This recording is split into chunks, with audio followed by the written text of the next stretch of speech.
Hey guys, welcome back to channel. So today we going to see what if Naruto teleport in Scobby do universe and get mission to catch Fem Ghost and got Harem. Let's start. Chapter 1 Contributor. Dragon Pony 022 Naruto frowned at the recurring sight in front of him. He knew it was a dream since he had seen this same scene for nearly the last year or so. It was an old, almost broken shrine as pieces of it looked like they were about to cave in on itself. It was bound in a red rope that looped around it so many times, sealing off the shrine from being opened but still allowing him to see into it, through the wooden screens. His body tensed again, like always as he felt the same oppressive force push down onto him while a single massive red eye opened up behind the screen. The eye nearly took up all of the insides of the shrine, the slitted pupil widening in the dark before a pearly white fanged teeth smiled at him. "Soon, boy, very soon we will meet again," the dark voice whispered out, fear almost gripping his chest before it all went away in a flash as he bolted up from his bed. He panted out breathlessly as he always hated how he was awoken so abruptly from the nightmare. Same freaking thing every night, but at least it doesn't wake me up too early," he thought as the alarm just started to chime before he silenced it and got off his bed. His name was Naruto Uzumaki, a 17-year-old that lived in the haunted city of Crystal Cove. He was an orphan who lost his parents around when he was 5, but besides that, his dark red hair and whiskers on his cheeks, he was moderately normal. Another day and most likely another stupid person deciding to dress up as a monster, he thought with a sigh as people trying out insane plots to either rob the town of something or drive everyone out of it. It was an odd mix of interesting and annoying.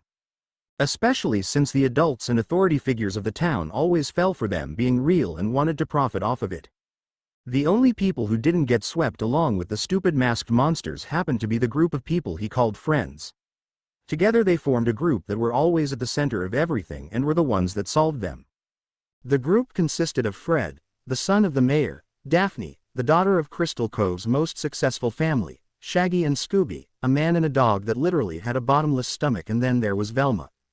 Velma was his closest friend, ever since his parents disappeared. She was also the girl he has had a crush on for nearly as long as he has known her. To him, Velma was utterly amazing.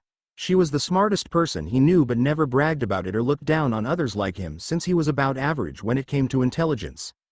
Her figure was also incredibly beautiful, even if she didn't see it herself. She was even so spontaneous at times, trusting her gut as much as she did her brain. Overall, to him, she was the whole package to him. The only downside was that she never noticed his feelings, though it didn't keep him from being her closest friend. He sighed a bit saddened as he brought up old wounds before he heard a car honk from outside the medium-sized apartment he rented. Smiling, he stuck his head out of the window to see his friends waiting for him in their van. "I'll be right out," he called before going back in his apartment and closing the window.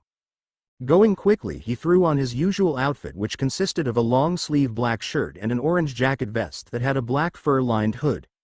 His pants were dark blue jeans while he wore black sandals, as wearing close-toed shoes always felt off with him.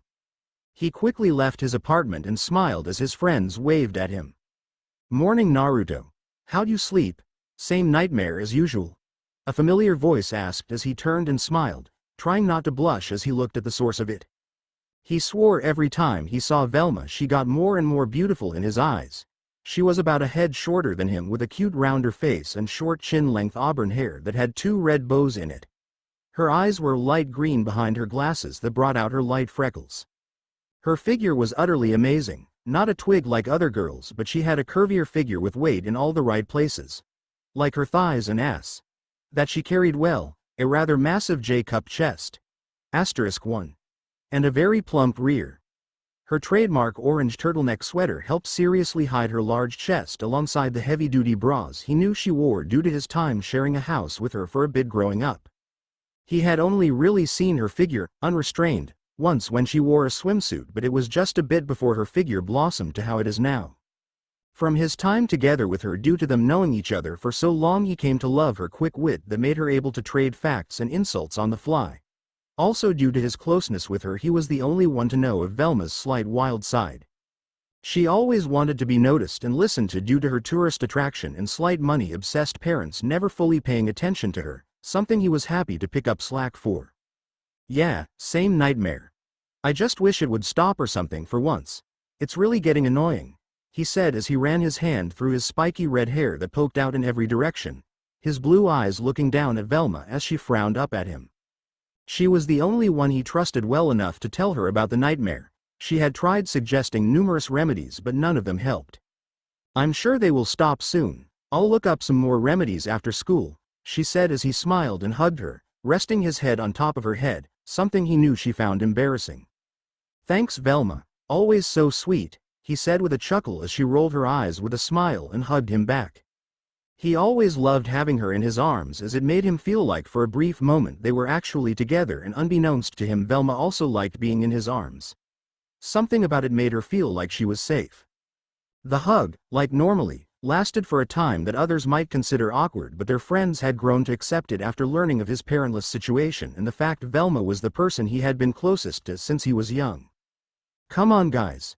We need to get to school," Fred said as he honked the horn slightly, making Naruto sigh and let go of Velma. "You get in the front, I'm going to stick in the back," Velma said as he frowned but nodded. While she walked away he couldn't help but stare at her luscious thighs and plump ass, which was barely hidden by her red skirt which, with the way she walked at times and the way her skirt was short, allowed him to see brief flashes off her butt and panties. He knew it was slightly perverted to stare, but with how things were with her not catching onto his feelings for a couple years, looking was all he had sadly. "Sorry Naruto, I tried to get you and Velma some more time," Daphne said with a frown as she was the only person that really knew of his feelings towards Velma, something she deduced on her own and, with his somewhat terrible poker face when it came to it, he confirmed it to her. Since then she was his ally, as she was somewhat in the same unrequited love situation between her and Fred. "Thanks Daphne, but it's fine, not like I won't possibly get other chances," he said with a slight chuckle as Daphne nodded with a smile as she scooted over, allowing him to sit next to the window while Scobby, the talking dog of the group, to lay on the floor while he ate a sandwich. "Morning Naruto," Scobby said with a smile. "Morning Scoobs," he said with a chuckle as he pet the dog before closing the door and letting Fred pull off onto the road. He couldn't help but sigh as he saw Velma talk with Shaggy in the back of the van. He wasn't petty or shallow, but he honestly didn't see what Velma saw in Shaggy. Shaggy was a nice guy and a good friend when it came down to it, but it always seemed he was more interested in his dog Scooby than anything else. The main thing that really annoyed and borderline pissed him off was how he seemed almost scared and grossed out whenever Velma tried to show him affection. It honestly made him question the boy's sexuality a bit. He tried not to grind his teeth as he saw Velma try and show Shaggy affection. Grinding his teeth was a bad habit he picked up from biting his tongue and keeping his comments to himself whenever he got somewhat jealous of Shaggy. "Hey Scooby, how about you come sit up on the seat, I'm hopping in the back," he said as Daphne patted him on the back before he hopped over the seat and sat next to an upset Velma who was glaring at Shaggy. "Sorry, it was a bit stuffy up there with 4 people, so I thought I'd join you back here," he said with a smile as he put his arm around her shoulder and pulled her into his side. His smile grew slightly as Velma leaned against him and rested her head on his chest. Naruto tried not to roll his eyes as best he could as Shaggy mouthed, "Thank you," to him. He ignored the teen as he started to stroke Velma's shoulder and arm, as while they were in a position that most people would picture couples in, this was merely how they always were.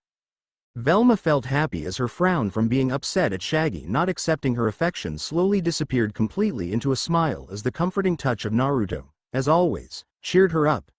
Her smile grew as she scooted closer, resting more against Naruto as he continued to caress her. Before he could enjoy Velma being in his arms anymore, they were jostled forward as Fred slammed on the brakes just as a manhole cover shot up into the air a few feet in front of the mystery machine. He frowned as green smoke gathered around them just as the manhole cover embedded itself into the street a couple feet from them, and a noise that sounded like a mix between a growl and a gurgle sounded out from in the smoke. "Quick, roll up the window," Naruto said as he saw some shadow coming closer to the open window before Daphne leapt over and quickly rolled up the window just as a glowing green hand slammed onto the window. He watched from the backseat as the monster's arms stretched out, rocking the van before he held onto Velma, cushioning her as they are slammed against one side to the other. He had a slight blush on his cheeks as due to the shaking he was currently holding onto some of the exposed parts of Velma's thighs.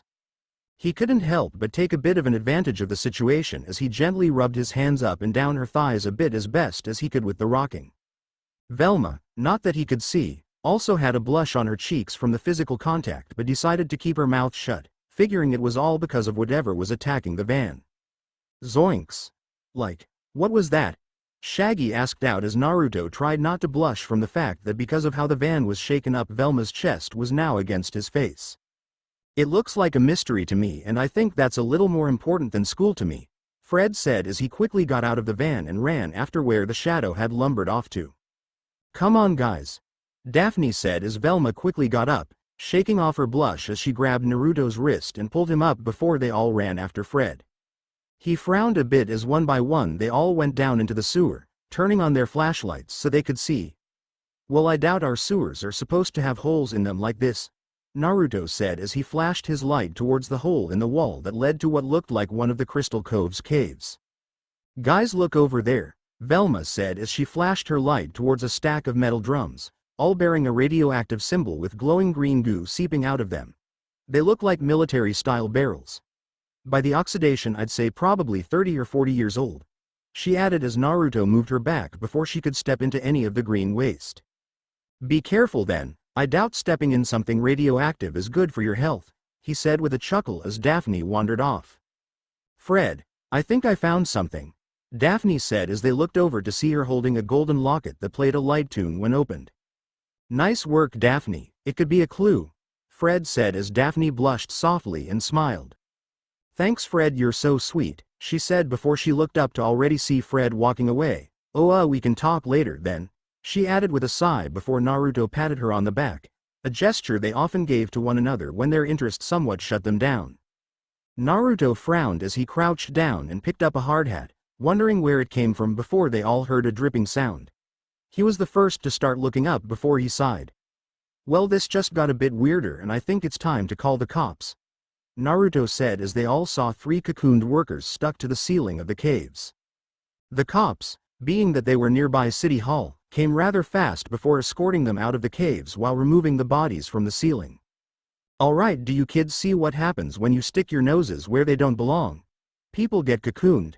Sheriff Stone, the sheriff of Crystal Cove and their least biggest fan, said as Naruto rolled his eyes. Well, first we found him like that, and how is this remotely our fault? He asked with a sigh before the sheriff glared at him. He and the sheriff never got along, more so than the others. He didn't know if it was because of his lack of parents or the fact that the sheriff had tried before to set him straight, but they often butted heads a lot. Yeah, and there was a monster, Daphne said before the sheriff interrupted her. Okay, from this point forward this is a crime scene and a future tourist attraction. Stay out of it, he said as Velma clenched her fist and shook it at the back of the retreating sheriff. I've gotta stay out of it, right here, she said with a growl as he smiled, resting his head on top of hers as he put his hands on her shoulders to calm her down. Calm down, Velma, I doubt the mayor would be happy that his sheriff got beaten down by you, he said with a chuckle as Velma pouted slightly from him, resting his head on hers but made no attempt to push him away. Let me talk to him, Fred said with a smile as he walked towards the cop cars and ambulance. Don't worry, Fred will make him understand, Daphne said in a dreamy tone, watching Fred walk away before they widened their eyes in slight shock when Fred started to run back towards them with one of the cocooned bodies over his shoulder. Shaggy, start the car, Fred said as Naruto almost fell over laughing while he went to open up the back of the mystery machine. I thought like you said you were going to talk to him? Shaggy asked as Fred shrugged his shoulders, still running towards the van. He wasn't in a listening mood, Fred said in a hurried tone. So you steal a dead body? Rockin', Velma said as she stood next to Naruto before Fred tossed the body in the van. Well, I guess I can cross stealing a body off my bucket list, Naruto said with a chuckle as everyone, besides Velma, looked at him strangely. What? Weekend at Bernie's, he said, explaining it as they all nodded, understanding that he didn't have anything creepy behind it. Come on guys, I know just who can help us, Freddy said as Shaggy and him got in the front seat, leaving Naruto, the 2 girls and Scooby in the back with the body. Well, let's hurry, having a dried up dead body this close to me is a bit disturbing, Velma said as she scooted closer to Naruto, trying to move out of the body's line of sight. Shaggy, being the one driving, quickly drove them to their high school before he and Fred started to carry the body through the hallways of the school. Are we seriously just going to barge in there? I'm pretty sure this will traumatize some people. On second thought, let's go in there. It sounds fun, Naruto said with a chuckle before Velma jokingly, not at all seriously, hit him on the back of the head. We are in a hurry, so we have to go in now, Fred said as they quickly stormed into the biology classroom. Professor Raffalo, we need your help, he said as the whole class ran out screaming, making Naruto chuckle as he knew that was going to happen. Couldn't you kids have waited until break? The professor said as Naruto shook his head. And miss seeing everyone run off screaming. No way, he said as Velma smirked at him and rolled her eyes. She was used to his pranking nature and how he liked messing with people at times. She also knew he used to be worse when it came to it, as in the past he used to terrorize the kids in the elementary school with paint bombs and the like. It wasn't until he accidentally splashed her in paint did he tone it down and keep it under wraps. Nowadays he only used his skills when he needed them, to either help with Fred's traps or just mess with whatever costumes monster that was terrorizing the town. While he might not be the smartest kid in school, he was very smart when it came to making controlled explosions and pyrotechnics. He still always kept a smoke bomb on him in case they needed to make an escape. Fine. Just set the cocoon on my table, the professor said as Shaggy and Fred quickly went over to set it down, allowing the professor to check it over with a stethoscope. Is he dead?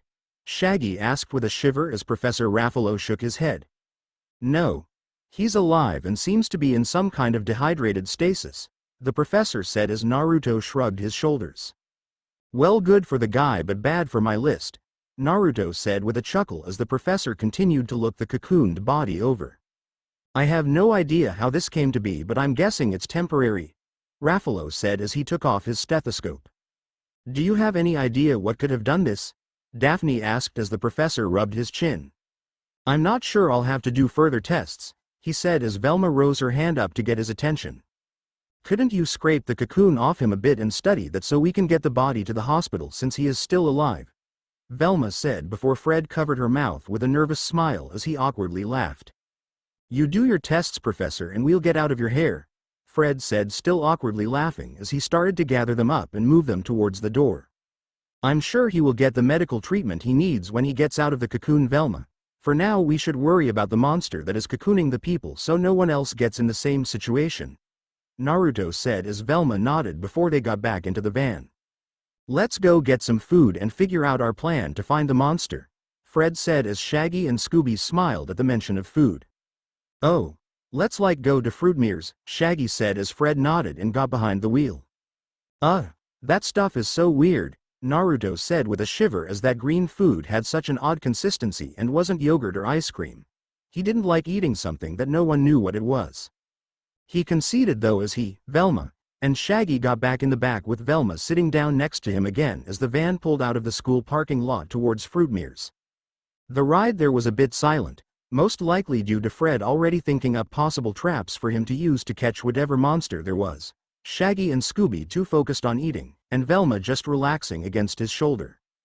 Come on guys, let's, get in line before it gets even longer, Shaggy said as they waited in line while Naruto slightly had to hide a bit behind the others to avoid the one thing that honestly scared him.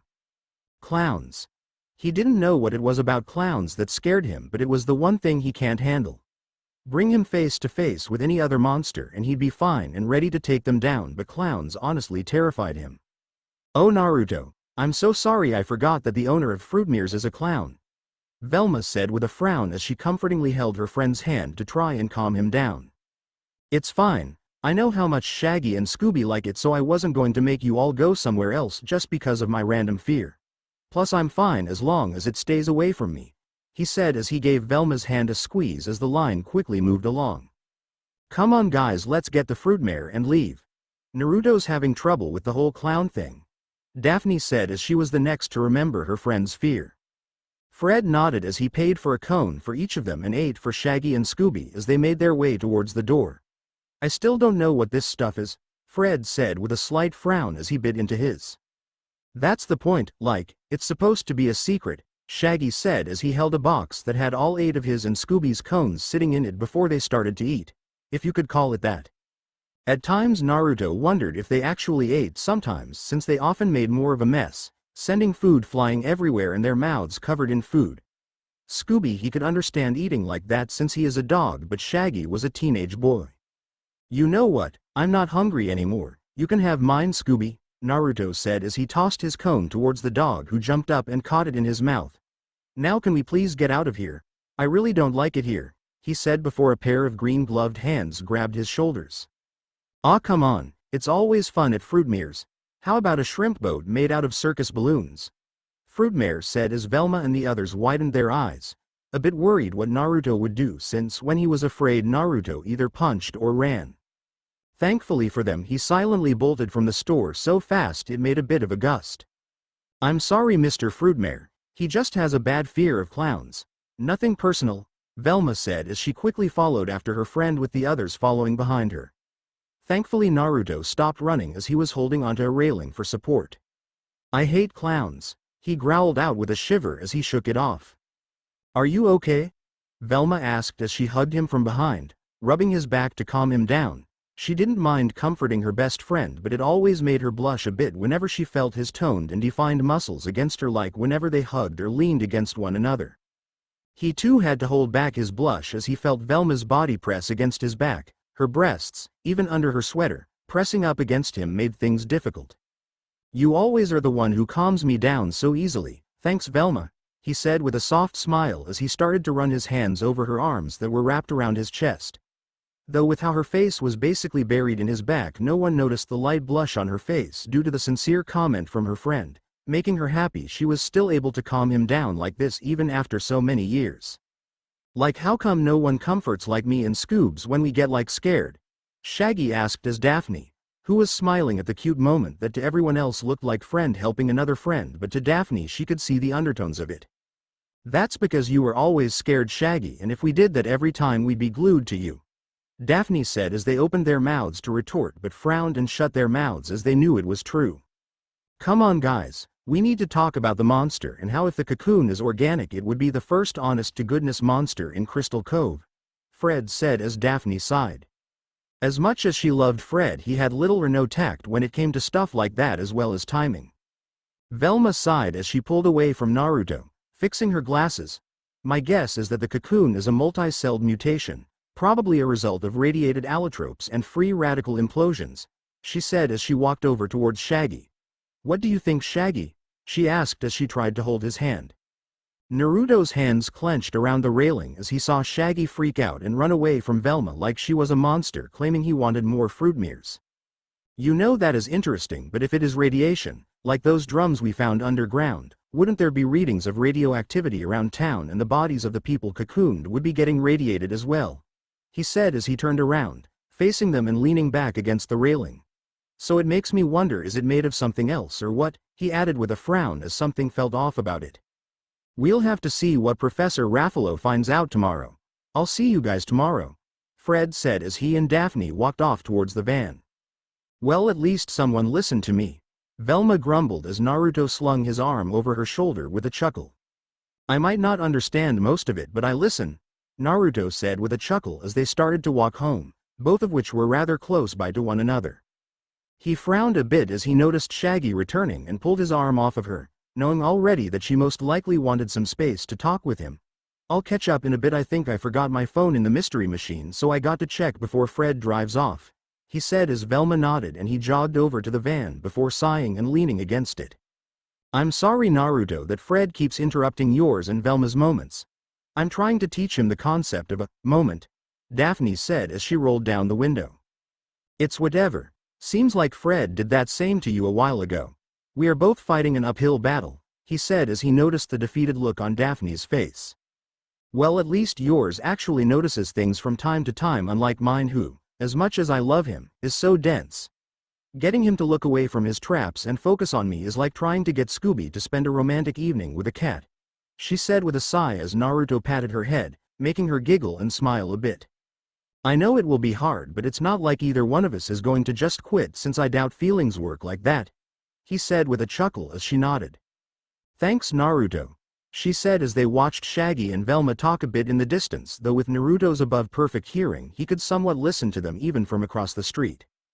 He was incredibly thankful for his insane patience, since if not for that he would have snapped at Shaggy long ago for how he constantly keeps pushing her off for Scooby-Doo, not listening to her or even doing anything with her as he was afraid of his dog getting upset. Not to be rude to Shaggy, but he really is an idiot for being more worried about a dog than Velma, he said with a sigh as Daphne nodded as they watched Shaggy run off after Velma tried to kiss him and he ran his hand through his hair. I'll see you guys tomorrow. I'm going to catch up to Velma and try and cheer her up, he said as Daphne smiled. Good luck, she yelled as he jogged after Velma to catch up with her.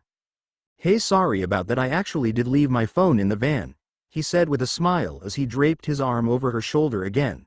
So there's this science fiction movie marathon on tonight and was wondering if you wanted to watch it with me? He asked her, chuckling as she looked at him with a raised eyebrow. Why do you want to watch that? We both know you don't understand much of those kinds of movies, she said as he rubbed the back of his head with a smirk. Well, I know you love those kinds of movies and we always watch them when they come on. Plus you look a bit upset about something, so I thought what better way to cheer you up, he said as he gave her shoulder a soft squeeze. Velma couldn't hold back her smile as it broke through her frown. Fine. I guess that sounds fun. Plus I haven't been over in a while and I want to make sure you aren't making a mess of your room again. And you better have kept those chocolates that I like in stock, Velma said while playfully poking him in the chest as he smiled and nodded. I have been keeping the place nice and clean, Velma, since I really don't want your parents to get upset about it since it is technically their place that I'm renting. As for the chocolate, I always keep some in my cupboard in case you randomly drop by since you have a key, he said with a smirk as her knew how addicted Velma was to chocolate and was fine with buying them for her. Well then, what's keeping us? I'll call my mom when we get there, Velma said with a smile as she was happy to get some alone time with Naruto, her closest friend, since with all the mysteries and monsters that have been coming into town for the last few months they had been very busy. Both of them couldn't help but smile as they walked towards his apartment, his arm still draped over his shoulder as she moved closer to him, always enjoying when he was close. He always made her feel safe, especially given how many times he had saved her and the others from the monsters and fought the monsters to give them time to escape or capture it. He was the bravest person in the group, even with his debilitating fear of clowns. Velma must have been too caught up in her thoughts as they had arrived at his apartment before she even noticed. Well? Come on in, Velma, it's not like this isn't a second home to you or anything, he teased as he gave her a squeeze on her shoulder while he opened the door for her. She blushed a bit out of embarrassment for not paying attention for the walk over while she let herself into the apartment. It was a modest one-bedroom, one-bath apartment that had a decent-sized kitchen and even a little living room and even came equipped with a washing and drying machine. It was a place her parents leased out to him after he turned 16 and they decided he should get his own place and move out of their basement. He paid for the rent by working for them at her family's gift and tour shop. She smiled as she saw the usual pictures of the group around his apartment as his friends were basically everything he had. No one else in the group knew that he was an orphan and had been missing his parents since he was 5, a fact that was covered up by her whenever they were arrested for saving the town. She would lie and say they were always out of town.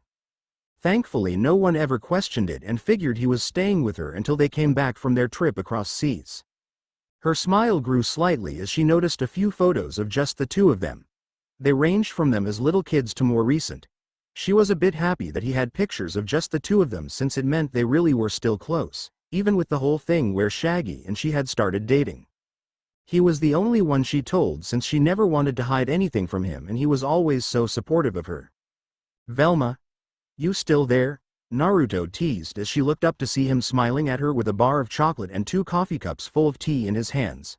She also noticed how he had changed out of his usual clothes and into a pair of black pajama pants and an orange sleeveless shirt that had a red spiral painted on the front of it. Did you get changed, make tea and grab my chocolate in the time I was looking around? She asked as he chuckled and nodded while she took her tea and chocolate. Yeah, you've been out of it since Fruitmere's. Are you feeling okay? He asked as he pressed the back of his hand against her forehead. Yes, I'm fine, she said as she gently pushed his hand away. I've just had a somewhat bad day. Are my pajamas and clothes still where I left them? 'Cause I really need to get out of this sweater, she said as while it was chilly outside it was rather warm in his apartment. Yeah, they are still where you left them. The only clothes of yours I touch here are the dirty ones you put in the basket, he said as Velma nodded with a smile and quickly ran into his room, taking them from his dresser and slid into the bathroom. I'll get the TV turned on and ready so we can go straight to watching when you get out. I might order a pizza, the same as always, right? He asked through the closed door. Yeah. That sounds great, she said, as since the pizza place was literally just down the street she didn't doubt that it would be here in a few minutes. Velma hummed a little tune as she changed into her pajamas, which consisted of a dark red tank top and a pair of short soft orange pajama shorts. Normally she would never wear these kinds of things in public, but around Naruto it was fine. She had known him since she was little, so she wasn't nearly as self-conscious around him. Naruto tried his hardest not to stare at Velma as she walked out of the bathroom just as the pizza was delivered, being that he normally ordered one around this time, but failed as now that she was out of her baggy clothes he could see all of her figure. He was able to see just how plump her butt was, how soft her thighs looked, and just how sizable her breasts were, something that was extremely hidden under her baggy sweater. Velma blushed a bit as she noticed him staring at her, her pride as a woman going up a bit as she felt proud that her best friend still saw her as a girl and not just his friend only. "What are you looking so intently at?" she asked as she suddenly became very self-conscious from how intently he was looking. Naruto quickly snapped out of his daze and blushed softly as he tore his eyes away from Velma and her body. "Oh, and nothing. I just haven't had you over here in a while, so I was just enjoying this bit of normalcy," he said with a chuckle, quickly turning his face to hide the blush. "Well, come on, the marathon is starting, so we wouldn't want to miss the beginning," he said as he picked up the pizza and smiled at her. "Sure, I'll just text my mom as a formality since it's pretty much if I'm not home I'm over here, plus I'm pretty sure the horses are racing today so she won't even notice me missing," Velma said with a smile as she walked over to the living room. Again he tried not to look, but Naruto couldn't help but watch her as she walked off into his living room, her rear jiggling a bit as she jumped onto his couch with a smirk. "Well, come on Naruto, the movies are starting," Velma said as he nodded and walked over, taking his seat next to her. "Yeah, I'm here, turn it on," he said with a smile as he slung his arm over her shoulder, relaxing into the couch as the movies started. A few hours later Velma woke up with a slight groan as she rubbed her eyes, blindly reaching for her glasses as the last thing she remembered was watching movies with Naruto on the couch, meaning she had fallen asleep on the couch. There, she thought while she grabbed her glasses, slipping them onto her face before a blush covered her cheeks as she saw just how close she was to Naruto. In Naruto's sleep he seemed to have wrapped his arms around her, pressing her up against his chest and making her feel his defined muscles through their moderately thin pajamas. "Oh Naruto, you're really making this hard for me," Velma thought with a frown as she contemplated pulling away but couldn't bring herself to do it and ended up wrapping her arms around him, pressing herself against him a bit more. She had long since given up the thought that someone like Naruto, who was easily one of the most popular and good-looking guys in school, would go after someone like her. She was a nerdy plump girl and he was a toned and athletic boy that was the exact opposite of her when it came to looks. She was happy with him just being her friend and giving her the occasional hug, as well as moments like these where they hung out at his apartment. "At least he's still my friend and is still here for me," she thought as she rested her head against his chest. "Velma," Naruto mumbled out as she slowly looked up, a bit afraid that he woke up just as she had started to basically cuddle him. The worry though went away as she saw that he was still asleep. It made her smile a bit more as he seemed to smile happily after saying her name. She jolted slightly in surprise as she felt his hand slide down her back, brushing up against the bare skin of her lower back as her shirt rode up a bit while she slept.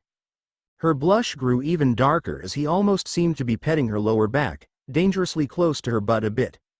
The near intimate contact made her surprised but at the same time made her feel comfortable. It made her wonder how this would feel to have all the time and not just when one of them was asleep. She let out a content sigh as she laid her head against his chest and pulled herself closer to him, cuddling up against him as while she had given up the pipe dream of hers to be with Naruto and started to try to fall for Shaggy, instead she wanted to enjoy what she could. "Good night Naruto," she whispered with a smile as she took off her glasses, setting them on the table, before she drifted off back to sleep, entirely comfortable in the embrace of her closest friend and the man she knew she could never get. Next morning Naruto was the first to wake up as the blaring sound of the alarm on his phone woke him up before he quickly hit the snooze button, but it was too late as he was already awake. As his eyes adjusted to the light he couldn't help but smile as he saw Velma's hair messily sprawled against his chest while she let out a grumble as she seemed to be slowly waking up. He smiled a bit as he felt his hands on her lower back, on the bare skin as her shirt was pulled up a bit. He could have removed his hands, but with an opportunity like this he didn't feel like wasting it as he started to pet her lower back. "Why, good morning Sleeping Beauty," he said with a chuckle as she dryly laughed into his chest, her face still buried in it. "Yeah, right. I so could pull off a cartoon princess," she said as she was still tired and adjusted herself to stay comfortable, wiggling a bit as she kept her hold on him and continued to use his chest as a pillow. Naruto couldn't help but chuckle as he smiled down at her. "Yeah, you're right. You're much better than any boring princess that would need saving.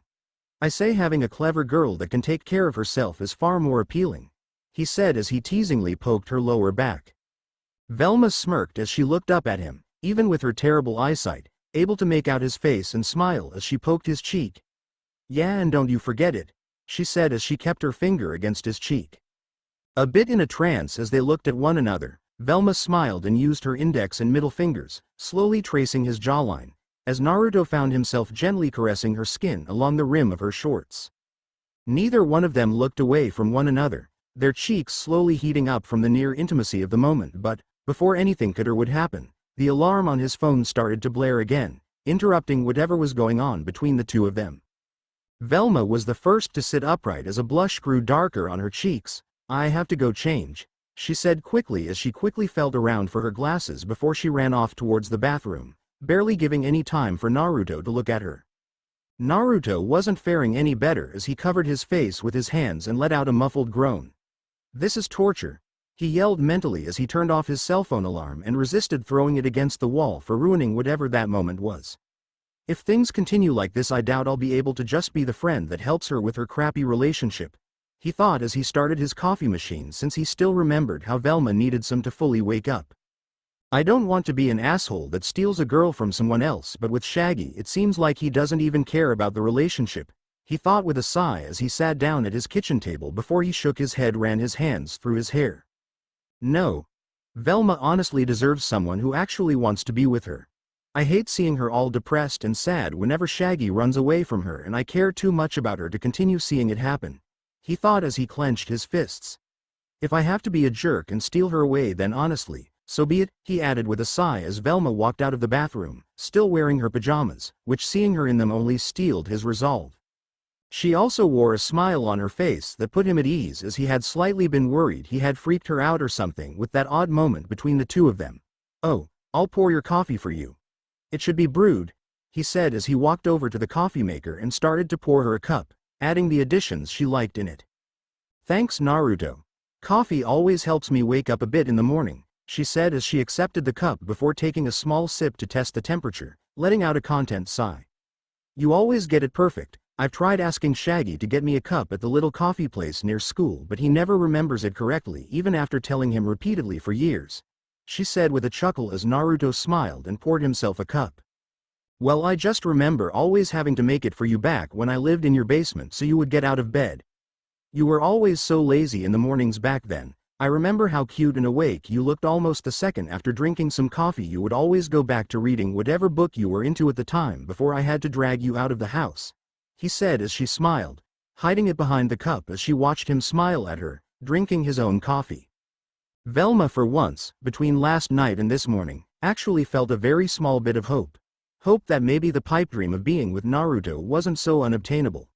Though her insecurities still nibbled at the budding hope. "I'm going to go change real quick and I'll pull out your clothes as well for you to change into after your coffee. Is that okay?" he asked as she nodded with a smile. Halfway to his bedroom he stopped and turned around, looking at Velma with a bit of a nervous smile. "Oh, I was wondering, since it always feels better to eat with someone rather than alone, do you want to come by for dinner? I'll walk you back home after it," he said as Velma looked up at him and smiled. "That sounds great actually," she said as he smiled and turned back around to go get changed to allow her to get changed next before they spent their weekend most likely with the others, since that is how most weekends ended up as. And true to the point, he was right. A few minutes after they both had gotten changed, he had gotten a call from Daphne telling him something had happened to Professor Raffalo and that Fred had apparently taken it hard since he was the one that had gotten the professor involved. Apparently Fred was moping around at the local radio station, which was ran by another friend of theirs, Angel Dynamite. Of course, getting there when Fred owned the only transportation they had made it a bit difficult. Thankfully though, Velma's mom was able to help him and Velma get there. "I was wondering when you all would get here." "He's in the back," Angel said as Naruto was still impressed at her ability to pull off old 70s style clothing and not make it look ridiculous. They followed as Angel led them to the back room of the radio station studio to see Fred asleep on the ground, hugging onto a record player before Daphne walked up to him, crouching down to his level. "Fred? It's us. We're here for you," Daphne said as she hugged him on the ground and Scooby licked up his hair. "It's no use, gang. I was the one who stole the body and Professor Raffalo paid the price. I should have listened to my dad and stayed out of anything to do with mysteries," Fred said as Velma stepped forward with a frown. "We all helped steal the body, Fred," Velma said before Shaggy held up his hand. "Well, I never actually touch ow," Shaggy started to say before both he and Velma elbowed him. "Fine geez. We all took part, Freddy," he said as Velma rolled her eyes. "Fred Jones, you've never turned away from a mystery in your life," Daphne said as Fred raised his head. "But I've got nothing," Fred yelled as Velma put her hands on her hips and frowned down at Fred. "Man up, Fred. We've still got our first clue, the cocoon. I brought a sample, Scooby. What are you doing?" she said before yelling at the dog in shock as he was eating away at the sample of cocoon she had set down on the table. "What? It's Fruitmere's," Scooby said before he went back to sloppily eating it, making Velma shiver and Angel to frown.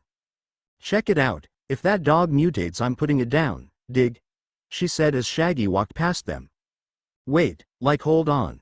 I think I get it," Shaggy said as he walked over, dipped his own finger into the bowl and tasted it, making everyone cringe and let out an ew. "No, you guys, it's Fruitmere's. The cocoon is made out of the same stuff as Mr. Fruitmere's dessert," Shaggy said as they walked over to see if it was true.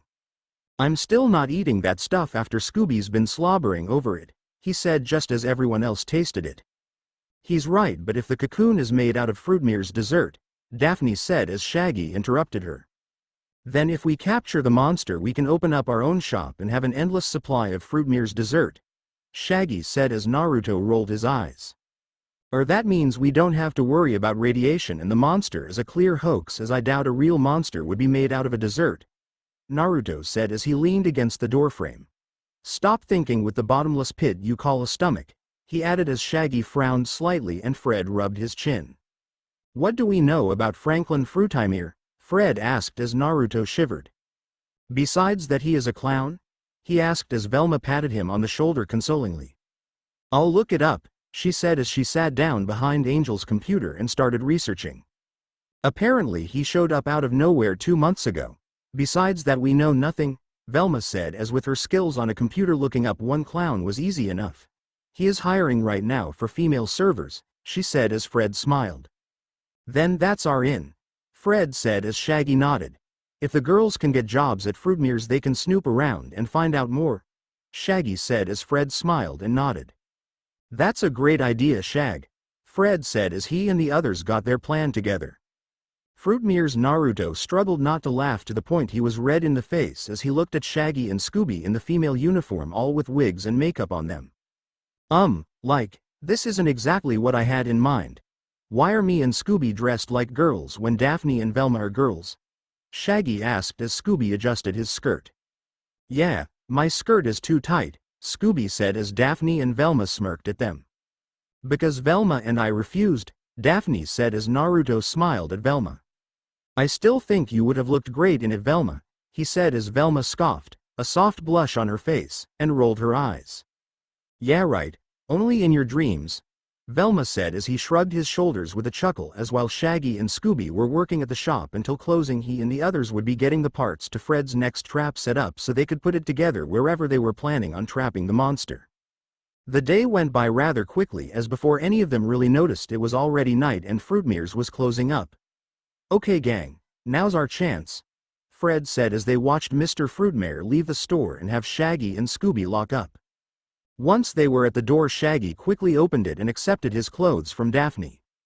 "Alright gang, fan out. See if you can find anything that ties Franklin Fruitmere to the slime mutant," Fred said as they all split up, though Naruto followed Velma as always since that was kind of how things went with splitting up. Fred and Daphne, Shaggy and Scooby, and then him and Velma. As they looked around they found nothing so far, only drawers full of boxes of balloons and the freezers full of the Fruitmere dessert, which Shaggy and Scooby were devouring. "Let's go check out the kitchen," Velma said as Naruto nodded and followed her before they heard Daphne calling for help as she pounded on a door. "Daphne? Are you okay?" he asked as he picked up a crowbar from nearby before Fred also came running over to help. Yeah.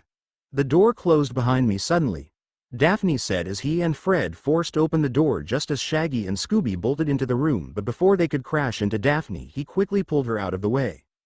He sighed as they crashed into the room before he looked in and didn't even see them. Did you two crash through the room? He asked before he noticed a hole in the floor at the back of the room. It was like a monster. Shaggy's voice yelled out from the hole before they all looked down to see that they had fallen down into one of the caves that ran under the city. We found something, Scooby added as he shrugged his shoulders and jumped down the hole. I think this is the same cave we were in the other day, Naruto said as he held out his arms to catch Velma while he looked away politely so he didn't see up her skirt. It must run through Fruitmere's as well, Velma said as Naruto set her down, allowing her to dust off and straighten her skirt, before he caught Daphne next.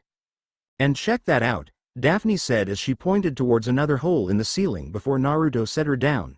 It looks like someone has been digging, she said as she walked over, noticing a shovel standing up in a pile of rubble.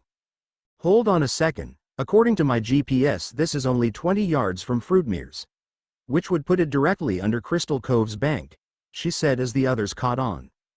But like dude, why would a slime mutant bust a hole through Fruitmere's and then a bank? Shaggy said with a frown. Maybe he's hungry, Scooby said as Naruto smirked. For money, a rather human craving wouldn't you say? He asked the others as Velma smirked. I smell a trap coming. I hope you're feeling up to leading a monster around Naruto, Velma said as Naruto chuckled, already loosening up his muscles. Oh, I'm more than ready, he said with a smirk, always ready to bait a stupid person in a monster suit. Fred, being the expert at traps that he was, easily was able to set up the trap in a matter of a few minutes. The overcomplexity of it was a bit worrying, but Naruto's job was to lure the monster over and if it got out of the trap capture it himself. He sighed slightly as he hated waiting for the monster appear, choosing to hide behind the barrels of what he hoped wasn't actual radioactive material before he heard the same growl from the day before. Well, you really aren't a looker, are you? He asked as he hopped up on top of the pyramid of barrels with a smirk before he immediately crouched down as it fired a blob of its material at him. Testy as well I see. With a face like that I'd be angry too, he taunted as he backflipped off the barrels to avoid its extended limb trying to grab him. He had to backflip a few more times, thankful that it was easy to read, before he turned around and started to run while it chased after him in a quick but limping pace. He continued to lead the monster along, dodging lobbed blobs of its goo and its claws before he reached the start of the Rube Goldberg-type trap that Fred had started. His eyes widened a bit as he felt himself slip, quickly looking down to see the monster had sent a carpet of slime towards him to trip him up, before it sent him sliding into the small lake in the cavern. Crap. Freaking monster. He's so lucky I have a waterproof case on my phone, he yelled mentally as he quickly swam back up only to sweat drop as he saw Fred, Daphne, Shaggy and Scooby all trapped in the cage as Velma was now running away from the monster. Naruto. Go help Velma. We'll get out of here soon, Fred yelled as he nodded, slicking his hair back as he quickly chased after the monster who had just jumped back up the hole leading to Fruitmere's. The second he got up there he could already see that Velma was in danger as the monster had bound her legs. Running through the kitchen he grabbed the extra long hose that connected to the dessert machine as he jumped up on the counter with a glare. Get away from her you creep! Naruto yelled as he pushed off of the counter, using it as a springboard before he copied a move he had seen in an old kung fu movie, Return of the Green Beast, called the dynamic entry. It was basically a double-legged flying kick. Thankfully though it seemed to work and catch the monster off guard as his feet slammed into the monster's chest, sending him flying across the room and into the opposite wall before he came to a skidding stop next to Velma. The second he righted himself he quickly aimed the hose at the monster and turned it on, blasting it with a torrent of frozen dessert that stuck it to the wall before tossing the hose down and looked towards Velma. Are you okay, Velma? He asked as he tore off the binding on her ankles before he brushed the hair away from her face, slightly stroking her cheek. Why yeah, I'm fine, it didn't get me besides my legs, Velma said, a bit in awe at how heroically he had saved her, even going as far as to flying kick it in an act to protect her. A slight blush came to her cheeks as she felt his wet thumb, as he had recently taken a dip in the cavern's pond, softly stroke against her cheek before the others came back. What is going on here? Sheriff Stone yelled as he and Mayor Jones burst into the store, making Velma jump and scoot away in a mix of embarrassment and shock before she realized he meant the monster stuck to the wall. "And why is the town's newest tourist attraction cocooned to the wall?" Mayor Jones said as Fred held up his hands to calm his father down. "Dad, Sheriff, hold on. You don't understand, that is not a monster," Fred said as Naruto helped Velma back up to her feet with a smile. "Oh, hobbing steam clams, Freddy, then who is it?" the mayor asked with a frown. "Franklin Fruitmare." All but Naruto said as he wasn't quite sure who it was and the fear of if it was a clown behind the mask set in. "He was trying to rob Crystal Cove Bank," Velma said as Sheriff Stone frowned. "That's impossible because Franklin Fruitmare was the one who called us," he said as he stepped aside and Mr. Fruitmare walked in, causing Naruto to slightly freeze up. "What?" the gang all asked in confusion as Velma held onto Naruto's wrist, slightly calming him down. "I was making a clipper ship out of circus balloons when the silent alarm went off at my home," he said before looking towards the monster. "Oh good gracious, what is that?" he asked as Shaggy frowned and walked up. "Like dude, if this isn't Franklin Fruitmare then like, who is it?" he asked as Scooby went up and pulled off the mask. "Professor Emmanuel Raffalo," they said in confusion as once the mask was pulled away it revealed the professor they had come to for help yesterday. "That's right. I was trying to scare people away from the sewers while I dug my way into the bank and got rich," he said as Daphne frowned. "But you got a job as a teacher. Why do you need more money?" she asked as he just gave her a blank and immensely tired look that quickly made them understand. "I discovered that the Crystal Cove caves were connected to the sewer by accident while collecting mold spores for my class. Once I realized that it led right under the bank I put my plan into motion. Fruitmares gave me secret access to the sewer so I decided to frame Balloon Boy for the crime by using his disgusting dessert. I staged my disappearance to throw doubt on any hint of my involvement," Professor Raffalo explained as he frowned. "It was foolproof. Genius, that is until you, he said unsure of the right words before the sheriff cleared his throat. "Meddling," he said as Raffalo nodded. "Right, meddling kids and your blasted dog ruined everything," he said before the sheriff took him away. "But wait, what about this locket we found where you were digging?" Daphne asked, holding up the golden magnifying glass-shaped locket that bore a question mark on it. "Never seen it before in my life," the professor said as he was put in the back of the cop car while Naruto swore he saw some recognition on the mayor's face before he let out a sneeze from still being drenched in water. "Oh, Mr. Fruitmare. Do you think my friend here could borrow a uniform so he can get out of his wet clothes?" Velma asked as she put her hands on Naruto's arms to keep him from possibly running from the close proximity to a clown. "Of course. You did save my store and myself from possibly being incriminated. Take whatever bits of uniform you need since I wouldn't want your friend to get a cold," Mr. Fruitmare said as Velma smiled and led Naruto towards the employee changing room while the sheriff and the mayor scolded the others.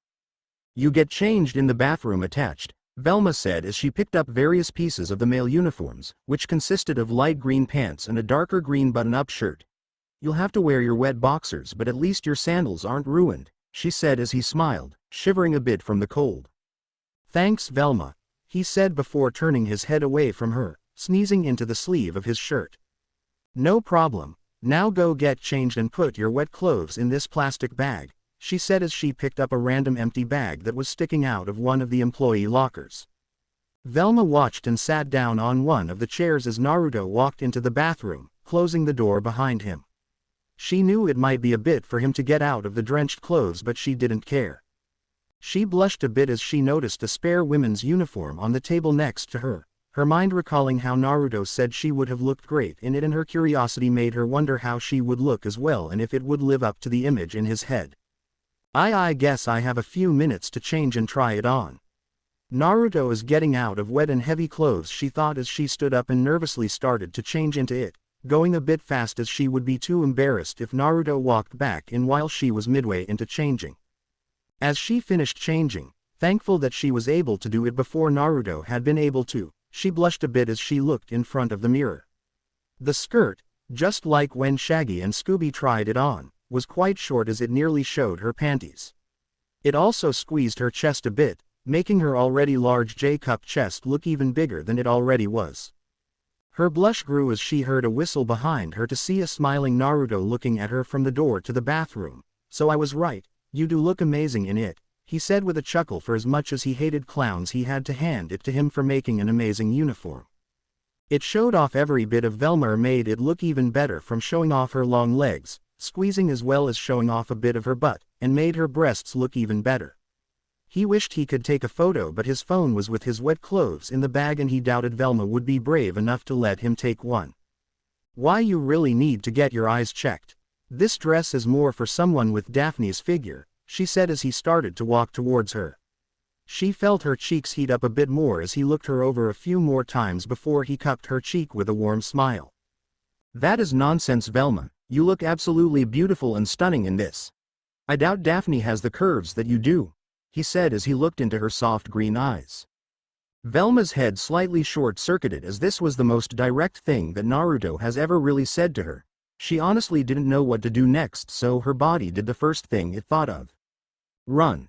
She grabbed her clothes off of the table and ran into the women's restroom with a massive blush on her cheeks before she closed the door and sat down on the tile floor, fanning her face as she would have to think over what he could have actually meant later. Her insecurities winning inside as they made her doubt his words meant what she thought they did. Naruto, back in the employee room, frowned, a bit worried that he might have gone too far. "Velma, are you okay? If I creeped you out, please just forget about it." "No," he said before Velma interrupted him with a sudden yell. I mean it didn't creep me out, Naruto. I was just surprised by the compliment." "Did you really mean it?" she asked as she wanted to know if he really meant it so her insecurities could stop nibbling at her. Naruto smiled as he turned around, leaning back against the door with a smile as a soft chuckle escaped his lips. "I meant every word I said, Velma," he said as he heard her giggle slightly from behind the door. Velma couldn't stop the happy smile from growing on her face as she should have known he meant it. Naruto was always the kind to speak what was on his mind at times. "Are you still coming over tonight like planned earlier?" he asked as she chuckled. "Of course, someone has to make sure you don't catch a cold or anything." "Just let me get changed out of this first," she said as he nodded with a smile. "Sounds good, but too bad I didn't get to take a picture." "You do look really great in that," he said as she blushed more from behind the door. "You need to get your eyes checked," she said as he laughed. "My eyes are perfectly fine, thank you very much. Plus I doubt I could make glasses look as good as you," he said as she had to muffle a groan into her clothes. "What is with you and complimenting me today?" she asked, a blush still coloring her cheeks. "I don't know, maybe the flying kick I did gave me more adrenaline than I thought, but feel like answering things honestly right now," he said with a chuckle as he looked up at the ceiling. "Recently I've also come to the decision I'm not going to hide my feelings or what I think anymore. I don't want things to pass me by because I bit my tongue too much or that I didn't go for it and tell someone how I feel," he said as he got up off the ground. "I'll be waiting for you in the main shop so I don't embarrass you by talking while you change," he said as Velma heard the door to the employee area open and close. She frowned a bit as she hugged her clothes to her chest, her mind analyzing what he could have meant and just how much was he keeping inside of himself. Could he possibly have been doing the same as her, pushing down her feelings? Her frown turned into a smile as the budding hope that had started growing in her from the night before was growing more and more. Of course she'd have to be 100% sure before doing anything, since if she was wrong and she made a fool of herself or ruined their friendship, it would be too painful for her. She sighed as she decided to try and figure all this out later, not wanting to leave Naruto waiting for too long as she started to get changed. Thankfully it didn't take too long to get out of before she walked out of the employee room just as she saw Naruto saying goodbye to the others as they left, only the sheriff sticking around, most likely to lock up for Mr. Fruitmare since the clown was nowhere to be seen. Velma couldn't help but get a bit mad as Shaggy hadn't even waited behind to say goodbye to her or even check to see if she was okay after being attacked by Professor Raffalo. "He's supposed to be my boyfriend and he doesn't even seem to remember me most of the time," she frowned before she felt Naruto's still slightly damp arm around her with a smile. "You ready to leave? The sheriff has to lock up, so I think we'd better go so he can go home," he said with a chuckle as Velma couldn't keep her frown and smiled with a nod. "Sure. Let's get back so you can take a warm shower to keep getting a cold," she said as Naruto gave the sheriff a salute while they left the store. Naruto's apartment. Naruto couldn't help but let out a relaxed sigh as they walked into the apartment, thankful it was warmer than the outside. I'm going to get the water running for you so you can take a shower, so hurry up and grab your clothes, she said as he chuckled, long since used to her mother hen-like tendencies whenever it came to making sure he didn't get sick. I got it, don't worry, he said as he walked towards his room, only to frown as he noticed an envelope sitting on the table that wasn't there when he left. Only 2 people had keys to his place besides him, and they were Velma and her mother, and Velma's mom at least respected his privacy to snoop when he was at home, being that he wasn't her kid. The envelope was blank, only a wax seal bearing the number 9 imprinted on it. He frowned as he opened it, careful not to break the wax seal too much, and pulled out the letter. Dear Mr. Uzumaki, I do hope this letter hasn't startled you too much. I much rather would have liked to talk to you in person, but that cannot be done at this time as it would endanger you too much. I am a member of a clan of people in charge of looking after a certain red-roped bound shrine, one I think you are familiar with. The shrine keeps calling out to you and our bindings aren't working nearly as well as they used to. I am sorry that I cannot say much more, but know that a change will happen soon in your life, one I hope you can handle. My clan and I will try to help as much as we can. But whatever you do not trust the men in suits that will come bearing the same words as I. They want you for what you are. Stay safe. 9 feet. Naruto widened his eyes as he read over the letter a few more times, a cold sweat breaking out on him before he quickly slipped it back into the envelope and into his pocket just as Velma poked her head back out of the bathroom. Come on Naruto, the water is ready. Go take you shower, she said as she walked out and towards his living room. Right, sorry. I was kind of spacing out there it seems, he said with a chuckle as he worked to hide his slight worry. If whoever the hell sent this is talking the truth, which I fear he is since he mentioned something I've only told Velma, then what the hell is he meaning by a change in men in suits? He thought with a frown as he decided to look more into it later. Right now he just wanted to relax and spend time with the girl he loved. He'd worry about it all in the morning. Chapter 2, Contributor. Dragon Pony 022. Naruto frowned a bit as for once his recurring dreams seemed to change. He had been spending the last week since the Fruitmare incident rereading the letter and trying to find anything he could about the shrine. Of course he had done this long before and found nothing, so still finding nothing was at least consistent. The dream had started the same, him in front of the shrine as the eye and smile greeted him, only it continued after that. He saw people wearing monk and shrine maiden style outfits rushing towards the shrine, carrying new red ropes that now had paper streamers attached to them as they tried to wrap the shrine up with them, only for them to instantly burn up to ash. The people were clearly yelling out things by the way their mouths moved, but he couldn't hear what they were saying or even see what their faces looked like, as everything of their face besides their nose and mouths were covered in shadow. A deal has been made. I intend to call it in and get my freedom, the voice yelled before his eyes shot open, bringing him back to the real world. He let out a sigh as he noticed it was still dark in his apartment. Great, now these stupid dreams can mess with my sleep, he thought with a frown as he felt someone hold onto him tighter and nuzzle their head against him, making his frown morph into a smile as he saw Velma holding onto him in her sleep. Ever since Fruitmare's, things between the two of them have been slowly changing.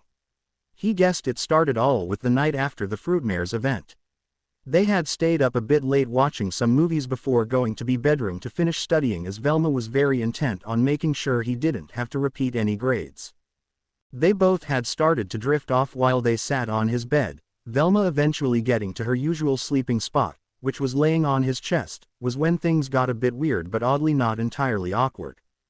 He was really out of it due to all the studying and how late they had stayed up that the second Velma fell against him to use him as pillow, his hands reached out and, well, grabbed her butt. He only remembered a bit of what happened after, being that he was half awake but she didn't move or even slap him. It might have been because she was falling asleep or something, but she never did react, only nuzzle her head against his chest as they both fell asleep. Of course when he woke up first he took his hands off her butt, though it didn't stop him from enjoying the feeling for a little bit before removing them. He didn't know why or how it happened, but the same thing kept happening every morning. He'd always wake up before her, see his hands there, again, and remove them just as she woke up. He didn't know if it was because of the fact Velma had been spending the nights and occasionally time after school with him, or that his body was acting on the impulses he wanted to do but couldn't because she was dating Shaggy, but it kept occurring. And true enough, his hands were on her butt again. As much as I love this, I have really got to stop. What if she wakes up before me one day and sees that and then calls me a pervert or something? He thought with a mental groan as he ran his hand through his hair as best as he could without jostling Velma. I need more sleep. Stupid dream waking me up, he thought, letting out a soft sigh as he gently wrapped his arms around Velma, who nuzzled against him more, getting comfortable before his eyes weighed down and he fell back to sleep. Velma smiled contentedly as she was woken up by the light peeking through Naruto's window. She looked up and chuckled as even with her terrible eyesight she could see Naruto's face as he slightly drooled in his sleep.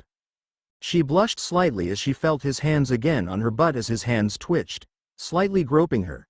The first time she had felt him grab her butt she almost yelled at him before she quickly noticed he was asleep and doing it in his sleep. And every morning of the week she had been basically staying over the night, for she always woke up before him to feel his hands back on her butt.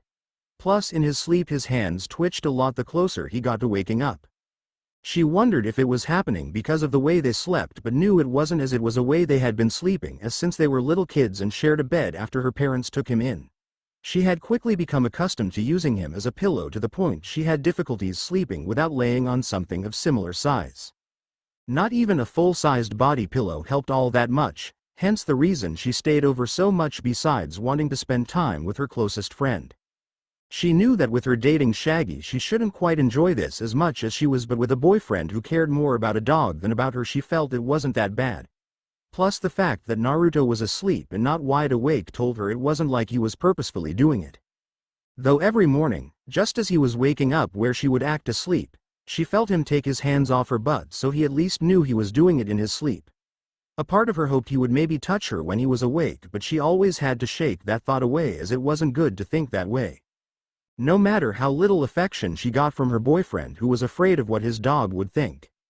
She was brought out of her thoughts as she felt Naruto stir and his hands twitch a bit, meaning he was about to wake up, before she quickly laid her head back down to act asleep. Naruto groaned slightly as he woke up before he quickly stopped as he didn't want to wake up Velma. He let out a quiet sigh as he looked down to see his hands there again on her butt. Okay, this is just getting bothersome. As much as I love having my hands here, if she wakes up first I'd be screwed, he thought as he pulled his hands away and gently pet Velma's head. Velma, wake up. It's morning, he softly said as he watched her eyes open up before she stretched and groaned. Morning already? It's too early, she whined out as he chuckled and rubbed her back. It's the weekend and it's almost 10, so I'd say it's well past early, he said as she rolled her eyes while he handed her glasses over to her. It is early when there is no school and no Fred to drag us out of bed with his plans or something, so I want to relax more, Velma said as he chuckled and wrapped his arms around her while she looked up at him. Naruto tried not to look as, with the way they were lying and with her looking up at him, he could clearly see an ample amount of her cleavage.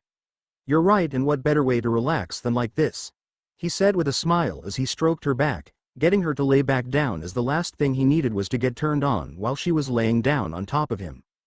Velma smiled with a faint blush, one that matched the shade on Naruto's cheek after the view he had just had.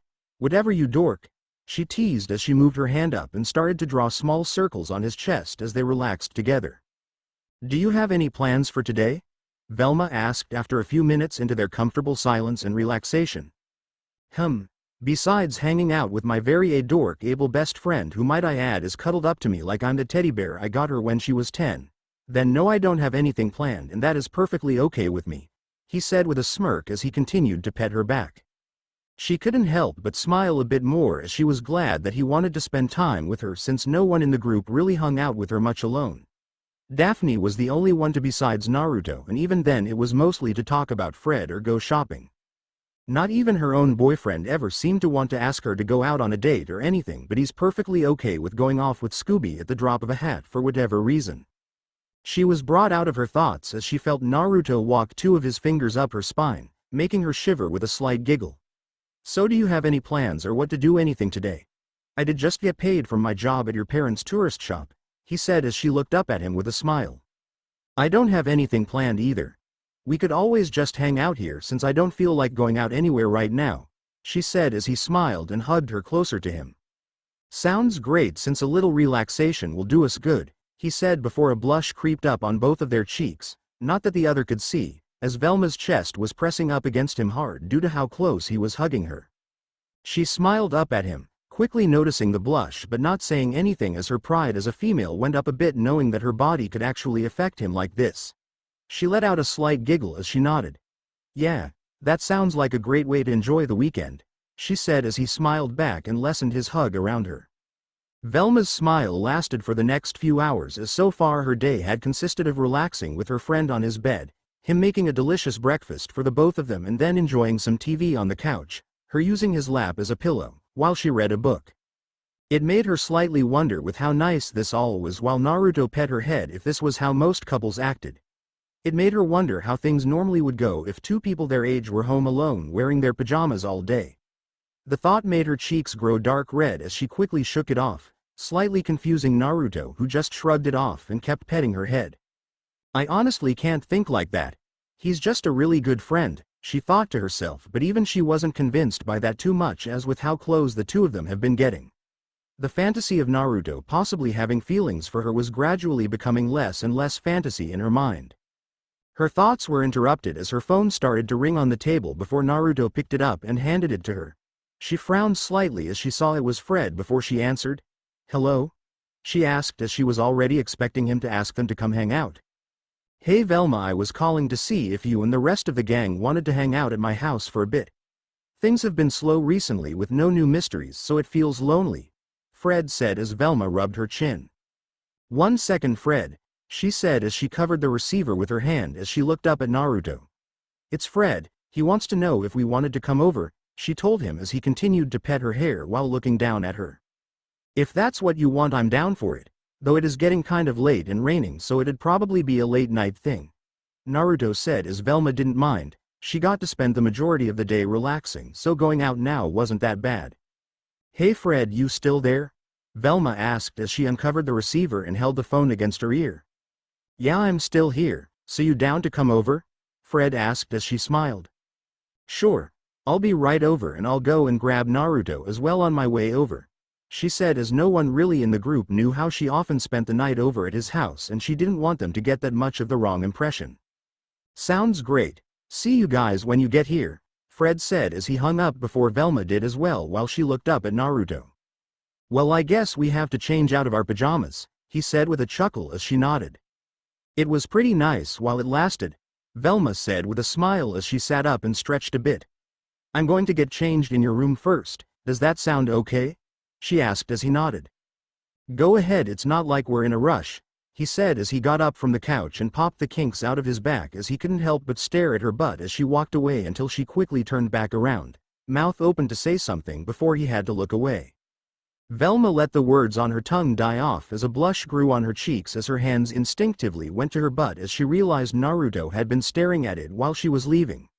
She felt an odd mix of joy and embarrassment from having him stare before she realized was but of an awkward silence. I'm actually going to take a shower first so you can get changed first, Velma said before she quickly ran off to his room to get her clothes before he saw her run off into the bathroom. He couldn't help but fall back onto the couch for a second and laugh at the embarrassing moment of being caught staring. Well, at least she didn't get angry or yell at me. I just hope she isn't angry at me or anything, he thought with a sigh as it was very difficult not to squeeze the thing that had hypnotized him since middle school. Plus add on to the fact that it was in his hands every morning only made it more difficult, but he was determined to wait until he either found the time to confess or for when and if they ever got together. He let out a sigh as he got back up and went to his room, changing out of his clothes while waiting for Velma to get done with her shower, which didn't take too long before they both left for Fred's house, acting as if nothing happened. A few hours later, Fred's house. We should have stayed at home, Velma groaned as she plopped down on the armchair that Naruto was leaning against. Yeah, there was a better view there for sure, he said with a smirk as he turned his head and looked at her out of the corner of his eye. Velma blushed as she rolled up the magazine she was reading and bopped him on the head, making him chuckle as he turned his attention to Fred, who was oddly building a trap in front of his door. Fred, who are you honestly expecting to trap out there unless Shaggy ordered another pizza? he asked, as it wouldn't be out of Shaggy's character since he had ordered 3 separate pizzas in the last 2 hours. Before Fred could even answer, the doorbell rang and the trap went off. "Oh, I guess we'll see," Fred said as Naruto looked towards Shaggy, who shrugged his shoulders, showing he didn't do it this time. "A package for Fred Jones," the delivery man said as he hung upside down from the trap. "Hey, that's me," Fred said as he took the package and slammed the door before walking back towards the couch and disabling the trap, letting the delivery man crash back onto the ground with a loud thud. Everyone who was up followed him back towards the couch as he sat down and set down the package on the table. "What is it?" Scooby asked as Shaggy scratched his chin. I think it's a box," Shaggy said as Naruto buried his face in his hand with a groan. "No shit, Sherlock." Scooby was asking what's in it, Naruto said as he and everyone else gave Shaggy a dry look before Fred opened it to reveal something wrapped in cloth with a pink note on top before Velma picked it up. "It's from Mr. E," Velma said as while she and Naruto weren't there for the original call, but apparently after Fruitmare's, where everyone went to hang out with Angel, the station had got a call from a Mr. E about a curse of Crystal Cove and how with Daphne recovering the locket she had started something that should have stayed buried. Naruto didn't know how he felt about the mysterious man warning them, but if anything he'd be on guard about him. "It says, save this for a rainy day, enjoy," Velma read as Daphne shivered. "Mr. E gives me the creeps," she said as Fred reached into the package. "Wait, Fred, it could be a bomb." "Oh, strike that. Cute purse," she added as Fred pulled out some kind of lizard skin purse that he handed to Velma. "Gang, check it out, 100% pure gator. Made in Gatorsburg," he read from the tag on the back. "Gatorsburg?" Scooby asked, confused as Daphne frowned. "That's impossible. Gatorsburg hasn't produced gator products in decades," Daphne said as Velma nodded. "Not since the gator mines ran dry," Velma said as she set down the purse. "Gator mines?" Scooby asked as Velma nodded. Gatorsburg was a boomtown back in the 1800s that was famous for the amount of alligators that it had, more than any in the world. It grew by selling gator skin products, and that was their main resource. It wasn't until the alligator wells dried up did the town die off and is now a ghost town, she said as Shaggy looked at the bag confused. "But Freddy, it says it was made in Gatorsburg," he said as Scooby sniffed it. "It smells new," Scooby said as Fred smiled. "Well, gang, we have a mystery on our hands," Fred said. Everyone but Naruto and Velma cheered and rushed off to the van. "We should have stayed home. As much as I like mysteries, I'd rather not go to an empty town that may or may not still have alligators," he said as Velma chuckled. "I mean, we could be relaxing on the couch watching that new show you like," Naruto said as he stood up just as the trap went off, capturing everybody, something he knew was going to happen the second they ran out. "I mean, you could have been relaxing at home wearing those cute little pajama shorts you bought recently, the ones with the periodic table on them," he said as she looked at him with a raised eyebrow and a slight blush on her cheeks. "The table is on the butt of those though," she said as he smirked at her and winked. "I know, I've been meaning to memorize it for a while now," he teased as her blush increased and she gave him playful shove. "Oh really? I was thinking about buying a new pair I saw the other day. They were these little ones with clowns on them," she said as he froze and shook his head at her. "Not cool," he said as she laughed and smiled, a bit proud of the fact that Naruto sort of admitted to staring at her ass, as well as the fact she was able to W in their little teasing battle, since normally he always was the one that made her nervous. "Whatever, let the others down so we can leave for Gatorsburg," she said as he rolled his eyes and took the pocket knife out of his pocket and cut the rope so it wouldn't accidentally trap anyone else. Velma chuckled as she opened the door to see their friends crash down onto the ground. "Well, come on guys, let's get going," she said as they got up and headed for the van again, with Naruto and her following behind, though Velma figured he was looking again to make a point, though she oddly didn't care as the gang got into the mystery machine. Naruto frowned as the drive into Gatorsburg was the very definition of eerie, as the river that ran around the town was glowing green and all the plant life around the town was dead. He was a bit confused as the sign driving in read, population 3 feet after the real number that used to be on the sign was scratched out and the 3 was written in red paint.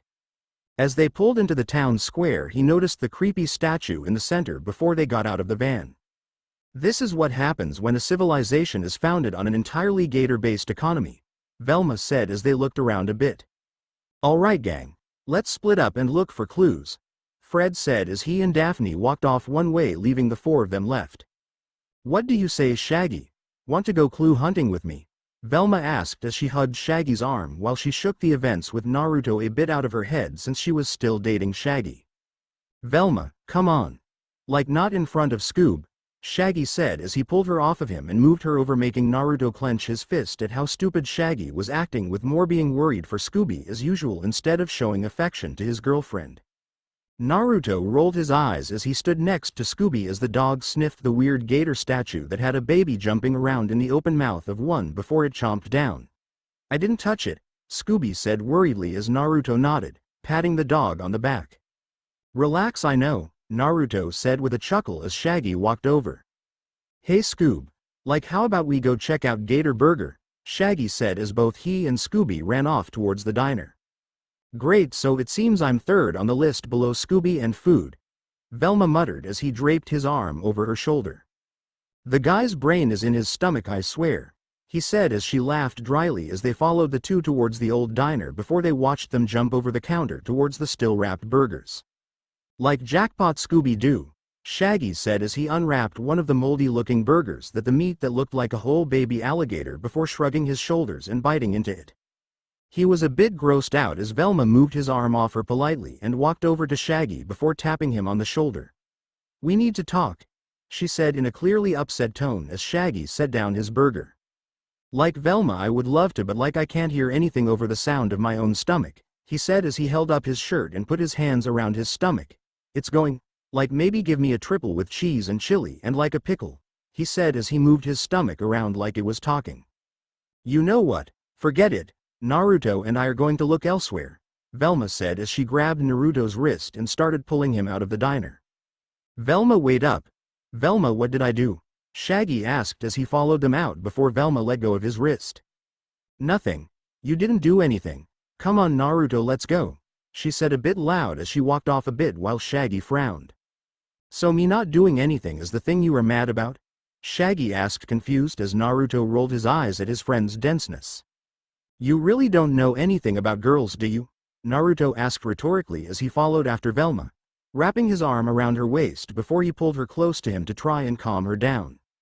He didn't care if Shaggy was watching behind as he rubbed her side as they walked, acting a bit more intimately than he normally did as he somewhat wanted to show Shaggy how a boyfriend should act, though he doubted the teen noticed since to others he and Velma were just good friends.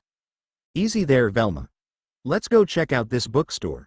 Maybe there's something interesting in there, he said as he held her close, letting her rest her head against him as they walked towards an old broken-looking bookstore, but as they walked in they found that only the outside was trashed. The inside was, besides a thick layer of dust, was still standing quite nicely. Wow, they have a lot of books here. Who knew Gatorsburg had things like this? Velma said as he chuckled. It was a boom town in the 1800s, so it's been around for a while even if it did crash, he said as he walked down a row of bookshelves as Velma stayed near the front before he tripped on a raised floorboard, only barely catching himself as he fell with a slight crash. Are you okay, Naruto? Velma asked as she looked over after the crash to see him lying on the ground as he pushed himself up. Yeah, I'm fine, just fell on a stupid loose boa. Oh hello, what is this? He said as he noticed the board had been completely pulled out by him tripping on it and there was a hidden compartment underneath. What is in there? Velma asked as she moved over towards him as he pulled a large old-looking book from the hole. It was a very old-looking leather-bound book. The cover read, Clan of Nine, with the spine merely reading, 3, on it with a circle that had a spiral in it at the bottom. He didn't know what exactly about the book felt off, but as he flipped through some pages he widened his eyes slightly as there was a drawing of the same shrine that he had seen in his dreams with the name, 9, under it before he slammed the book shut. What? What was in the book? Velma asked as she had only seen Naruto this freaked out when there was a clown nearby.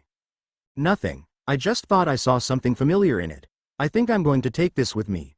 I mean, it's not like they would care since only 3 people live here, he said as Velma frowned but didn't have time to push it as Fred called out to them to come back. Let's go, gang. There's nothing to trap here, Fred said as they started to walk back to the mystery machine. It seems Mr. E sent us on a wild goose chase, he said as they got inside, Daphne and Shaggy taking the front with Fred while Velma and Scooby sat in the back. More like a wild gator chase, Shaggy said with a chuckle as Fred tried to start the van only for no noise at all to come out as the engine didn't even seem to try and turn over. That's weird. Fred said with a frown as they got out of the van, Naruto leaving the book there as they went around to the front of the van before Fred opened the hood. Can you tell what the problem is, Fred? Daphne asked as Fred frowned. Well, you see that hole there? Fred asked as he pointed his flashlight at the empty inside of the van. That should be an engine. He added before a loud roar of an engine flared behind them before they turned to see a large tow truck pull up to them. Naruto frowned as a large muscular man stepped out of the tow truck, his instincts forcing him to move Velma behind him as the man stomped over to them. You kids are in some serious trouble, the man said as he walked towards Fred. Care to tell me what you are doing in Gatorsburg? He yelled as he picked Fred up by the collar of his shirt. Our van broke down, so put him down, and I don't know, do your job, Naruto growled out as he grabbed the man's wrist and squeezed it tightly. Yeah, maybe you can take a look at it, Fred said as the man glared at Fred. And why should I help you? The man said as Velma rolled her eyes. Because you're a mechanic, she said flatly as the man sighed. Touché, he said as he let go of Fred before walking over to Van before he opened the hood. After a few minutes he closed the hood and started wiping his hands of imaginary grease. Here's your problem. Your engine's missing, he said as Naruto rolled his eyes. Yes, we know that already, pretty much anyone with eyes can. Can you get us a new one? Naruto asked as the man nodded, not acknowledging the jab at him. I can, but I'd have to order it from Crystal Cove, and seeing how it's more than 3 miles away it won't arrive until morning, he said as Shaggy frowned. You mean we're stuck in this creepy abandoned gator town all night? Shaggy asked as Velma, Fred and Daphne all dialed their parents as Naruto leaned against the van as most of the time his only ride anywhere was the mystery machine or Velma's mom. He frowned as they all hung up with and shook their heads. No luck? He asked as Velma sighed and leaned next to him.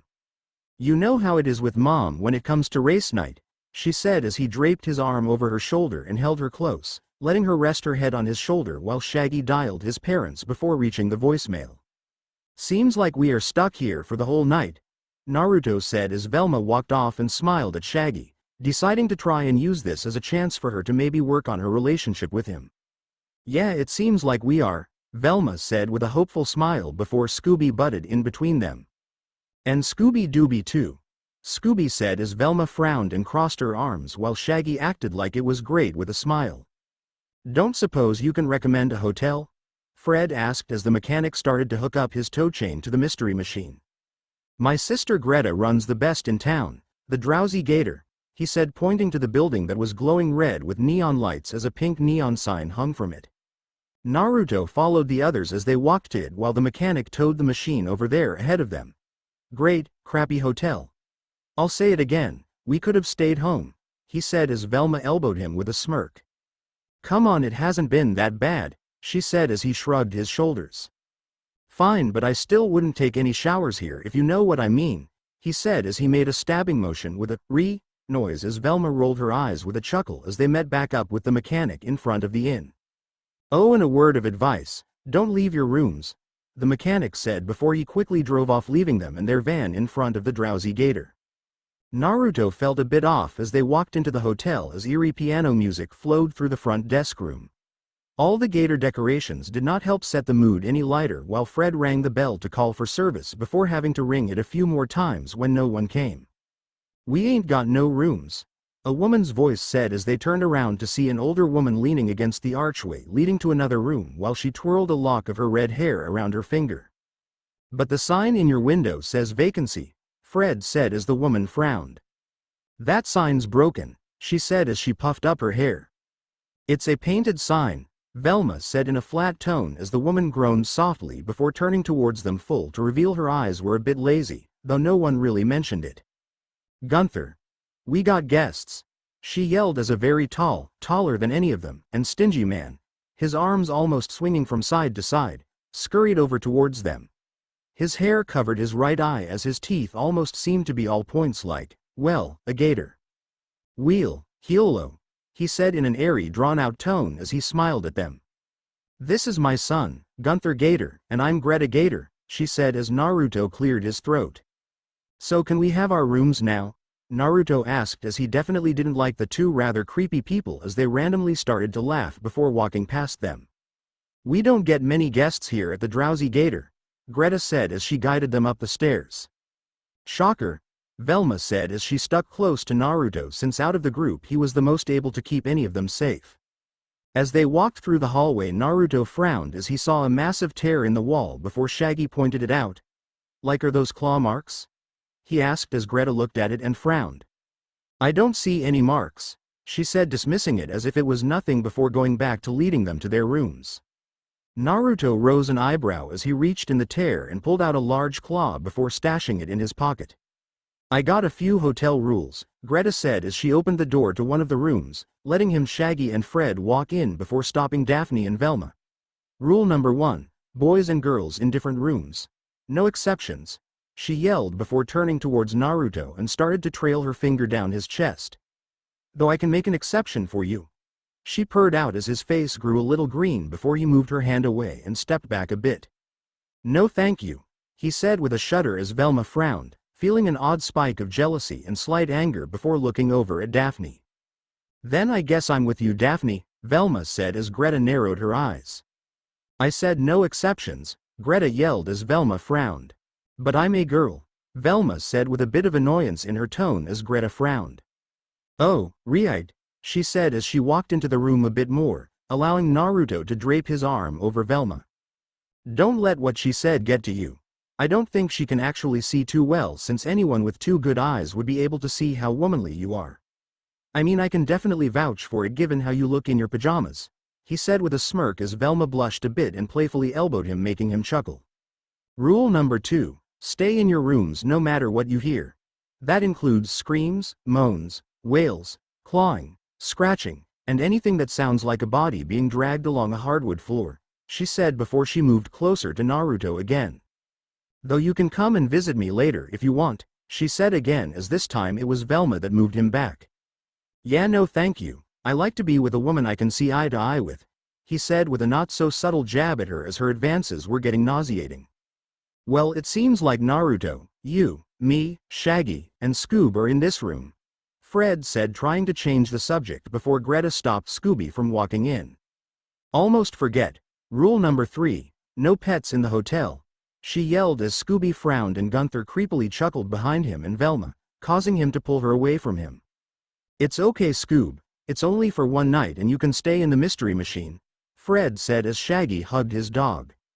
Yeah, it's only one night, little buddy. I'll see you in the morning, Shaggy said as Scooby hugged tighter as they sobbed against one another.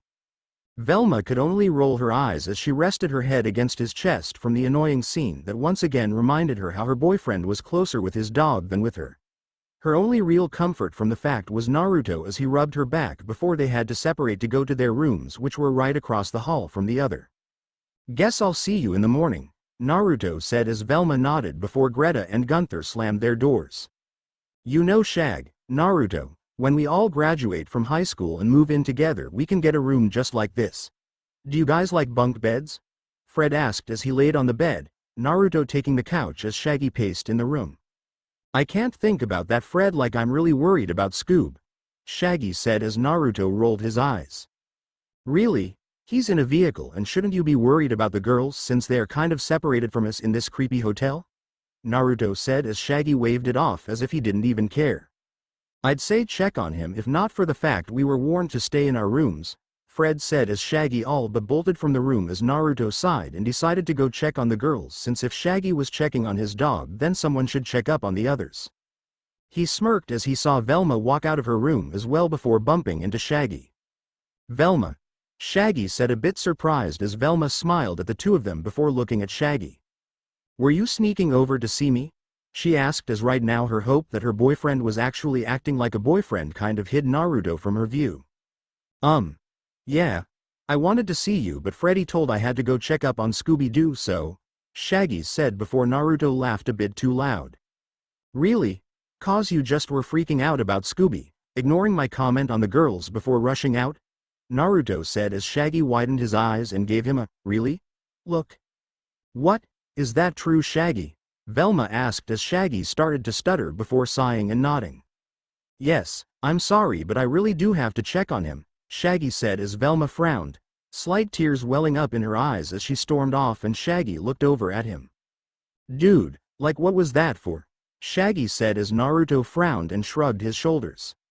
Sorry, I've recently decided to speak more honestly and I guess it slipped out, Naruto said in a dry tone as he followed after Velma as Shaggy frowned before running off to check on Scooby, completely ignoring Velma again. Naruto knew he shouldn't have done that since it was a bit of a dick move, though in all honesty he didn't care since Shaggy was willing to lie like that to get Velma's hopes up and all he really did was call him out on it while she happened to be in front of them. He sighed as he heard a door to one of the many open rooms slam before he opened it up to see Velma frowning as she looked at herself in a three-part mirror.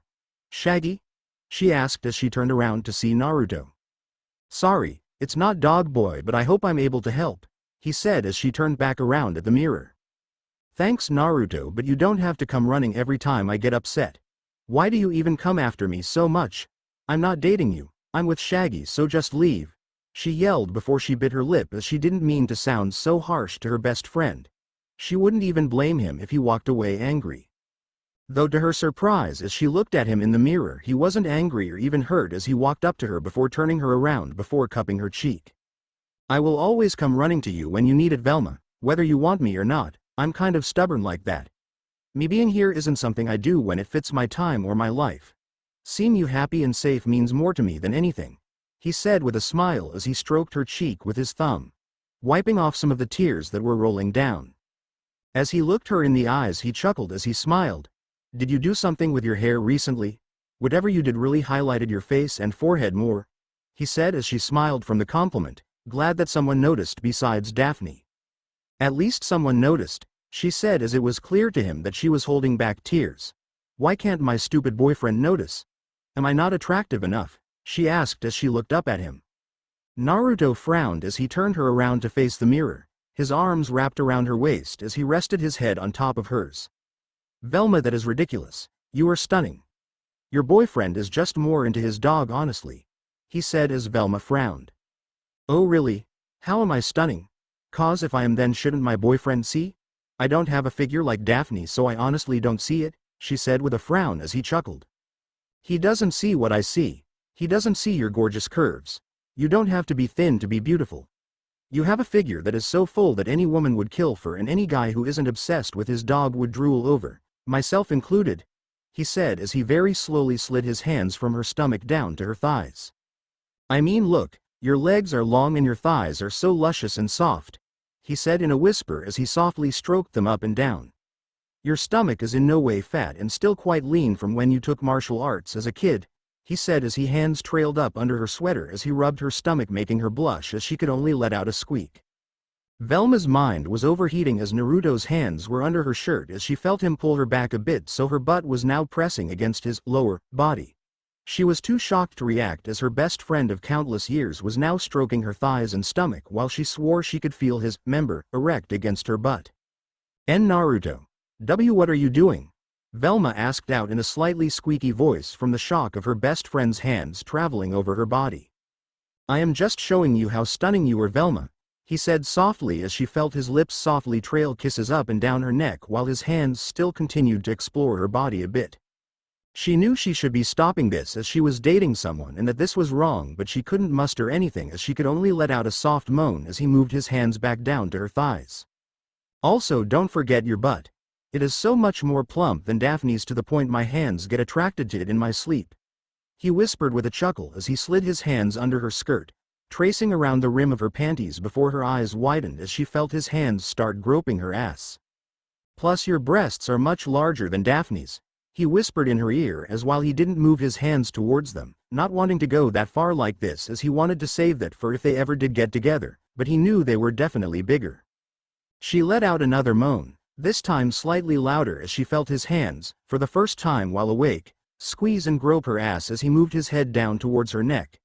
She felt her cheeks heat up at the comment on her breasts since she always felt a bit embarrassed about her chest, thinking it was more just fat than anything. Oh, and your moans, it might be the first time hearing them but they are so sexy, he said as he grazed his lips on her neck, making her moan out his name and him smile massively. It seems I just found another thing I love about you, he whispered in her ear as he gave her earlobe a soft nibble before her eyes widened in shock. She felt her heart beat erratically as she looked at him through the mirror. And Naruto? Did you seriously just say that? She asked as he moved his eyes up from her neck and looked her in the eyes from behind her and nodded. That's right, Velma. I really do love you. I know I should have chosen a better time, but there never has been one. I've loved you for so long, Velma. I love everything about you, and seeing you unhappy with Shaggy is too much for me to bear, he said with a frown as he buried his face in the back on her neck, trailing soft kisses on it that made her moan again. But Naruto, she tried to stutter out, a bit shaken up by the sudden confession before Naruto silenced her with a soft kiss on the base of her neck, making her legs quiver a bit. I know you can't answer right now, and I don't want you to. I want you to think it over and answer what is in your heart. Answer who you want more, he said as he nibbled on her ear, making her moan loudly as right now he just wanted to make her happy and give her some of the things that Shaggy had neglected to give her. Her mind was overloaded by everything that was happening, from the affection her best friend was showing her to the confession of love. It had been all too much for her to handle. Velma watched with a dark red blush as she watched Naruto continue to kiss and nibble on her neck and ears as his hands were still groping her ass all while she could still feel something hard press up against her. She could only pant and moan, as with this being the most she has ever done it was overwhelming, but not in a bad way. She knew she shouldn't be doing this with Naruto since she was with Shaggy, but a part of her didn't want to tell him to stop. Naruto smiled as Velma moaned and wiggled in front of him and grinding her butt against, most likely not intentionally, in her haze since he could see it in her eyes. He wanted to continue touching her as having her in his hands was amazing, but he knew he had to wait to go on, as much as that was hard to do. Velma, I love you so much, and while I really wish I could show you just how much by showing your body the attention it deserves, he whispered into her ear as he nibbled on her lobe a bit before he turned her around, still groping her ass as she looked up at him weakly, softly panting and moaning from everything he was doing to her. I want you to please think this over. I am willing to wait for your decision as long as you need, but I have to do one thing since I refuse to let Shaggy have it, and I hope you don't hate me for this, he said as Velma looked at him confused, her daze slightly wearing off before her eyes widened as he cupped her cheek and planted his lips on hers. It was her first kiss, something she had been saving for when Shaggy eventually actually kissed her. A small part of her was angry at him stealing it, but the rest of her melted into the kiss as she felt Naruto hold her close to him and deeply kiss her. She could still even feel his hands slide back down to her butt, stroking and rubbing it as she, in her daze, started to press her lower body against his. Her face was very quickly heating up as she felt his hard member press against her stomach a bit due to their height difference. Her body almost seemed to act a bit on its own as she grinded against him more as he continued their kiss. The feel of his lips and the intensity of the kiss made her legs quiver as she was about to open her mouth to deepen the kiss before the door burst open and they quickly separated while the entire gang burst in. What's going on? Naruto asked as they quickly slammed the door and Fred put his weight against it to keep it closed. Velma fell back onto the bed, sitting down as her legs had given out while she looked up at Naruto in slight shock as she was taking in everything he had just said and done to her. She felt her cheeks heat up as her mind wandered to what could have happened if the rest of the group hadn't have busted in. With how things were going and how her self-restraint was failing, the thoughts were too much for her as her face turned crimson and she shook them out of her head as she knew she shouldn't be imagining such intimate and intense scenarios in her head and needed to get back to the main point of it. He loves me. What? When did this happen? She thought, her head being in a massive haze as she had honestly never noticed his feelings and questioned if she had just been a bit dense. She couldn't help but smile a little bit while butterflies fluttered in her stomach as the crush she thought would always just be unrequited was quickly becoming more realistic. And it somewhat made her nervous. Naruto was her best friend and her crush she has had for a long time, one she had forced herself to give up on as she felt it was unachievable before she chose to date Shaggy. She couldn't just dump Shaggy and move on to Naruto. Also, she didn't even know if she was brave enough to go for it with Naruto. And comparing the two didn't even seem fair to Shaggy. Naruto was so caring, passionate and loving with her, more so that Shaggy has been for the combined couple months they had been together for. The way he touched her made almost all of her self-restraint fade away as she had almost opened her mouth to let him deepen their kiss while she grinded on him. It surprised her that she had actually done that, but he was undoubtedly the most handsome guy at school and any girl would do it if given the chance, even herself, the science nerd. Her insecurities still ate her up inside and she was a bit afraid that he would regret being with her if they did get together. If something went wrong and they broke up, she didn't know how she'd handle losing her best and closest friend. Though before her mind could continue running her disaster scenario, she was snapped out of it. Gator people! Daphne yelled as Velma, who had shaken off her daze, quickly adjusted her glasses and her skirt since it had been hiked up a bit before standing up. Come again? Velma asked with a slight voice crack before clearing her throat as Fred held his finger up to his lip. Naruto frowned, a bit tense as they stayed silent in the room as Fred pressed his ear against the door, trying to hear what was going on outside. Maybe they're gone, Fred said, a bit unsure before the power burst and all the lights turned off, making Naruto instinctively reach for Velma's wrist to keep her close. Thankfully his instincts were right as he quickly pulled her away from near the window just as one giant gator person burst through the window. Back off, you giant handbag! Naruto yelled as he slammed his foot powerfully into the one gator's face, making him fall out the window, before the gang rushed towards the bathroom to barricade themselves in. Though just he rushed in, he frowned and reached for Fred, pulling him back just as a female-looking gator person tried to swipe her claws at him, and they ran back towards the room just as the first gator came back in. Make your way towards the door very slowly, Fred whispered as they nodded and quietly made their way towards the door. Just as they were halfway there, the ground in front of Velma burst open and a third gator person burst out, grabbing Velma's legs as Naruto, who was still holding her wrist, held onto her tightly. Get the hell off her, you ugly bastard, or I swear I will crack your skull, Naruto yelled as he stomped down hard on the gator while pulling Velma out, while Shaggy grabbed her other wrist at the very last second just as the gator let go, making her crash into him and Shaggy letting go. Why, you saved me, Velma said in a shaky tone. Of course, the last thing I want is for you to be hurt or in danger, he said as he pulled the skin of the gator's hand off of her, narrowing his eyes as it definitely felt off. Though before he could comment on it, the three gators lunged at them, making them all quickly run out of the room and towards the front door of the hotel. Scooby, get behind the wheel, Fred yelled as Naruto understood what he was planning. But the mystery machine doesn't have an engine, Daphne yelled as Naruto nodded. Which is why we are going to push it down the hill and away from here, Naruto said as he quickly picked Velma up and stood up on the back bumper to set her on top of the van. Daphne, get up there as well. Shaggy, help us push, Naruto ordered as Velma helped Daphne up and he, Fred and Shaggy started pushing from behind. Hold on girls, because Scooby is going to have to turn it around mid-roll, Naruto said as they held onto the luggage railing on top as they pushed it down, and Scooby rather skillfully turned it around mid-roll before it quickly started to roll down the hill. Quickly, jump on, Fred said as he helped Shaggy onto the bumper as Naruto ran and caught up with it just as it sped down the hill until it slowed down just as they passed the "Welcome to Gatorsburg" sign. Look, they're stopping, Velma said as they looked back to see the three gators stopping at the bridge that crossed the river that went through town and acted as the border of it. They weren't trying to eat us, I think they only wanted us out of town, Naruto said with a frown as he had held onto the hand of the gator that had grabbed Velma. Is it me, or does this look like a costume? Also, do any of you notice the link between number of gators and number of people living here? Naruto asked as he pointed to the sign that showed the painted on 3 above the crossed out number. Yeah, but if we are going to solve the rest of this mystery, we need to go back into Gatorsburg, Fred said as Naruto frowned but cracked his knuckles. Fine by me, since I am a bit pissed at them for ruining something, he growled as Velma blushed a bit as she and Daphne got off the top of the van.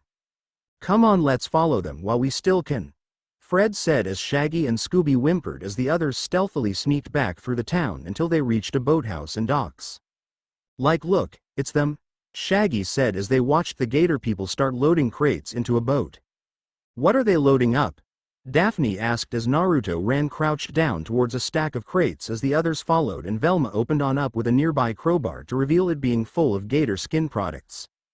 100% pure gator, she said as she picked up a gator skin belt in a plastic bag and read off the bag with a frown.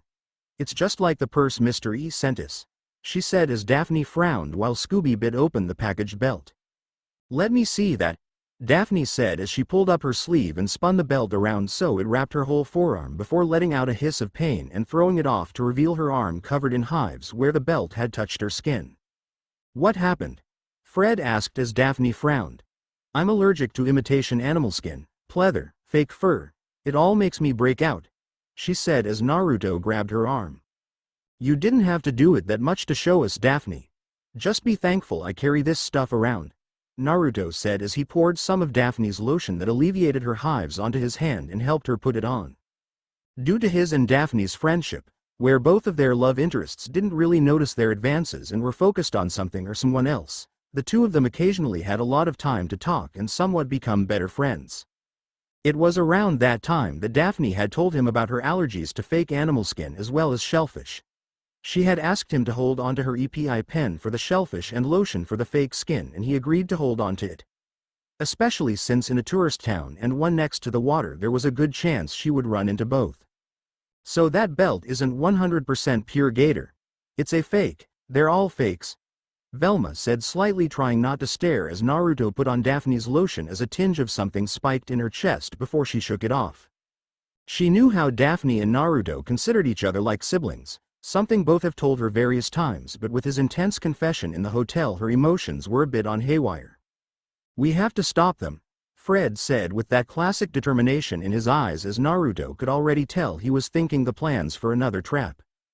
Thankfully this time the trap wasn't overly complex like usual, as Shaggy just had to lead the gator people to the rope snares made out of gator belts that Naruto and Fred were in charge of, since Fred almost made Daphne pull them, already forgetting her allergy to it. He tensed his hands around the belt as Shaggy and Scooby ran by, leading the gators before they reached the spot. Now! Fred yelled as they both pulled, capturing the gators as they were sent flying up by the pulley system Fred rigged up. Naruto watched, hoping this one worked unlike the last one, as everything seemed to work fine. The last part was the one that everything could go wrong, as the gators fell onto a trampoline as Velma slid out the gator skin trunks for them to fall in with the forklift. He let out a sigh of relief as they all fell in and were trapped with the gator belts wrapping around the trunks as they rolled a bit from the force of the gator people falling into them. Old 45, gets them every time, Fred said as he and Daphne sat on one of the trunks while he looked through a book that read, Fred's Traps. Daphne sighed with a pout as Fred, once again, was focusing on his traps before Naruto patted her on the back encouragingly. You'll get him soon, Daph, he said with a smile as he sat down on the middle trunk while Velma called the sheriff, which due to Crystal Cove not being too far away meant he could rather quickly. We should bring these three in front of the hotel so it's easier for the sheriff to find us, he said as Fred nodded and started up the forklift and carefully scooped them up and drove them off towards the hotel as the others followed on foot. By the time they got to the hotel the cops were already pulling up and waiting. Well, we should get them out, shouldn't we? Naruto asked as he kicked the trunks a few times, making them roll over and rattle around the gators inside as he was a bit angry. Anyone would be angry too if three gator people chased their friends into a room where he was confessing to the girl he loved and had just gotten a kiss out of her. Yeah, let's see who these gators really are, Fred said as he opened the trunks, and just as the gators lurched out the gator belts that had been binding the trunks now bound them and made them unable to move. Fred walked over to the first gator, as he pulled off his mask. Grady Gator, Grenda Gator and Gunther Gator, Fred said as he walked past, unmasking all of the gator people. Well, it's kind of obvious since they're the only people living here, Naruto said as Velma shushed him with a smirk as Fred asked them why they had done it. After we ran out of gators everybody moved out of Gatorsburg but not us, Grady, the mechanic, said as Greta nodded. This here's our home, she said as Daphne frowned. So with no alligators you decided to make imitation gator products and pass them off as real, she said as Velma stepped forward next. But you couldn't have anyone snooping around Gatorsburg, so you created the creeping creatures to scare people away, she said as Fred nodded. Then you could run your counterfeit gator ring without anyone know who you were or what you were up to, Fred said as Naruto rolled his eyes. Quite a ridiculous plan as always. Villains honestly need to be smarter if a group of teens can foil it, Naruto said with a chuckle as Gunther leaned forward. And we would have gotten away with it too if it weren't for you meddling juveniles and your unauthorized investigation of our synthetic gator accessories, Gunther said as the sheriff groaned. You're telling me this gator stuff is fake?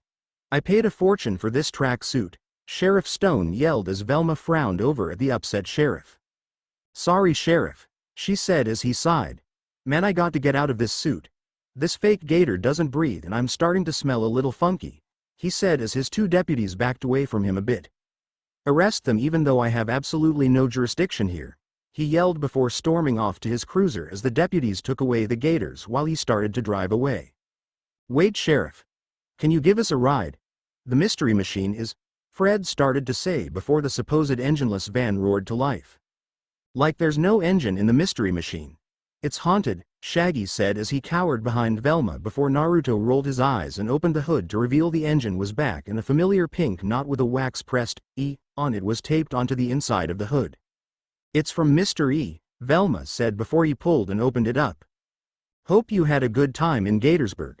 But be warned, there are more mysteries to come. This is only one piece of the puzzle. Mr. E," he read out as Fred frowned. "Puzzle? What's that supposed to mean?" Fred asked as Shaggy shivered. "I don't know, but I have a bad feeling we are going to find out," Shaggy said as lightning flashed and thunder boomed behind them, making Scooby jump into Shaggy's arms and Velma instinctively reach and grab Naruto's hand. "Well, come on, gang. Let's get home," Fred said as Velma looked over at Naruto with a blush before she gave his hand a squeeze and sat up in the front with Daphne, leaving him alone in the back with Shaggy and Scooby. The drive back to Crystal Cove was quiet, a bit more than usual, though he chalked it up to them still being a bit out of it from the gators chasing them and the warning Mr. E gave them. Once they had reached Crystal Cove, Fred quickly dropped them all off. Naruto made sure to grab the book he had found in Gatorsburg as he headed up to his apartment. He wanted to read the book, but for now he just threw it onto his coffee table as he fell back onto his couch. "I went too far with that kiss, didn't I?" he thought with a frown as he ran his hand through his hair with a loud groan. "She barely even looked at me after I did that, and the whole drive home. She definitely is angry at me," he thought as he looked up at the ceiling with a sigh. He was brought out of his thoughts as a knock rang out on his door, making him quickly stand up and walk to it a bit confused. He wasn't expecting anyone over, and it's not like he got many visitors in general. As he opened the door, he was a bit stunned to see Velma standing there as she looked at him with a blush on her cheeks. "My mom said I can stay over like usual. Can I still come in?" she asked as he nodded, a bit surprised to see her here. "Why, yeah, of course, you're still welcomed here whenever," he said as she smiled lightly and nodded as she walked inside. "Do you want some tea or coffee?" he asked as she shook her head and sat down on the couch and looked at him as if telling him to sit down as well, which he quickly did. The two of them stayed in a bit of silence before Velma clenched her fists and frowned. "I don't know what or who I want right now, Naruto, and right now with everything that happened in that hotel room I am very confused. I don't want our friendship to be broken because of my indecisiveness," she said as Naruto could see her eyes watering up before he put his hands over her clenched fists and squeezed them softly. "Velma, you don't have to feel stressed or rushed to answer. I meant it when I said I am willing to wait as long as it takes for you to figure things out. The main thing I want is for you to be happy. That's partially why I did what I did," he said softly as she looked up at him. "It was eating me up inside every time you got upset or sad when Shaggy blew you off, since you deserve to be loved. I promise I won't go away if you pick Shaggy over me, since I don't think I could function without you in my life," he said with a chuckle, making her laugh softly as well. "And the kiss?" she asked as he smiled and stroked her cheek. "I promise I won't pull any dirty moves like that again, and will leave your lips alone until or if you choose me. The last thing I want is for you to feel uncomfortable or like you were forced to decide before you were ready," he said as she nodded before letting out a squeak as he pulled her onto his lap. "Though that doesn't mean I'm not going to tease you," he said as he wrapped his arms around her lap and fall back, pulling her down with him. Velma blushed a bit as she rested her head on his chest before she put her hands on him and pushed up so she could look at him.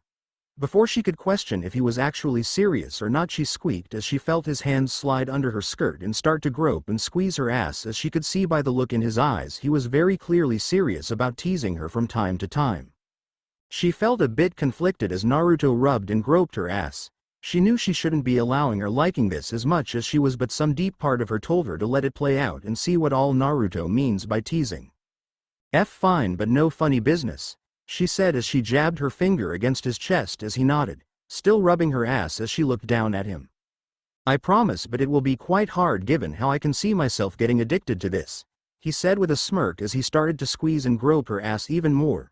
He was definitely enjoying himself as he groped her ass over her panties, digging his fingers into her very supple ass and stroked it. Velma bit her lip before she let out a soft moan, and she slapped his chest out of embarrassment before he held his hands up in surrender. "Sorry, I couldn't help. No real funny business starting now," he said as she pouted at him but nodded. Well, anyways, it is getting late. Are you still going to stay over? He asked as she nodded. Yeah, I don't want things to change between us, Naruto, and to be honest, I like spending the night here. It gets me away from my mom and everything, Velma said as he smiled and pet her head. Well then, let's get off to bed then, he said with a smile as Velma smiled. I'll get change. Meet you in the room? She asked as he nodded and smiled as she walked off, staring at her butt as she walked away. Though the second the bathroom door closed, he couldn't help but smile as he was immensely happy that she actually wasn't angry at him and actually thinking things over. He actually wanted her to take her time to answer him, since Velma was the type who made decisions better after thinking them over a bit, and he didn't want to make her rush into anything. His eyes looked back to the book that he had set on the coffee table before he picked it up and frowned as he opened the drawer on his entertainment system and slid it in there to keep it safe and out of view. Right now, reading through all of that book could come later. Right now he was just happy to still be able to spend time with Velma, and he wanted to use all the time he could with her. The book would always be there for him to read tomorrow. You coming to bed? Velma said behind him as he turned to see her standing in front of his bedroom door in her usual pajamas. He smiled as he nodded. Yeah, sorry, I was just putting something away, he said with a smile as he draped his arm over her shoulder and walked to his room, glad he still had her in his life and hopeful that things grew between them in the future. Chapter 3 Contributor. Dragon Pony 022 Naruto let out a sigh as he pinched the bridge of his nose while he read through the book he had found in Gatorsburg. To anyone else this book would sound like a crazy cult of some kind, with its talk of having spirits and shrines and using them to benefit the land around it, but to him it was a bit hard to take even with his dreams and the mysterious sender of the letter backing it up. There wasn't much info on the other shrines like he thought there would be, but there was drawings and names of the spirits in the others. His was the 9th that held a fox. Sadly, it was the only one without a name. The more he read, the more he somewhat understood what happened to Gatorsburg to make it dry up. The spirit the town had was named Isobu, a turtle that apparently brought aquatic prosperity in the form of gators, since being as a turtle it would attract other reptiles to that specific area. The only reason turtles most likely didn't appear in Gatorsburg was the fact that the town was a bit of a marshland, better for gators than turtles. Though when the spirit was released, its prosperity left with it. He had also learned that for a spirit to leave they have to inhabit a human host for a preset amount of time that was different to each one. The spirits referred to this as a deal, which slightly worried him, since if his dreams were real then the spirit had somehow made a deal with him. He wasn't sure when or even if he really had made a deal with a spirit, but he was slightly worried what hosting a spirit would involve. Though before he could worry more about the subject, he heard the bathroom door open and Velma walk out, making him quickly close the book and stash it back in his entertainment system for the time being. There would always be time to read and reread over it, but to him spending time with Velma was always his priority, since she made him relax and not worry about what might be looming ahead.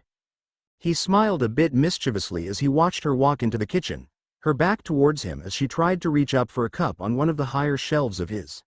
She was still wearing her pajamas, since she rarely wore her normal clothes here, since they often just relaxed here, though recently her usual pajamas had changed a bit. She still wore some short pajama shorts, only now they had gotten a bit shorter, which was something he instantly noticed. Also, she had stopped wearing baggy shirts of his and started to wear more tank tops that showed off a good bit of her cleavage as well as defining her chest a bit. Moving silently, he started to sneak up behind her before wrapping his arms around her waist and kissing the back of her neck, making her jump a bit and let out a squeak. Do you really have to kiss my neck so much? I mean, I already get woken up by you groping my butt every morning, Velma said with a slight blush, as since a week has passed since his confession, stuff like this was getting normal. Didn't mean it still didn't make her blush and fidget, but it was getting something she started to expect.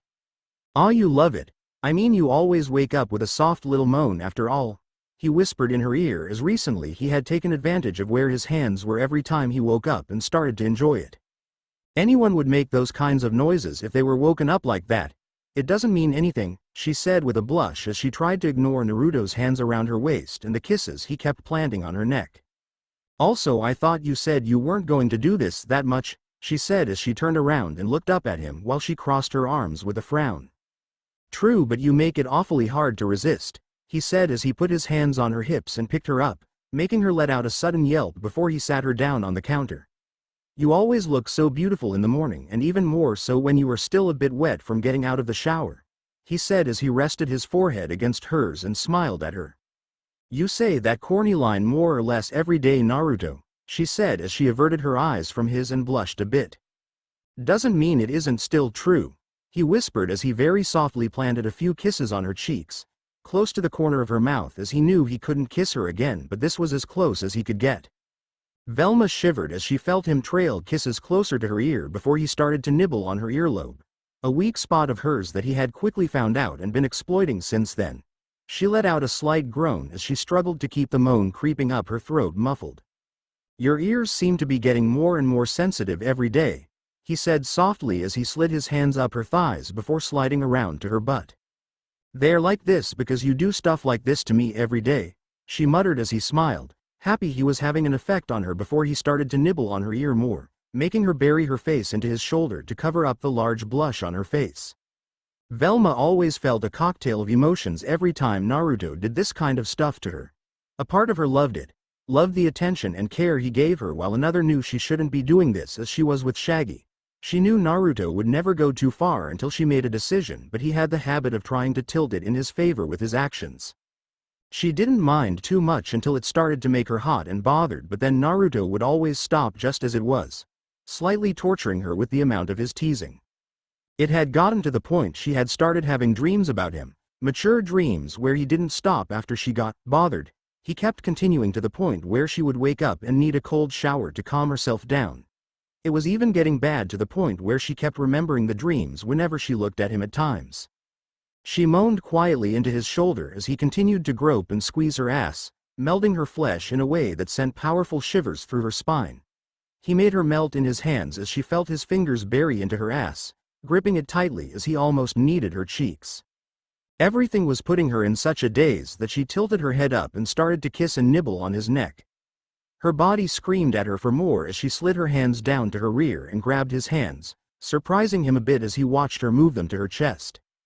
"More," she whispered, barely audible with a crimson blush on her cheeks as Naruto grinned, kissing her neck as she let out a quivering moan as he started to grope and feel her breasts. This was the first real time he had groped her breasts, with the only other time being when she woke up with his hands on her breasts while he was completely asleep. Now with him working his hands on her breasts, moving his hands over them as if he was trying to memorize the feel of them, was amazing. "Naruto," she moaned out as he kissed down her neck and continued to massage and grope her breasts. She shivered as she felt him kiss and even graze his tongue against her collarbone, getting down to her cleavage as she held onto his shoulders for support. Naruto smiled as he heard Velma let out a loud moan as he softly kissed the tops of her breasts, his smile growing as he could feel her nipples hardening against the palms of his hands. He made her moan a bit more as he used his palms to play with her nipples before she started to bite onto his shirt to try and muffle her moans. "More," she nearly screamed out in between a moan as Naruto could see the lust and daze in her eyes before he moved his hands back down her body before slipping them under her tank top. He paused for a second as he looked up at her, wanting to make sure she was okay with this, since while he might tease her a lot, he always made sure to stop if he could see any sign of her not being okay with it. He never wanted to make her feel uncomfortable or do anything she wasn't okay with. Velma panted as she grew restless until she felt Naruto's bare hands graze against her stomach as she looked down to see him looking up at her, as if asking permission to continue. She blushed darkly as she nervously nodded, her body craving his touch, speaking for her as he smiled and kissed her stomach as his hands slid up her shirt. Naruto's heart was beating a bit faster as he was a bit surprised but happy that things were turning out like this so early in the morning, as he had just expected to tease her neck a bit before she told him to stop. He smiled as he felt the soft flesh of the bottom of her breasts, slowly trailing his fingers up to her nipples, his target. But just as his fingers were about to graze against them, a loud pounding sounded out on his door, making the two of them jump apart with a blush on both of their faces. Naruto struggled not to yell as he literally couldn't have been interrupted at a worse possible time. "Hey Naruto, we dropped by to see if you wanted to come to the beach with us. Are you awake?" Fred said through the door loud enough for him to hear as he suppressed his urge to strangle Fred. He sighed as he pulled Velma off the counter. "We will continue this later if that's okay with you," he whispered to her as he stroked her cheek.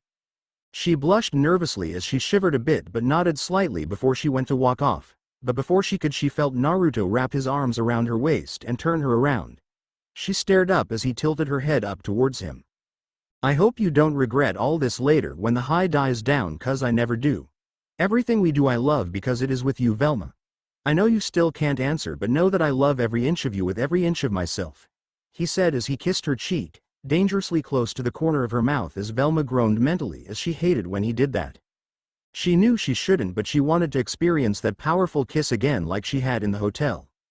As he held her close, Velma couldn't help but blush as she felt something hard press against her lower body, something she expected to be there, but it still gave her shivers whenever she felt it against her.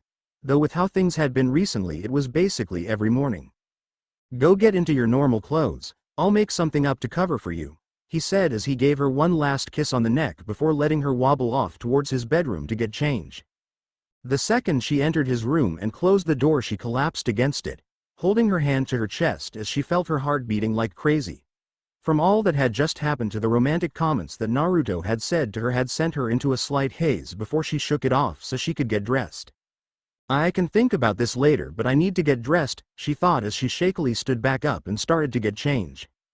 Naruto sighed as he composed himself and opened the door, wearing a bit of a forced smile. "Sorry about that, I was a bit busy," he said as Fred smiled.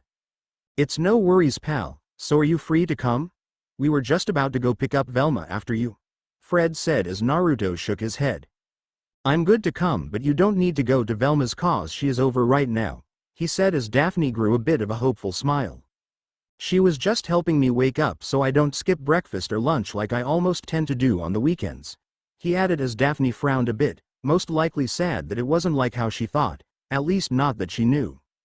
"Oh hey guys, I wasn't expecting you all to come over," Velma said a bit nervously as Daphne frowned. "Yeah, I'm sorry for dropping by suddenly. I told Fred to call ahead, but he wanted it to be a surprise," Daphne said as Velma chuckled a bit nervously, not that anyone besides Daphne picked it up in the rest of the gang. "Oh, like, do you still have some food left over?" Shaggy asked as he poked his head into the apartment until Velma and Daphne pushed and pulled him out respectively.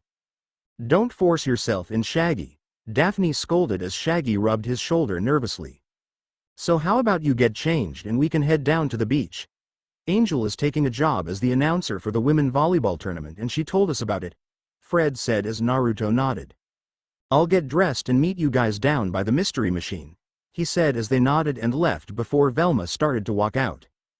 "Don't take too long," Velma said as she looked at him before blushing and quickly following after the rest of the gang. "I have really got to invest in a do not disturb sign or something," he thought with a sigh as he closed his door and went to get change. Crystal Cove Beach. Naruto, while always glad to hang out with friends, wished they hadn't shown up as volleyball was never his kind of sport and he could have been spending the day relaxing with Velma. But complaining wouldn't get him back home, so he decided to enjoy it. "Oh boy, like what a crowd," Shaggy said as they looked around to see a bunch of people, from adults to kids, running around the beach as the tournament was getting set up. "Let's just hope like they save us some food, Scoob," he added as Scooby nodded along. Naruto shivered a bit as a mascot selling dietary water, called Trickle's Trick Quid, walked by. "Seriously, isn't that stuff just a fancy name for water?" he asked as he was a bit confused about the latest craze. "It's not that bad since it got us these beach-ready bodies," two girls wearing bikinis said as they smiled and slightly hugged his arms. "I love your hair, do you maybe want to hang out later? Just the three of us?" one of the girls said as the other nodded. Velma clenched her fists, feeling almost a bit territorial before she saw Naruto kindly pulled their arms off of him. "While I am very flattered, I kind of already have a girl I have my eyes on right now. I'd feel like I would be betraying her if I did that, even if we aren't dating. I just can't see myself with anyone but her," Naruto said as the two girls let out an "ah" from how sweet it was. Velma blushed as her heart skipped a beat at Naruto's words, already knowing he was talking about her. She knew in all honesty Shaggy would never be that romantic, but she wanted to at least give him a chance. "Hey Shaggy, what would you do if two girls started hitting on you like that?" Velma asked as Shaggy looked at her confused. "What did you say, Velm? I couldn't hear you over my stomach, like it wants some real food, right, Scooby-Doo?" Shaggy asked as Scooby nodded. "Yeah, right, that," Scooby said as he pointed towards the clam cabin and started walking towards it. Velma sighed as technically that would be Shaggy's answer since in his mind it went Scooby, food, and then her. Not that place, that guy's a freak. Velma said as she pulled Shaggy's arm back. While I agree his clam food is a bit weird, especially that clam ice cream, Naruto said with a quick shiver of disgust. He isn't that bad a guy. Just a little intimidating, something I kind of understand. He finished as he scratched at his whiskers a bit. Often people who didn't know him found him a bit scary with his blood-red hair and whiskers. Yeah, Skipper Sheldon is totally cool, just don't mention his nose, Shaggy said as they walked up to the front of the little cabin. Hey there, Cappy. What happened to the old sniffer? Velma asked as Naruto couldn't help but chuckle at Velma's bluntness. It wasn't the rude kind, just the curious kind. What happened? I'll tell ye, boyo. It was a clam that took it, fierce and mighty was he, Skipper said as he started to rant like he tended to do. Naruto though smiled as everyone else was in front of them against the counter with Velma being a bit behind the rest as he stood behind her. He made sure no one else was really looking their way as he slid his hands down Velma's back, descending towards her ass. Velma had to bite her lip as she felt Naruto's hands slide under her skirt and grab onto her butt. It wasn't uncommon for Naruto to tease her around others, but normally he kept away from her butt. She guessed it was because of them getting interrupted earlier that he was being this bold, and a part of her was glad since she too had been strained since they interrupted them. You know, I really wish you were more open to wear swimsuits. I mean, it would show off everything of yours amazingly and make it so much easier to tease. He whispered in her ear as he continued to grope and massage her ass, making her have to cover her mouth with both hands to muffle the moan she let out to make sure no one heard her. She widened her eyes as she felt his hands slide under the back of her panties, gripping her bare ass, firmly squeezing it as he kneaded it in his hands. Why is he going under my panties for the first time in public like this, she thought before she shook her head with a blush as she was confused why her words fumbled like that, as if there would be more times. Why are you doing this? Velma asked him through her teeth as she turned her head to look back at him slightly while he kept squeezing and groping her ass. She wondered and worried a bit just how far he was going to go in public like this, and as much as she tried to bury it in her mind, she was a bit turned on by the public aspect and possibly being noticed. Well, after getting interrupted like we were and seeing your sexy ass in your cute skirt made it difficult not to, he whispered in her ear as he rubbed her ass and dug his fingers into her bare ass. Why, you're such a pervert, I swear, and a crazy one for doing it here, she squeaked out as he smiled, resting his head on her shoulder and shrugging his shoulders. Maybe, but it's not like I'm the only one to enjoy this.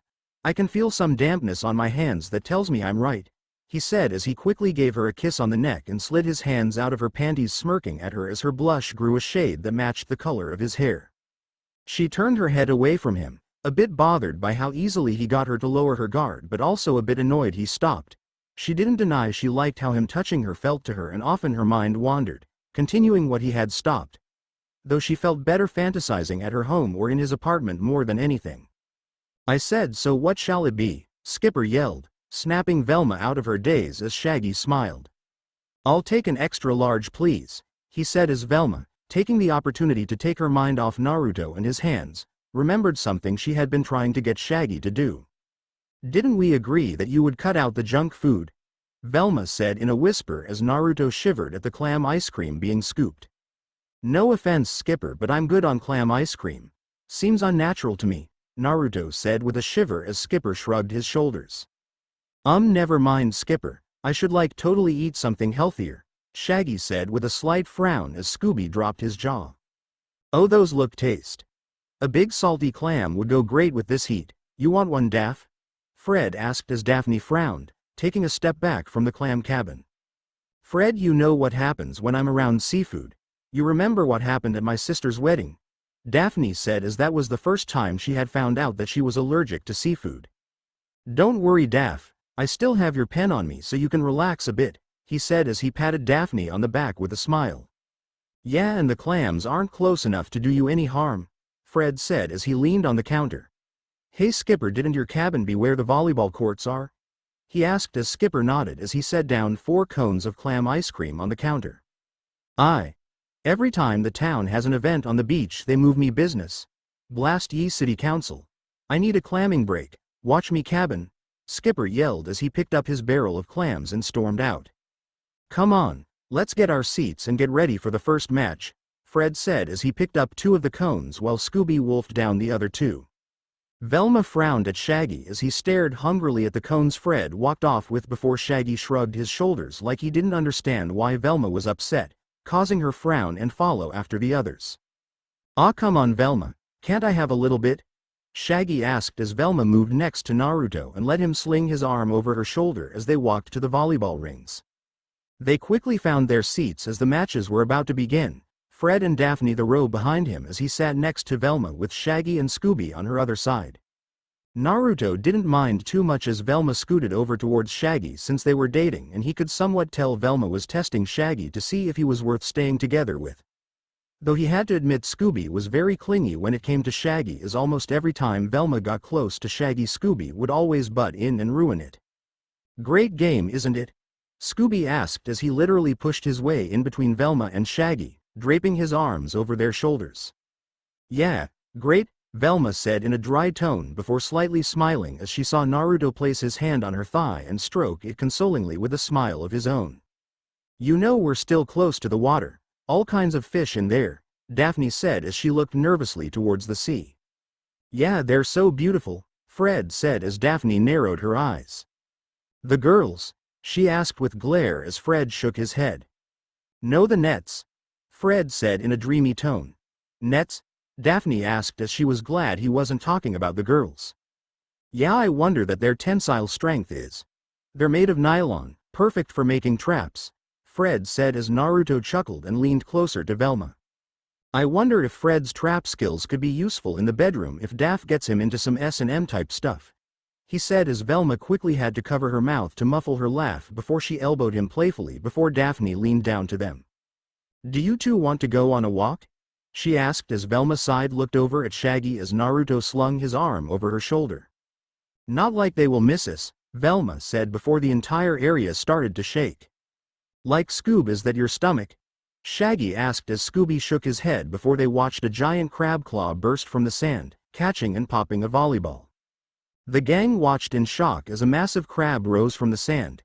It was massive, standing on 2 legs as its right arm was larger than the left with a massive claw as the left hand a more human hand and 5 clawed fingers.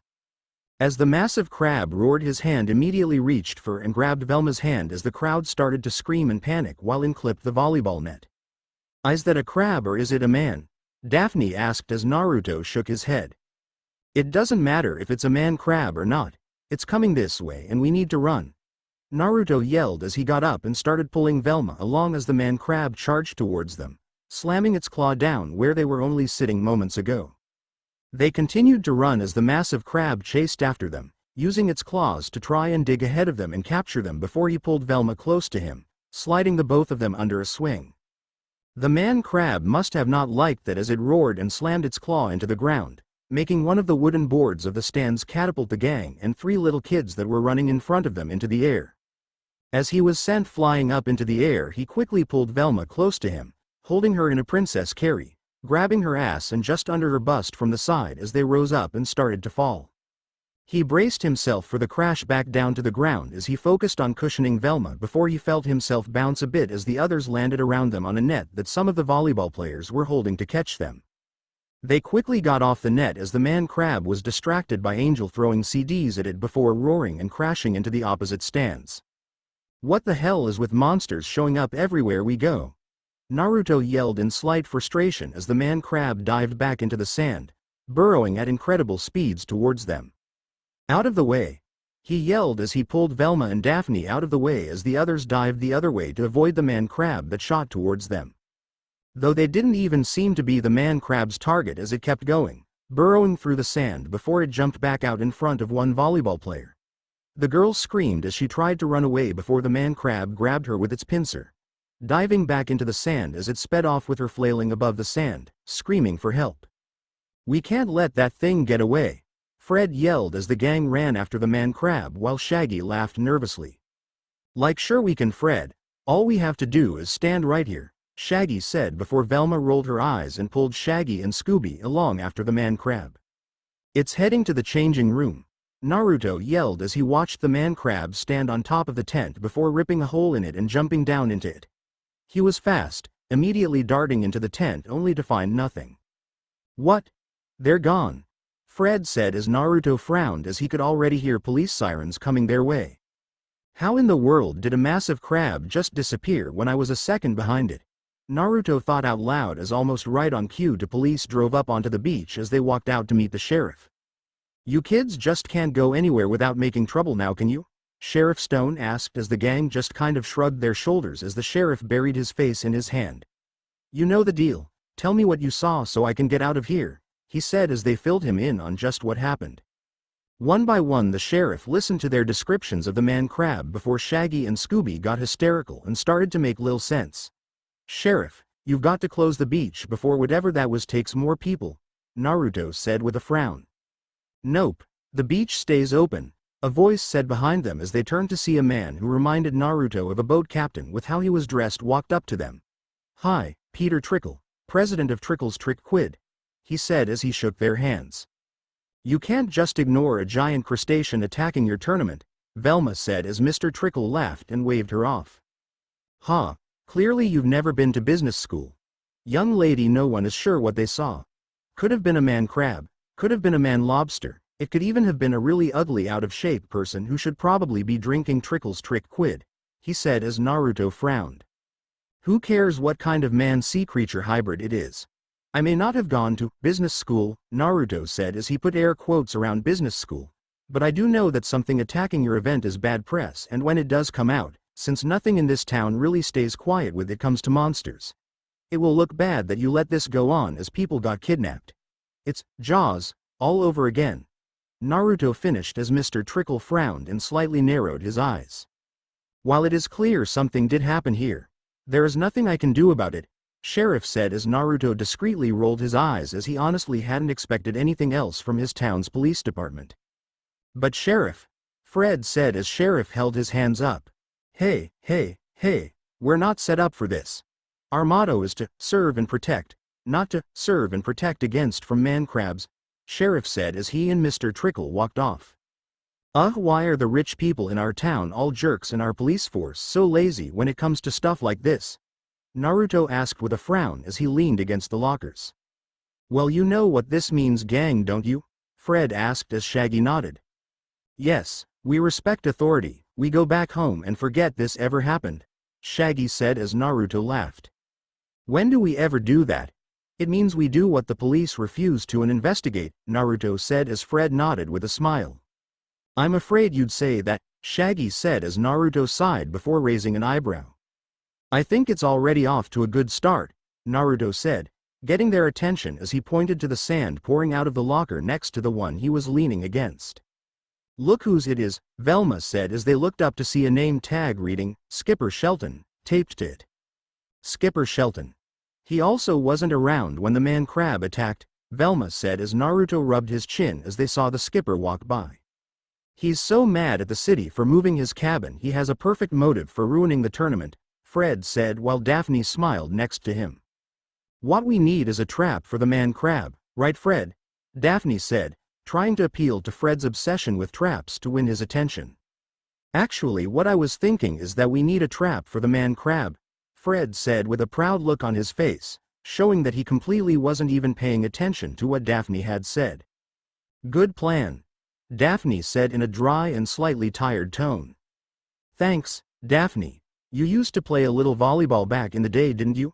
Fred asked as Daphne brightened up from him, turning his attention to her.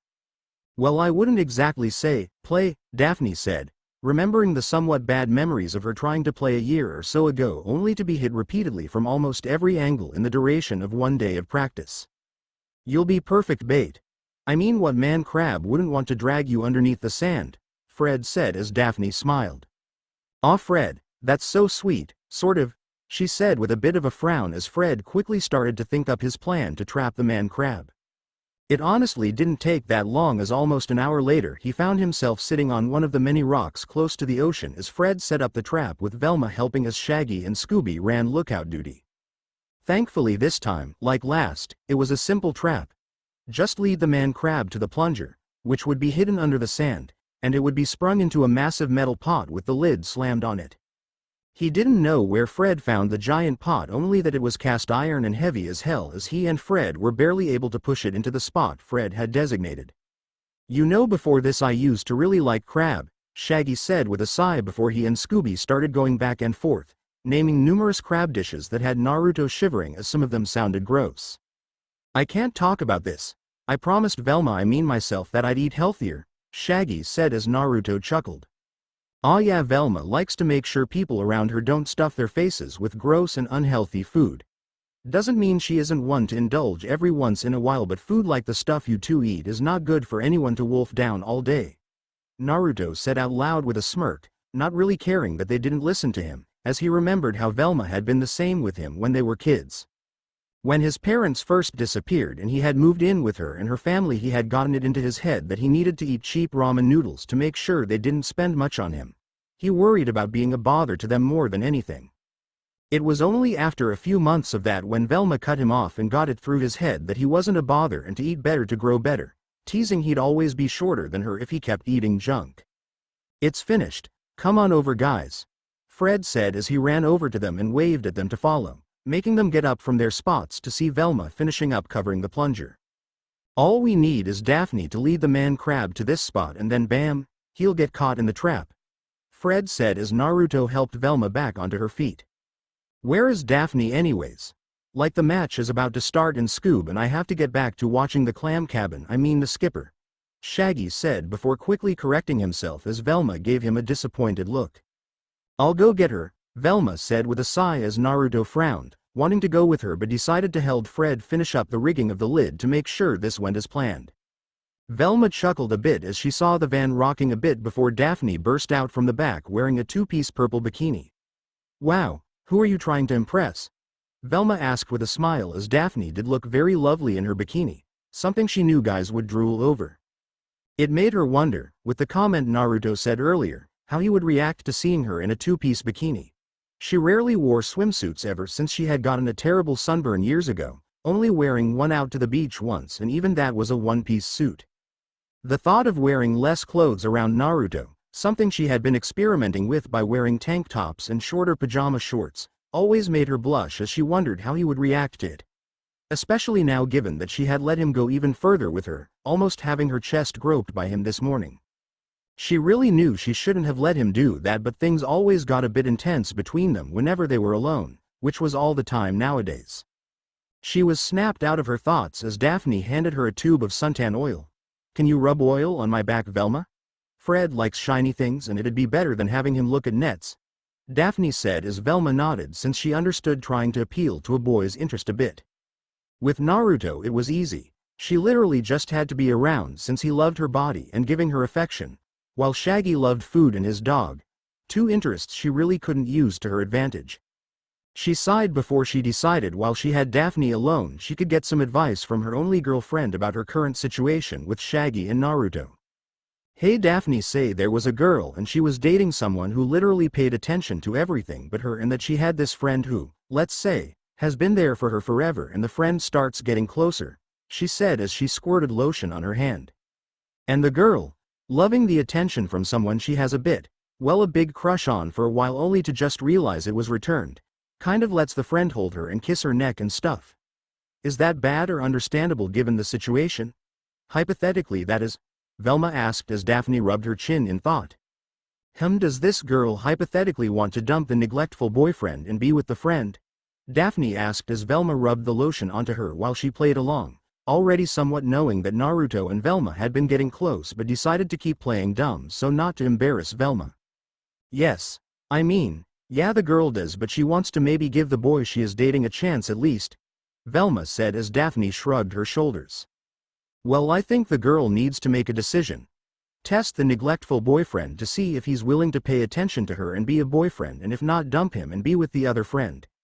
It seems if the girl lets him show her attention like that, then she has to have some powerful deep feelings for the boy. Hypothetically, that is, Daphne said as she pointed to her back. Make sure you get in between the shoulder blades. When I burn there it makes me look like a hunchback, she said, unaware that her friend had been just tossed into the back. She jumped a bit as a massive glob of lotion squirted onto her back. Hey, that's a little much, don't you think? Daphne said as she turned around before she widened her eyes as the man crab stared her down, the fear of her allergies reacting to it. Naruto, Fred. Help, she screamed as she hoped they could actually hear her. Naruto sighed as he sat on the sand, waiting for the two girls to return before he stood up. "They're taking too long, I'm going to go check on them," Naruto said as Shaggy and Scooby were too busy talking about food and Fred drawing his plan in the sand. Just as he got a bit away he frowned, widening his eyes as he noticed Daphne running towards them before the man crab rose up in front of him and smacked him away, sending him tumbling over several jagged rocks. "Ow, crap. Daphne, run to the trap," Naruto yelled, not caring much for his pain before his eyes widened in shock as he saw Shaggy spring the trap on himself and a massive claw grabbing Daphne and pulling her down. "Shit!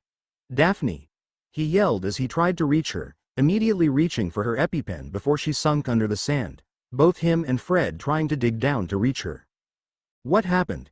Something that smelled like drawn butter threw me in the van," Velma said as she watched Naruto give up digging as he kicked the pot in frustration as Fred kept digging frantically. "The man crab took Daphne, and someone sprung the trap before she could get here," Naruto yelled as he kicked the pot again, tipping it over, an impressive feat given the weight of the pot, as Shaggy rolled out. Like sorry dude, I got hungry," Shaggy said, a bit embarrassed of his excuse as both Naruto and Velma frowned down at him. "Fred, calm down, we'll get her back," Velma said, trying to calm down Fred. "We have to, Velma, I don't know what to do, and she was so shiny," Fred said as he kept digging. "Come on, we need to get him away from here. Let's take him to Angel, she might be able to help us," Naruto said as he rubbed Fred's back while Velma nodded and helped him move a still digging Fred to the van as Shaggy and Scooby followed a bit behind. The ride to Angel's radio station was a quiet one, no one saying anything as the sound of Fred trying to dig being the only sound in the van as Naruto drove with Velma next to him and Shaggy and Scooby in the back. When they arrived they pulled Fred out and brought him inside only for him to continue digging on the tiled floor. "He's been digging like that since we lost Daphne.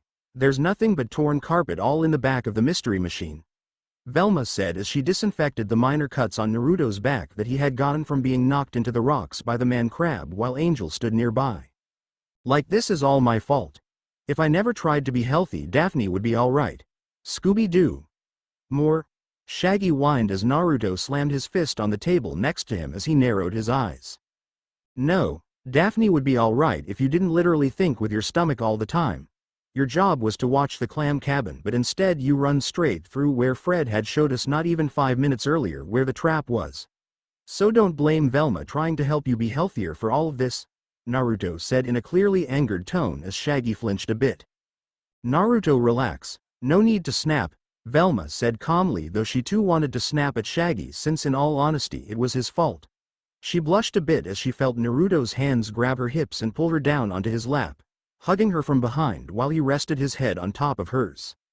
"Sorry, I'm just a bit on edge. I don't know if Daphne's reacted to the man crab since she's allergic to shellfish.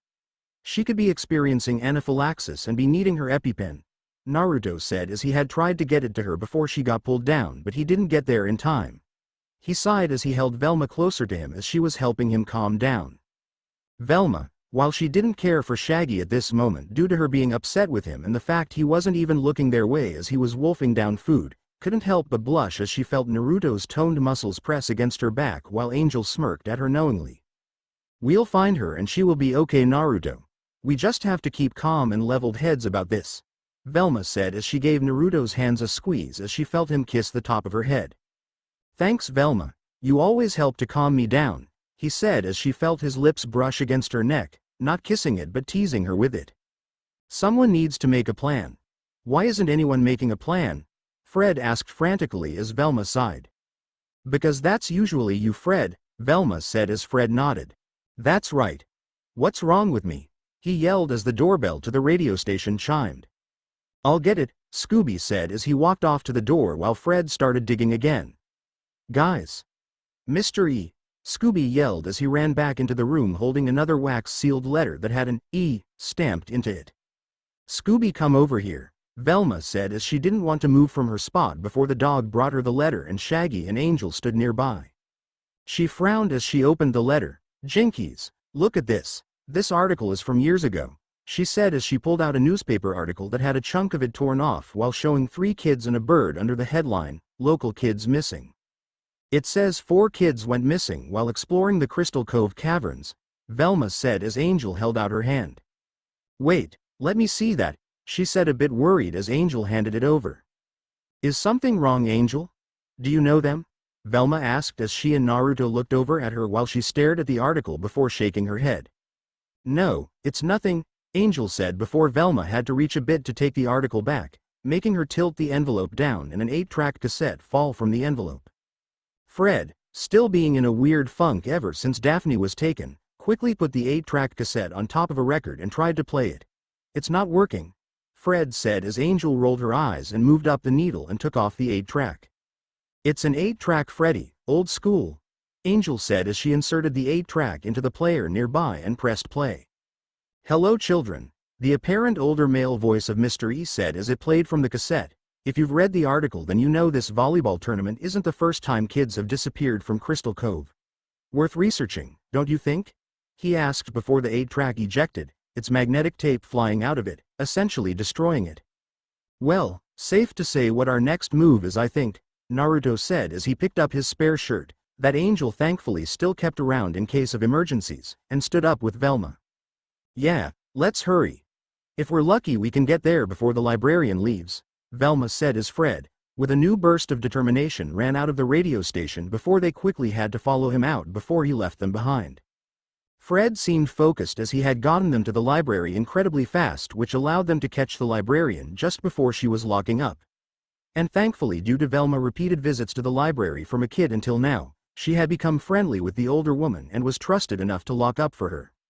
Naruto sneezed as they entered the part of the library that kept anything incredibly old that no one ever checked out. I always hate coming to the morgue part of the library, Naruto said as Velma chuckled. You come with me all the time, you think you'd get used to the dust, Velma said as Shaggy frowned. Why do they call it the morgue? Couldn't they have picked a better name? Shaggy said as Scooby jumped in his arms. It's a library, you two, not an actual morgue.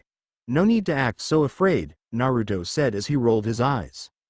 We need to find the computer down here with the article database.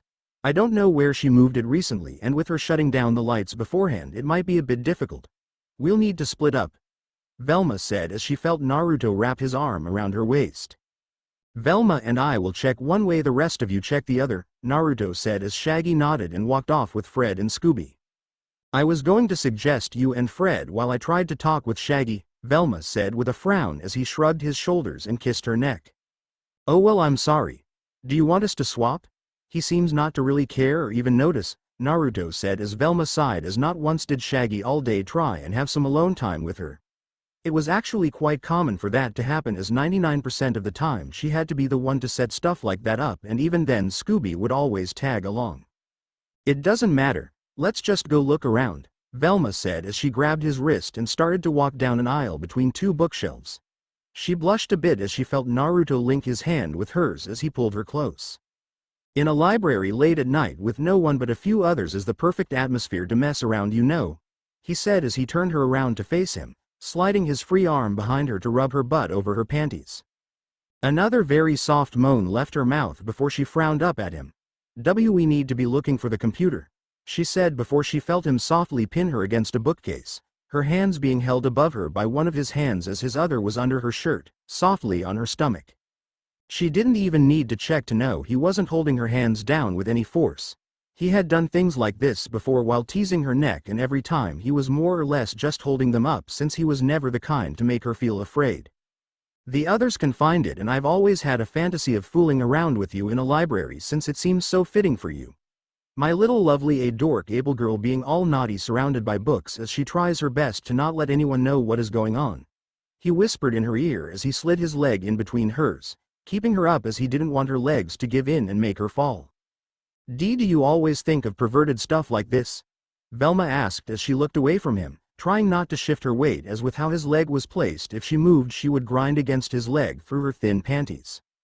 Only when it comes to you, Velma, he whispered back as she felt him start to nibble and kiss on her neck while his hand, tortuously slow, started to slide up her stomach. He couldn't help but smile as he felt her slightly press up against his leg. Are you liking the idea? He teased as even in the dark he could see her blush as she looked away from him. That was another thing he found adorable with Velma. She was always so shy and embarrassed when it came to him giving her attention. "Ah, you're always so cute when you get all shy," he whispered as he pulled down her collar, making her realize her arms weren't being held up anymore and she was doing it herself before she gasped as she felt him start to suck on her neck. "And no. Why, you'll leave a mark," she protested weakly as she saw him smile at her before he stopped sucking on her neck for a second. "Isn't that the idea? If you don't want me to, all you have to do is pull back up your collar," he said as he used one finger to hold it down, smiling at her as he saw her blush spread on her cheeks before she looked away again, non-verbally telling him to continue. He smiled as he started leaving his mark on her again as she gasped and moaned, wiggling from the sensation and grinding against his leg. He found it cute how she was always too nervous to directly say yes since she never tried in the slightest to push him away, something he looked out for since he never wanted to do anything she didn't want to. Velma blushed as she watched Naruto pull his head back, popping off his mouth from her neck with an audible noise as she could already see the hickey forming on her neck. She bit her lip as she felt him slowly lick her neck over where he had just sucked on while she felt his hands grasp her breasts, this time covered by her bra, but it still sent a powerful jolt through her. "Are you enjoying yourself, Velma? Are you enjoying when I nibble and lick on your neck?"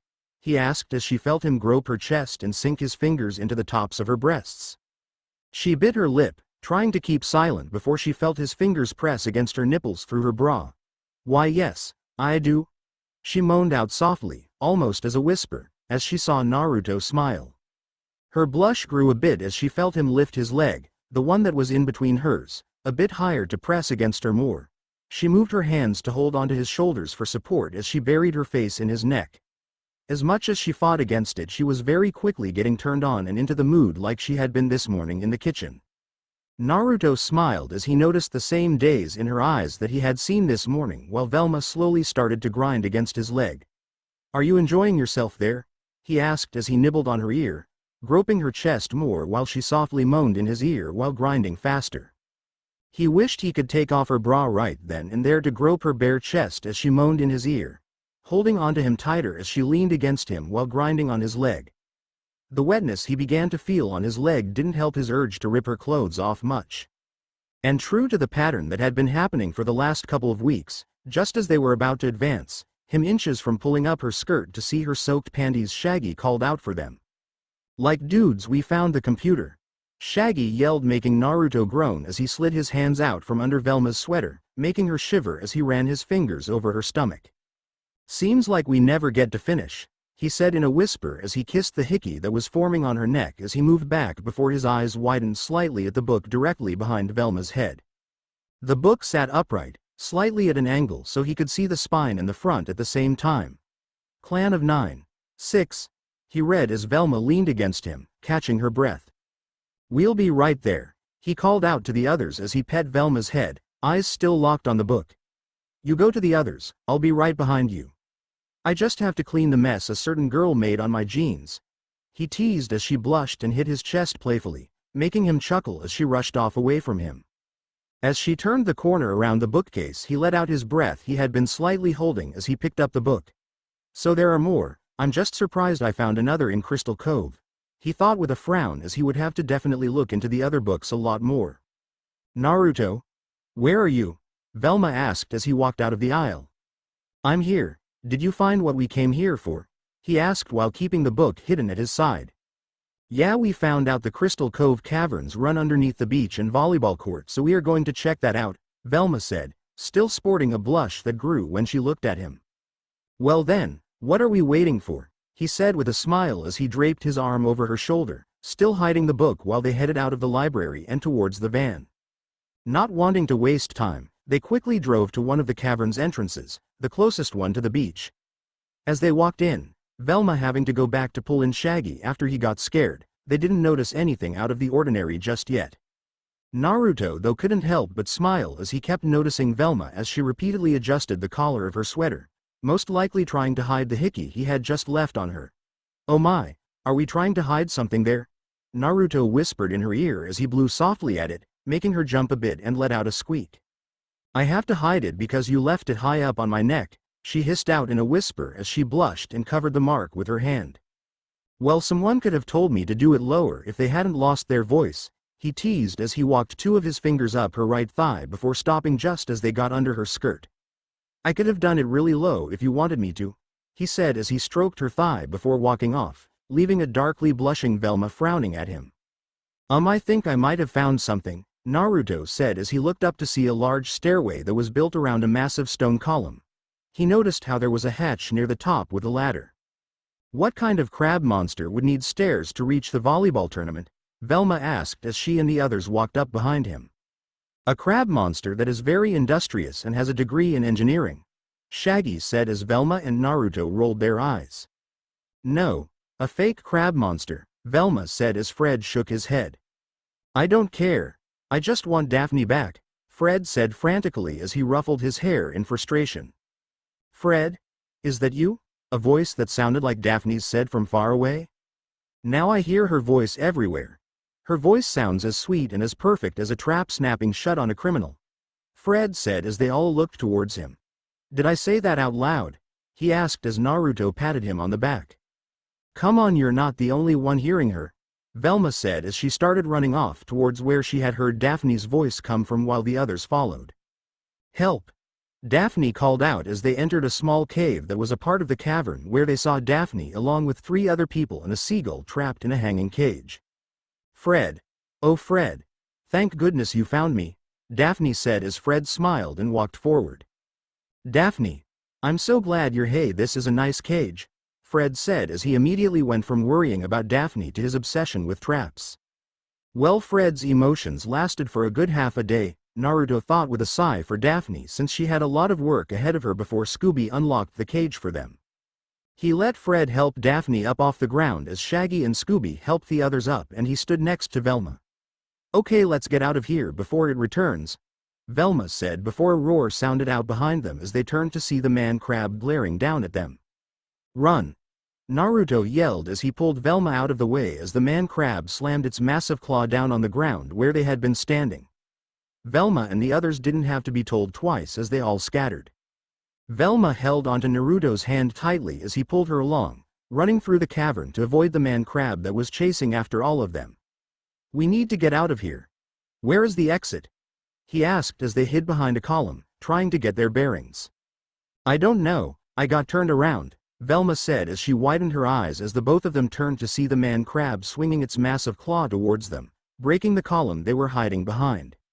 As the claw swung towards them, almost going in slow motion for him, he knew he only had enough time to either duck or push Velma just out of range from the claw's swing. He knew this would hurt but he didn't care since he could handle this more than she could. Velma watched as Naruto quickly pushed her away just as the claw hit him in the side and sent him flying back through a few stalagmites until he slammed against the wall. "Naruto!" Velma yelled, her eyes widening in shock and fear as she ran towards her friend, not even caring for the man crab that had changed its attention to Shaggy and Scooby who were running up the stairway, destroying it in the process. "Damn, that really hurt more than I was expecting," he groaned out as Velma helped him sit up with a frown on her face and slight tears in her eyes. "What the hell was that? You could have gotten seriously hurt, Naruto," Velma yelled, clutching onto his shirt as she looked him in the eyes. "Compared to the thought of you getting hurt, I'd say this is worth it," he said with a smile as Velma frowned and quickly looked at his back, gasping a bit at the cuts on his back and blood from the wounds. "You idiot. You're lucky nothing broke," Velma said as Fred and Daphne rushed over. "Oh my god, Naruto. Are you okay?" Daphne asked as Fred helped him up. "Yeah, I'm fine. You guys should hurry after Shag and Scoob. I think they are leading the man crab back to the trap," Naruto said as Fred frowned. "I mean, I'm all for seeing my trap work, but will you be okay?" Fred asked as Naruto draped his arm over Velma's shoulder. "I'll be fine. I have Velma by my side. You guys go make sure the criminal gets caught," he said as Fred nodded. "Oh, and the criminal might be Bud Shelton. I noticed something on an article while at the library. And when you capture him, can you maybe get the sheriff to send an EMT to help bandage up Naruto?" Velma said as they both nodded before running off. "Why do you always have to get yourself beat up, Naruto?" Velma asked as she helped him walk through the cave, out towards the van, careful as not to strain his new wounds. "Well, they always go after you and I can't let you get hurt, Velma. I refuse to ever let that happen," he said as he slid his arm down from her shoulder to around her waist, holding her close as she blushed and frowned at him. "While you are bleeding is not the time to mess around," Velma said as she slid his arm back up to her shoulder, making him chuckle as he gave her shoulder a squeeze. "So you're saying after I get patched up we can?" he asked, making her roll her eyes and her blush get a bit darker. "We'll see. I probably am going to have to look after you tonight to make sure your wounds don't get infected, so I don't know," Velma said, a bit embarrassed to refer to it as messing around. "Ooh, does that mean you're my nurse?" he asked as he rubbed his chin, looking her over a few times before looking up at the night sky as they had just exited the cave. "I wonder, do places sell nurses' outfits this late at night, and can we convince them to give us the sexy kind?" he asked as Velma smacked his chest with a massive blush, making him laugh and give her shoulder another squeeze. "Aw, you know I was just teasing," he said with a slight hiss as he sat down on the edge of the back of the van, his shirt brushing up against his cuts. "That is unless you want to," he added as she rolled her eyes. "Can you be serious for once?" Velma asked as he grew a massive smirk. "Oh, I'm being deadly serious. You in a nurse's outfit would be amazing," he said as she sighed and sat down next to him. "Naruto, you got hurt today, really bad, and you are literally still bleeding. You have to be more careful," she said as she held his hand, softly squeezing it as he frowned. "It'll take a lot more than some cuts and scrapes to keep me down, Velma, you should know this. I would get hurt like this 100 times over for you, that and that ass of yours," he added with a chuckle as he leaned back a bit to get a look at it. Velma couldn't help but let out a laugh as this was Naruto. He wasn't the kind to fret over injuries and was the kind to make her stop worrying over him by always making her laugh. "Ah, there it is. You always look the most beautiful when you are smiling, so please don't look sad for me," he said as he stroked her cheek, going in to kiss her on her soft cheek before flashlights of the EMTs made them move apart. "Are you still staying the night?" he asked, hissing slightly in pain as the EMTs disinfected his wounds and patched up his back, which apparently had 16 cuts on it. They told him he was lucky no chunks of rocks had been embedded in them and that he didn't seem to have broken any bones. "Of course, I don't want you letting them get infected, and I have to change the bandages. You're just lucky they don't need stitches," she said as he chuckled before hissing again as they were finishing up the last few cuts. "Yeah, never been a big fan of needles," he said as he saw the rest of the gang come walking up towards them. Daphne looked at him worried, as did Fred, while Shaggy and to a minor degree Scooby, neither seeming to really care all that much, had seemed to ditch any notion of Velma's request to eat healthier as he was wolfing down food like usual. "How are you doing, Naruto?" Daphne asked as he shrugged as best as he could, careful not to make the EMT's job any more difficult. "I'm fine. A few cuts, but Velma promised to be my nurse, so I'm pretty happy about that," he said with a smile as he knew Fred was a bit too dense to get what that meant and Shaggy and Scooby were 100% focused on eating, so only Daphne understood what it meant. Daphne blushed a bit as the EMT left and she smiled happily at him. "Good luck, Naruto," she said, happy that at least one of them was having luck with their crush. While happy for her friend, she couldn't help but feel a tad jealous. Naruto and Velma were becoming closer, but she and Fred had made no progress. Almost reading the emotions in Daphne's eyes, he rubbed her shoulder, smiling up at her. "You know Fred was absolutely devastated when you got taken. He was frantic about you. I doubt he realizes just what all that means," he said, making Daphne's eyes light up a bit as she quickly sat down next to him while Fred and Velma talked about if she had been right about who it was. "Really? He was worried about me?" Daphne asked, hope filling her voice as Naruto chuckled and nodded. "Yeah. He might be incredibly dense, but he seems to have some feelings deep inside that trap-filled head of his. I figure if you keep pushing you will be able to break through it," he said with an encouraging smile. As Velma watched the EMT continue working on Naruto, she remembered how this was the third time he had leapt to defend her, first being against Professor Ruffalo, second against the Gator siblings, and now against the man crab. Each time he said he didn't even need to think twice about it due to his feelings for her. And yet here she was still stringing him along, and that had been eating her up for too long, deciding that it was time to step up for once. "Hey Shaggy, can I talk with you, alone?" Velma asked, looking at him as he was mid-bite into a sandwich. Sure," Shaggy said, putting down his sandwich and a bit nervous before he followed Velma away from the group. "So what do you need to talk about? I don't want Scoob to, worry," he added, making Velma sigh as this only cemented that this was the correct thing to do. We need to talk about that, she said, looking up at him. We're dating, but you only seem to care more about Scooby and are constantly worried he might find out about us, she said, frowning up at him as Shaggy couldn't meet her eyes and was rubbing his arm nervously. Shaggy, you are a good friend, you really are, but you really aren't a good boyfriend. Relationships are supposed to be something two-way, but this is just me hitting a brick wall at the end of a one-way street, she said, looking up at him as Shaggy frowned and nodded, unable to say anything in response to it as deep down he knew she was right. I'm sorry Velma, I just don't worry about it, Shaggy tried to say before Velma stopped him with a smile. It's my fault, I tried to make something that just wasn't going to work. You weren't into it from the start and that's fine. I was able to really see that due to someone else, she said before taking a deep breath before looking up to him with a big smile. So what do you say, Shaggy? Still friends? She asked, holding out her hand, which caused the tall teen to smile and nod before shaking her hand. Of course Velms, we'll always be friends, Shaggy said, silently really thankful for it ending this way, in a way that didn't result in her angry or sad, which was definitely a good, as the last thing he wanted was to ruin their friendship.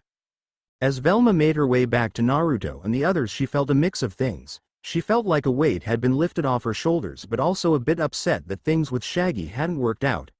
But in the end that was for the best, as trying to force something to work only hurt those involved. You okay, Velma? Naruto asked, feeling something was up as Velma came to sit next to him as the EMT finished bandaging him up. Yeah, I'm a lot better now, she said softly as she leaned against his shoulder with a light smile on her face. Okay gang. Let's go relax at Angel's after a good mystery solved, Fred said with a smile before turning to Naruto. We'll drop you and Velma off at your place first. I do hope you get better soon, he added as Naruto chuckled. I'll be fine. I understand relaxing after something like all of this is good, so enjoy yourselves at Angel's, Naruto said as he gave Daphne a pat on the back with a wink as he scooted back into the van with Velma's help as Shaggy decided to sit up front. You know you don't have to come straight home with me if you don't want to. I'm sure Fred can drop you back off at my apartment after you all are done hanging out with Angel, he said as she shook her head. And leave you alone to possibly mess up the EMT's work and get all hurt all over again? No thanks, Velma said with a frown as Naruto pulled her closer to him, letting her rest her head on his chest. Thanks for worrying, he said softly as she smiled and put her hand softly on his chest. Somebody has to, she said as they both enjoyed the closeness while the drive in the van was comfortably quiet. We'll come by and check on you tomorrow to see how you're doing, Fred said as Naruto chuckled, making sure to grab the book he had taken from the library out of the back of the van. Call ahead next time. I'm not a big fan of surprise visits, he said as he was starting to get really sick and tired of things interrupting his time with Velma. I'll make sure he does. Hope you feel better tomorrow, Daphne said with a smile as they drove off, leaving him and Velma in front of his apartment. Velma smiled a bit. At least no one will interrupt him while he heals, she thought, quickly stopping her mind from thinking, our time, though she did feel a bit bad thinking like this given she did just dump Shaggy.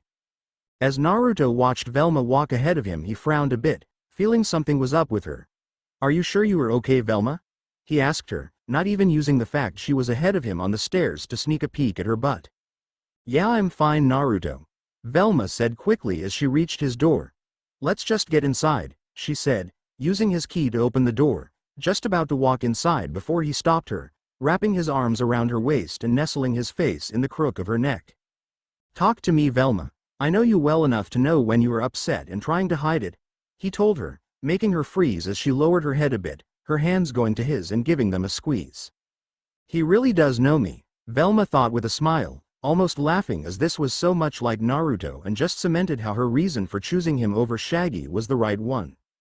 It's really nothing, at least now it is, she said, moving her hand up to run her hand through his hair. Now let's get inside and lay you down, she added, looking at him with a smile as that seemed to be enough to get him to let go, but not without a very soft kiss to her neck. Now lay down, I'm going to go change and we can maybe relax and watch a movie before bed, she said as he nodded, figuring waiting for her to change wouldn't be that much longer of a delay. Naruto smiled as he watched her while she left for his room before laying down on his stomach on the couch to not hurt his cuts anymore. He flipped through the channels as he craned his neck to the side waiting for Velma before he saw her walk in front of the TV. "Care to make room?" she asked before Naruto quickly sat up with a smile. She though steeled her nerves as she walked straight towards him before sitting on his lap, straddling it with one leg on either side of his legs. Velma. What are you doing?" he started to ask before she silenced him with a finger to his lips. "Let me talk for a moment, okay?" she asked as he nodded, seeing the serious look in her eyes as she took a deep breath. "You see, something did happen tonight, Naruto. I broke up with Shaggy," she told him, noticing the widening of his eyes, but thankfully he didn't say anything.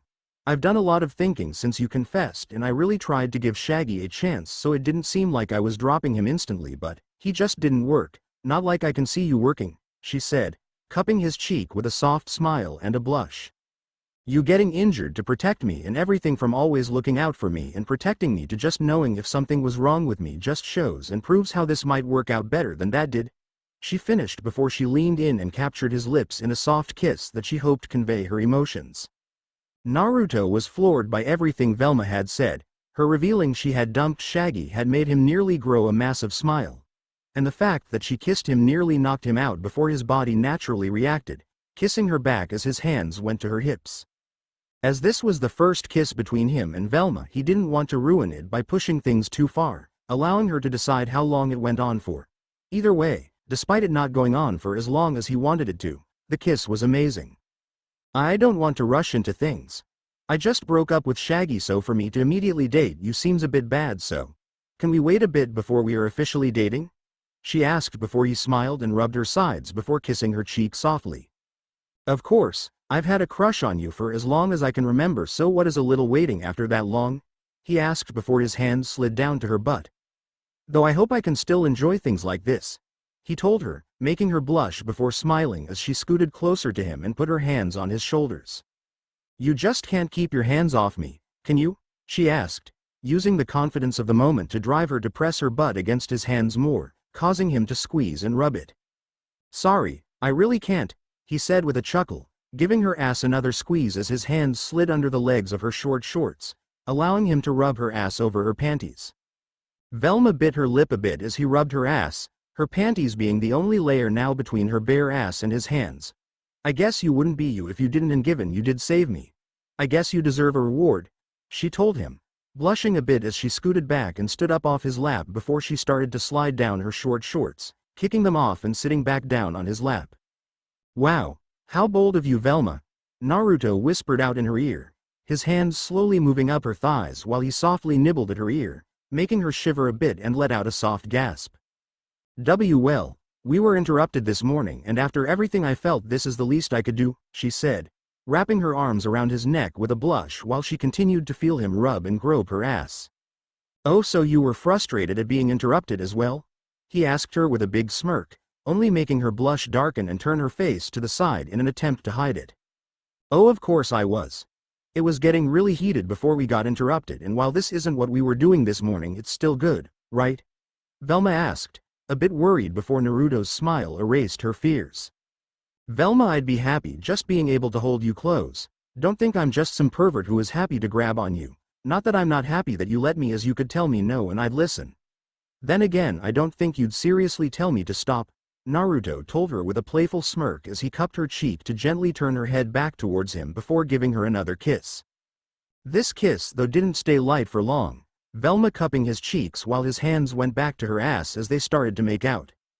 Velma felt her head become hazy feeling, her thoughts becoming harder to think as she moaned, her hands running through Naruto's hair as his tongue invaded her mouth and his hands started to grope her ass just slightly under her panties. As his hands inched further and further under her panties, Velma had to break the kiss to let out a moan as he grabbed both of her cheeks from under her panties.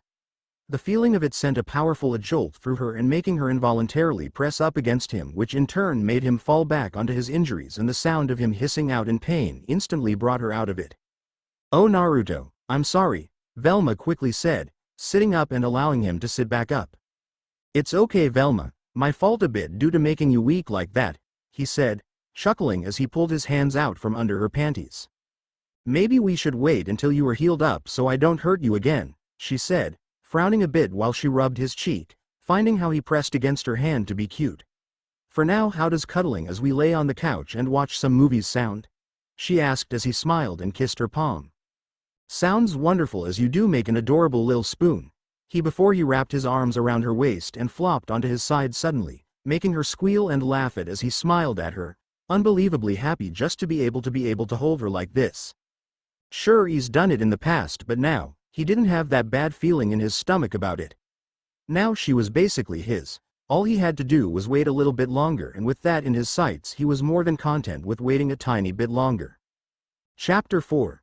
The will of the nine will always be drawn to form the X. Naruto read as he was able to use a cipher found in the third book to decode something in the sixth book, which was his most recent find. Though even with the cipher didn't understand what the X meant at all in the slightest, despite understanding that the will of the nine meant the 9 apparent spirits.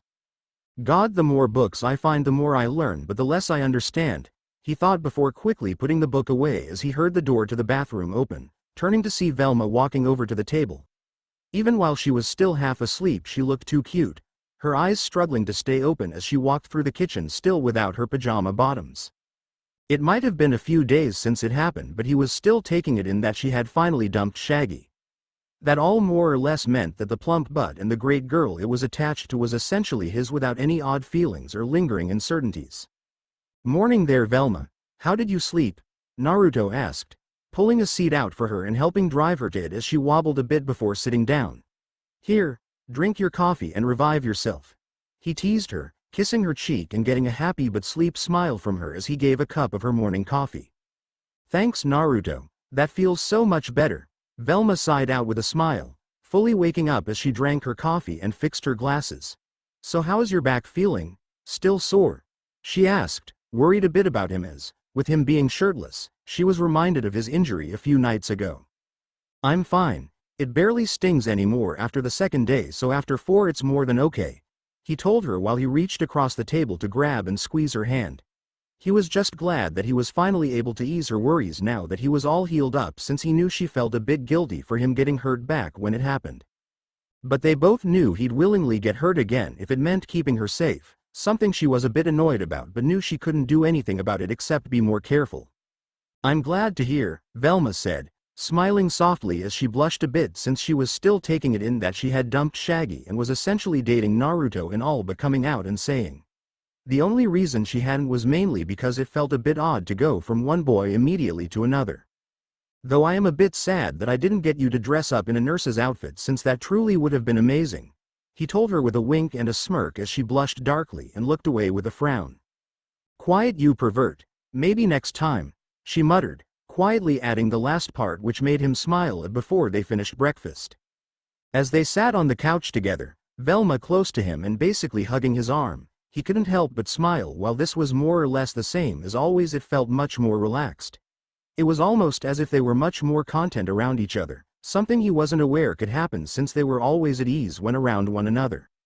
So, what should we do today? Think we can maybe get a day to ourselves without the others calling? Naruto asked, draping his arm over her shoulders and pulling her in closer, which caused her to hug him a bit and rest her head on his chest. I'd love to relax as well, but we'll see how it goes. For now, let's just enjoy it before it potentially changes, she told him as she adjusted herself so she could get comfortable against him like this, smiling up at him as he smiled back. So does that mean still no pants? Cause I'll be honest, I kind of want that to be an everyday thing when we are home alone, Naruto confessed, reaching down a bit to rub her plump butt, smiling as he groped one of her cheeks a bit, which caused her to let out the cutest little moan only to stop as she playfully slapped his hand. Behave, Naruto, or I will put on pants, she threatened with a glare he could tell had no anger behind it, partially due to her dark blush on her face. Her tone showed the threat was real, quickly getting him to pull his hand away with a frown. If you're good, we can fool around tonight, she said quickly, her face heating up to show she was still not entirely confident when it came to stuff like this. Personally, that only made her cuter and sexier to him, making him want to make her blush even more. Fine, I'll behave, but it'll be tough, he whined out a bit, kissing the top of her head as she smiled proudly that he was listening to her. Though you have to at least give me this, he told her, making her let out an eep as he grabbed her and set her on his lap so he could hug her from behind. Velma blushed a bit, looking back at him over her shoulder with a pout only to see him smiling back before he pulled at her shirt a bit to kiss her bare shoulder, which made her shiver a bit. Fine, but none of that, mister. She stuttered out a bit before he smiled and hugged her closer to him. Okay, as this is more than good enough for me, he told her, but before he could really enjoy the moment her phone went off, making Naruto groan as he buried his face in her back. Of course. Fred is why I can't have nice things, I swear. He grumbled as Velma gave him a sorry smile as she answered the phone. Velma smiled softly, rubbing Naruto's hand that had moved to her thigh as he kept his face buried in her back. Okay, we'll be ready by then. Bye, Velma said before she hung up and heard Naruto groan again. So tell me, Doc, how bad is it? He whined out, making her giggle a bit as he rested his head on her shoulder. Fred wants us to be there for him as his dad called him in to meet him at his office, so I'm afraid it's pretty serious. I promise, though, we'll have more time to ourselves later, she told him, patting his cheek as he pouted before he sighed. Fiend. For Fred, since he's our friend, Naruto said with a smile, letting Velma stand up first if nothing more so he could see her, but again, something she knew was the case and gave him an extra something by fixing her panties a bit after they had started to slide up between her cheeks. Come on, that's enough looking, get dressed. My butt isn't going anywhere, as you can always look more later, she told him, trying to shoo him off the couch before he stood up and kissed her cheek. Yes ma'am, I'll be sure to remember your words when we get back, he told her with a slight growl as he gave her ass a light smack before quickly slipping away and into his room before she could retort. I swear you are such a pervert, Velma grumbled out, still blushing as she rubbed the cheek he had smacked. But then again, I guess you're my pervert, she added softly with a smile before she waited for him to get dressed so she could get dressed after him. City Hall, again. I really am sorry for calling you guys here, but thanks for showing up as I really needed the support. It's never a good thing when my dad calls me to meet in his office. Fred told them as the group, minus Daphne, as she had told them she was busy with something at home, stopped following him as he stopped in front of his father's office. Like dude, no problemo, Shaggy said as he waved him off while Scooby nodded beside him. Rhea, no problemo, Scooby mirrored with a smile of his own. Exactly, what more are friends for? Naruto told Friend as he might complain about losing alone time with Velma. His friends meant a lot, so if one of them was in need he'd of course be happy to help them. He also understood Fred's nervousness around being called to City Hall since his father was rather pushy about getting Fred into politics. Too bad Daphne couldn't make it. Trust me, she'd love to be here for you if she could, Velma said, since everyone, save for Scooby and Fred himself, knew of Daphne's feelings for Fred. Naruto felt bad for Daphne at times, as there was Dents and then there was Fred. "Ah, Fred, my boy." Fred's dad, Fred Jones Sr., said as he exited his office, getting Fred to turn around with a bit of a frown. "Today is a very exciting day for you because today you learn the family business. Politics," he added with a smile, as with him being the long-running mayor of Crystal Cove he wanted to pass that on to Fred by teaching him his ways. "Politics? But that's adult stuff. Kids my age are into traps and solving mysteries," Fred said as his dad just looked at him with a look that showed he was barely listening. "No they're not, son," he said, which Naruto somewhat agreed with as his group was very much an outlier of normal kids. Plus the traps part was purely Fred's obsession. "You're going to learn all the vital things I do for this community. Like create pamphlets and strategize about new places to put parking meters," he went on as Velma scooted closer to him and Shaggy. "I know another place he can put a parking meter," Velma said with a frown, as Fred's dad and the sheriff were two of the bog people who often placed tourist attractions over public safety. "Fine, what do you want me to do?" Fred asked in a defeated tone before his dad didn't seem to notice as he smiled. "Help me get re-elected as mayor. Make me 40,000 copies of this campaign pamphlet," he told Fred before he patted him on the arm and headed off back into his office. "Don't worry, Fred. We'll get these made and then we can go back to solving mysteries that we find ourselves in the middle of. It'll be easy," Naruto told Fred, patting him on the back as Shaggy nodded and took the pamphlet from Fred. "Yeah, Freddy, we'll get him elected again in like no time," Shaggy said while Scooby nodded.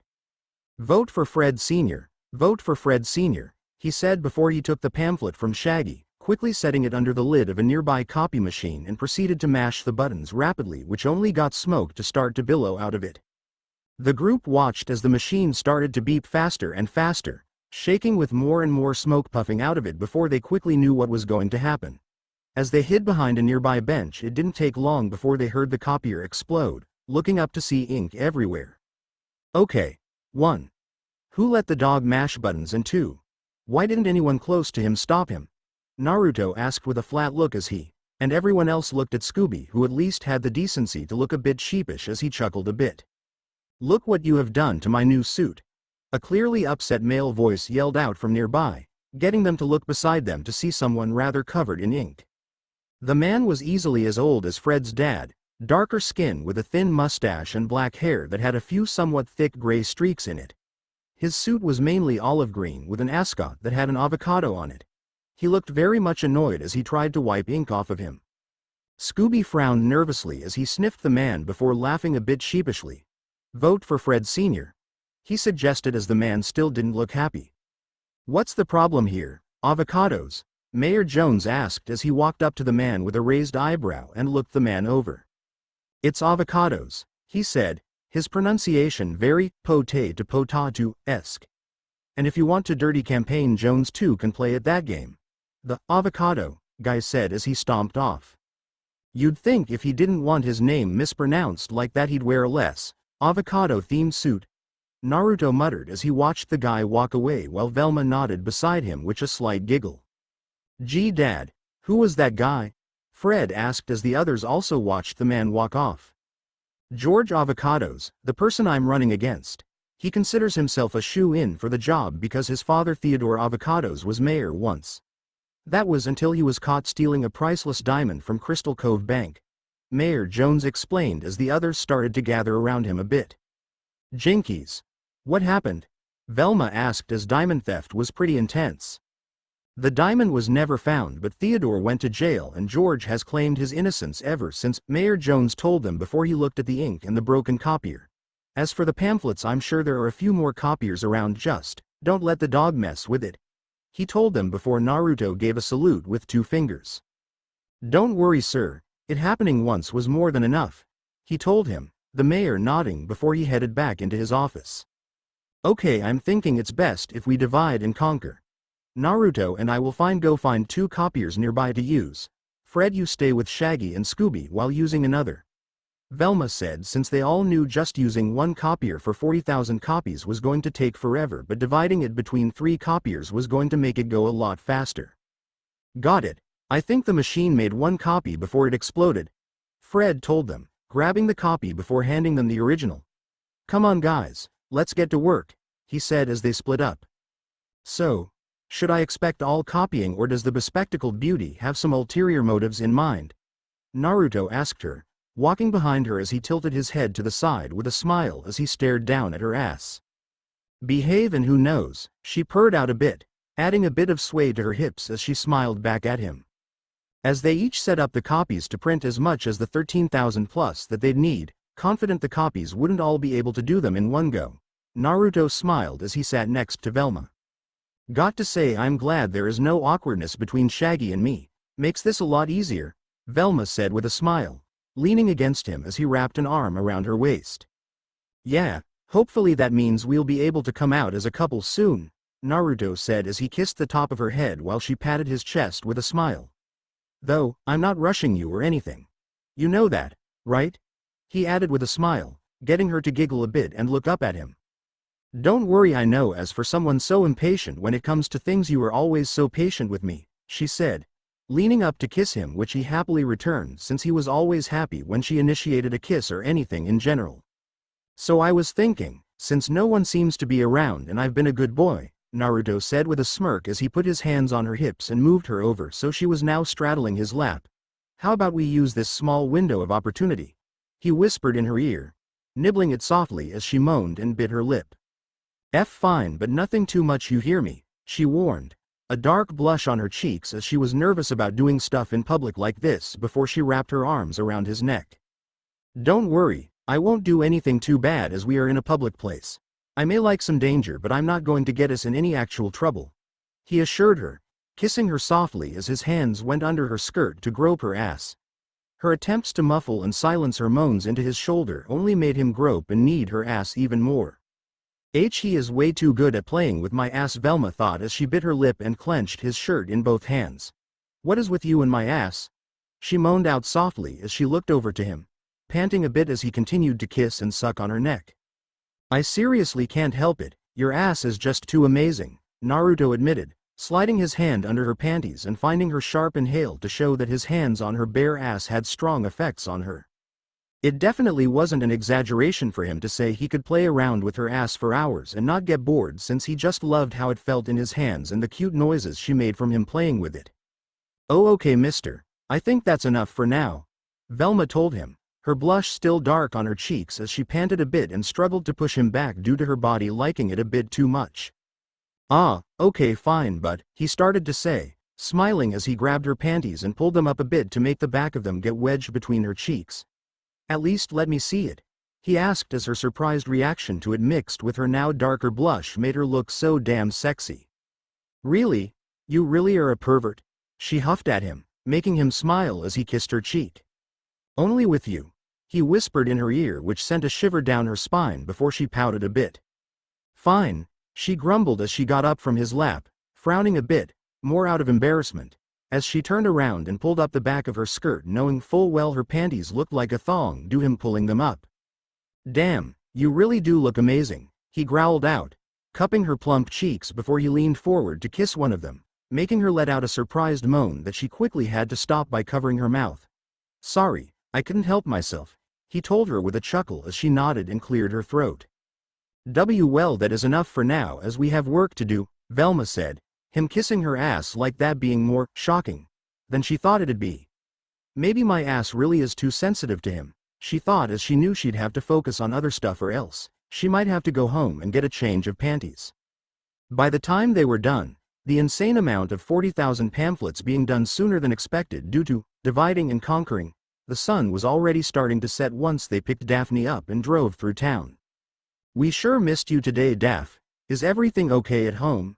Fred asked as Velma sat between him and Daphne. Naruto as always, with Scooby and Shaggy in the back.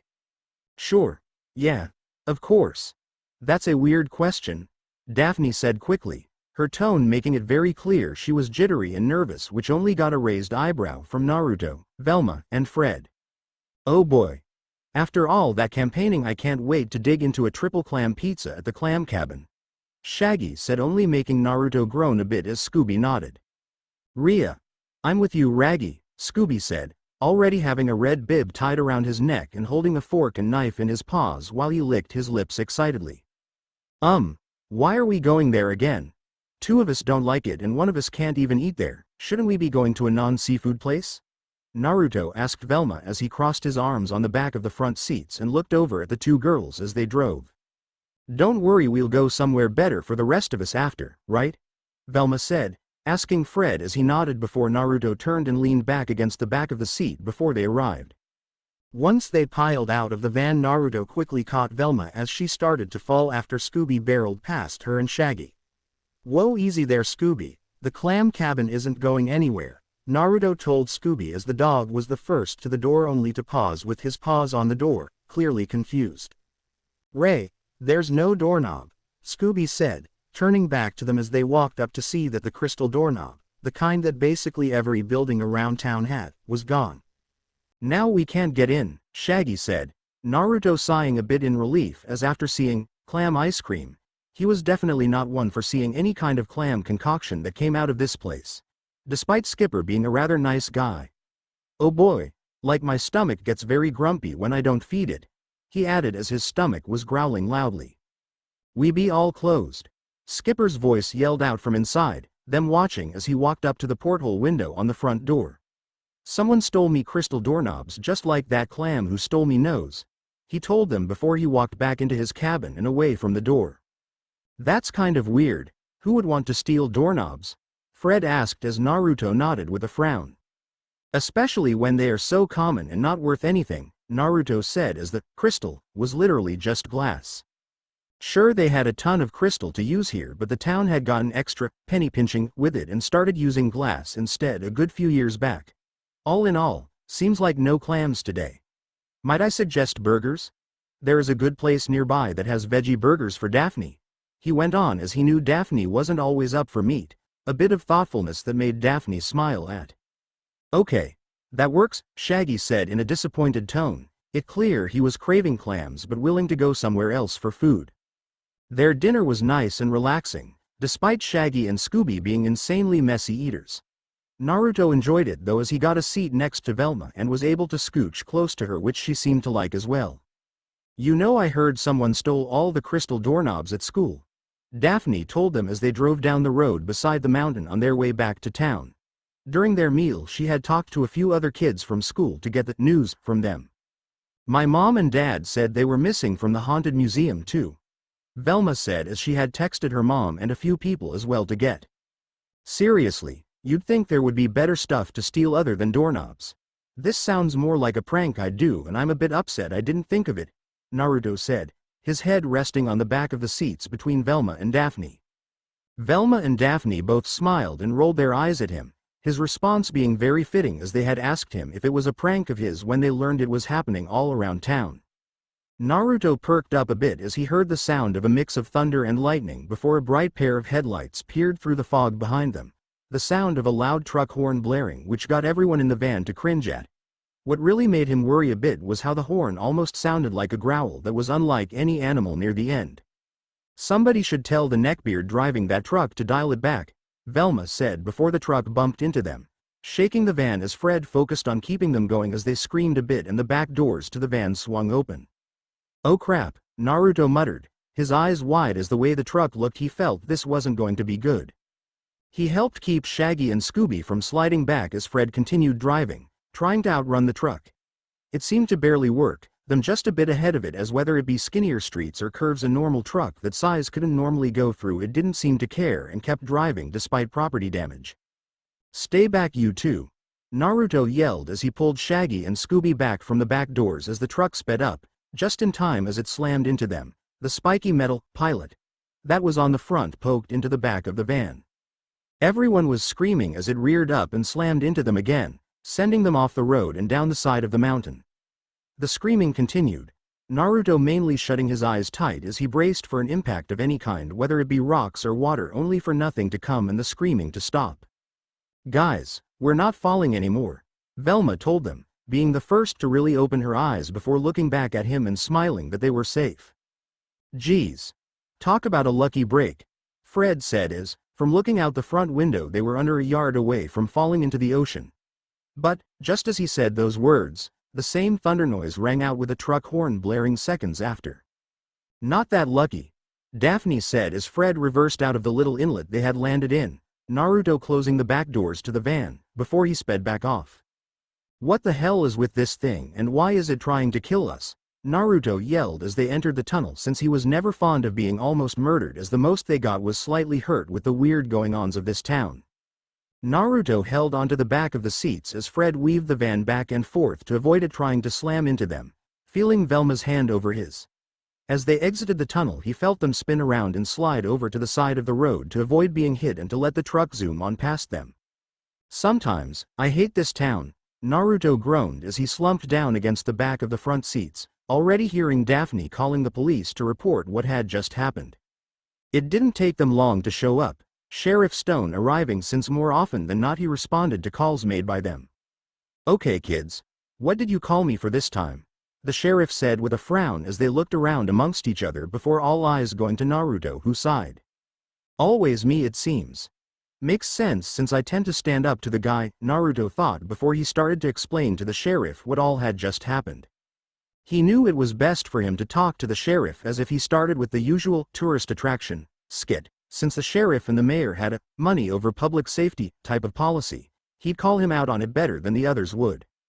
So you're saying this ghost truck disappeared like a ghost truck?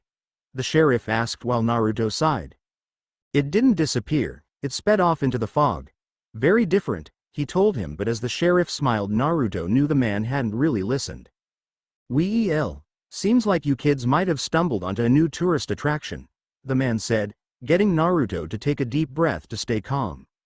Ah yes, come to Crystal Cove and get almost killed by a truck, not ghost truck. as it tries to plow into you and drive you off the road and into the ocean. That won't get the city suit up the ass," Naruto yelled, glaring at man as Velma took a step forward, her hand on his arm to try and calm him down. "Plus we aren't even sure it was a ghost as we couldn't see inside due to the windows being bright and glowing," she said, trying to defuse the situation, as while Naruto was best to talk to the sheriff, it often resulted in Naruto getting angry at the man. "Sorry, but all I see is a textbook case of ghost truck. Case closed," the sheriff yelled before he turned and started to head back to his cruiser and drive off. I hate that man. People almost get killed and all he cares about is tourist attractions," Naruto grumbled as he turned around ready to stomp off back to the van, only to raise an eyebrow as he noticed Fred kneeling down next to the street. Fred.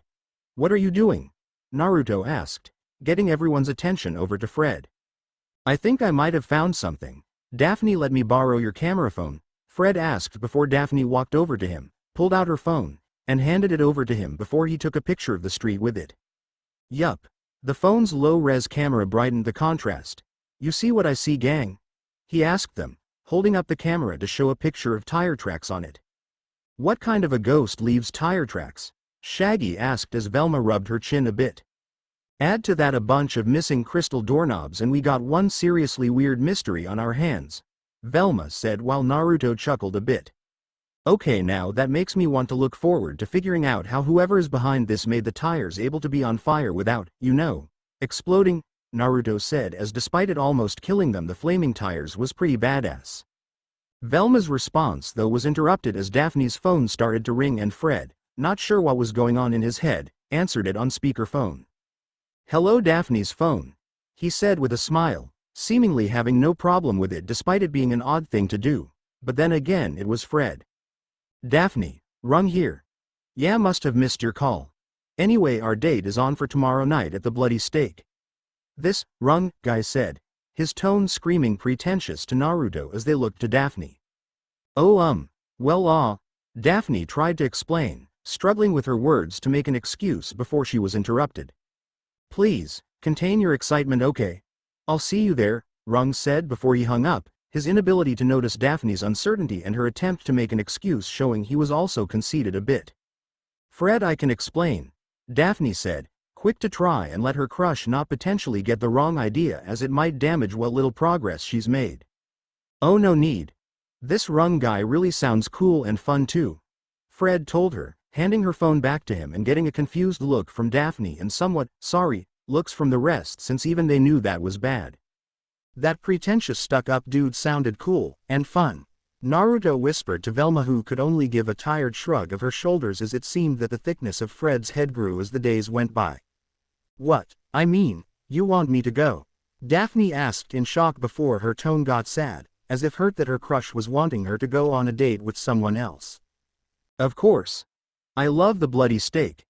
Make sure to get the Vlad the Impaler cursed chicken on rice, it's to die," he told her before heading back to the van, Velma and Naruto staying behind to console her a bit. "I'm guessing you didn't call that Rung guy?" Naruto asked as a sad Daphne shook her head.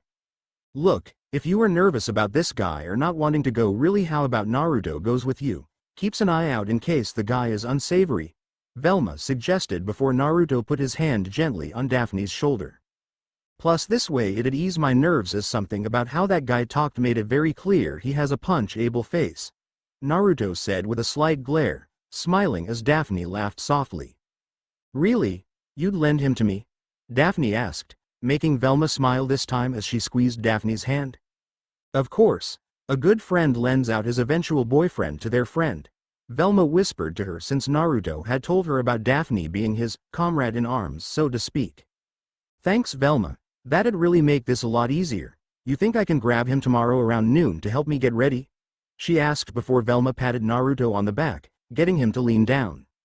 "Of course, he'll be ready and on his best behavior," Velma said, pinching Naruto's cheek playfully before she patted it and walked over to the van.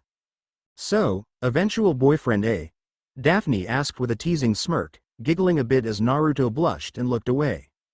"I'll tell you about it tomorrow," he muttered, making her nod while still smiling.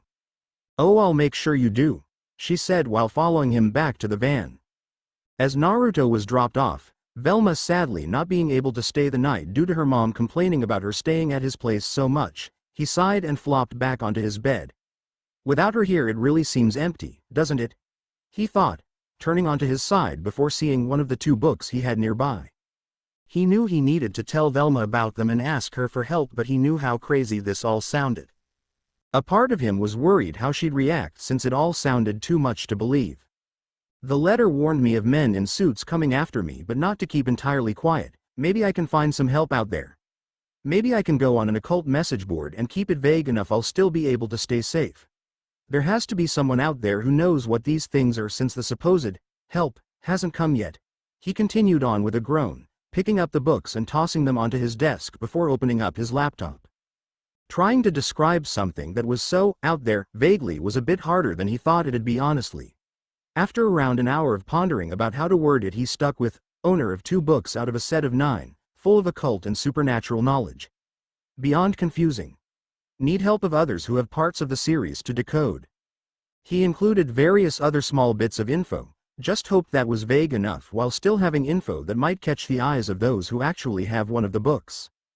He just hoped that wasn't dangerous of him to do, but, in the end, he needed some help and more info on things before he got Velma involved. Next day. This place is always a bit much, no matter how many times I've come here, Naruto said as he walked into Daphne's mansion of a house after she arrived at his place, being driven by her dad to bring him back to her place. Her mansion was intense, bigger than his whole apartment complex and easily had more rooms than it. Now it wasn't like he was jealous or wanted somewhere like this for himself, but it was more just him being reminded that despite Daphne being in a whole different world than them, she was still down to earth and their friend. Thanks for having me over again, Mr. and Mrs. Blake, Naruto said, bowing his head a bit to them as they smiled at him. Oh, don't worry about it, honey. You seriously are one of Daphne's more well-behaved friends along with that Velma girl. And please, call us by our names Nan and Barty. Daphne's mom Nan said as Naruto nodded. I hear Daphne asked you to be a chaperone on her date? Barty asked, getting Naruto to nod again. Yes sir, she was a bit nervous about it and asked if I'd keep an eye out for her. She is a good friend of mine, so I want to make sure she feels safe, Naruto told him, looking him in the eyes as despite being told to call them by their first names that was more something he could potentially do with her mom as fathers were a bit different. He didn't know why, but Daphne's father, despite him being down to earth, was a different story, which was why as the man smiled and patted him on the back it'd relax a good bit. Looking out for my daughter, you're a good kid. Don't let anyone else tell you different, Barty said with smile before Daphne started to push Naruto and lead him towards her room. Okay, that's enough, Dad. Thanks, we'll be up in my room for a bit before I get ready, so don't bother us please, Daphne said as she urged him along, making Naruto chuckle as he let her rush him. I swear my parents like you a bit too much, she told him the second her door was closed. I personally don't see that as a problem since that just means we can hang out easier, he told her with a chuckle and a shrug of his shoulders as she sat on her bed, him sitting in the chair that was in front of her vanity mirror desk after brining it in front of her bed. So, what is the plan for the date? I text you under the table from the neighboring booth while the guy goes on about how great he is, or do I sit at the table and make him feel uncomfortable? He asked with a smirk as either option sounded good to him. You being in the booth next to us sounds the best honestly, but what I'm more interested in is you and Velma. Spill the beans, mister, Daphne said, an excited and slightly giddy smile on her face as was almost bouncing as she sat on the edge of her bed. He sighed as he was a bit nervous to tell her a bit of how it all happened, but, as he recounted a bit of their moments, minus the really steamy parts, during their last 3 monsters, and the days between and after them, he made it very clear that he didn't hate or wanted to be mean to Shaggy. To him it was more just him frustrated that the man who was with the girl he loved was ignoring her and not caring about her feelings. Wow, that is so romantic, you being unable to hold yourself back, confessing and stealing a kiss while trying to win her over, Daphne said dreamily with a sigh and a smile. It sounds like something out of a soap opera, she added, giggling a bit as she saw Naruto blush a bit. I'm just glad I don't come off as a jerk though, he muttered as Daphne leaned forward and patted his knee with a smile. Don't worry, you didn't, as it's clear you weren't doing all that to spite Shaggy but to show your love and feelings for Velma. I wish Fred could be like that, at all, even slightly, she said with a sigh before Naruto put his hand over hers and gave it a squeeze. One thing I need to tell you, No matter as how hard it is to hear, but don't push yourself to making it work between you and Fred, Naruto told her, looking her in the eyes as she looked back, her nervousness and worry clear in her eyes. Velma was trying so hard with Shaggy and he was legit focused solely on Scooby rather than her, more worried about his dog than their relationship. Don't keep trying to convince yourself there is more than there could be, he continued, getting her to look down at the ground before she softly nodded, which only made him frown before he squeezed her hand again to get her to look up. Hey, I'm not saying give up and stop, I'm just saying, look out for yourself since trying to force something doesn't always work out, he told her, getting her to smile softly and nod before he stood up. Good. Now I think it's about time you get ready for your date with Ladderboy, Naruto said before Daphne smiled and got up as well. I'm already good to go. I just used the getting ready a bit as an excuse to have a private talk with you about you and Velma, she told him, smiling proudly before she hurried out of the room and back downstairs with Naruto following behind her. Oh good, your mother is waiting in the car out front. Don't keep her waiting, Daphne, her father said before he motioned for Naruto to come over as Daphne headed outside. Here, use this to pay for both dinners and keep whatever is left over, he told him as he handed him a few bills folded over. Naruto gingerly took it before he widened his eyes at the amount. Sir, this is $300. I can't take this, Naruto said, trying to give it back only for Barty to stop him with a gentle look on his face. We insist, Naruto, you've been self-reliant for a good while, working at the Dinkley's museum and living on your own, something Nan and I respect. But let us help you at times. It's the least we can do for the son of Kushina, Barty said, putting a hand on his shoulder as this was another reason he was a bit nervous around Daphne's parents since back in high school Nan was his mother's best friend. He felt a bit bad for taking their help, not as if he had some weird pride that made him refuse it or that they were looking down on him. He guessed it just really made it clear of sorts that his parents had disappeared and were gone. After all these years he thought he'd get used to it and accept it, but given how old he was when they did disappear, it was bound to have some effects on him. Okay, I'll take it. Thanks, he said, still a bit unsure as he slipped the $300 into his pocket.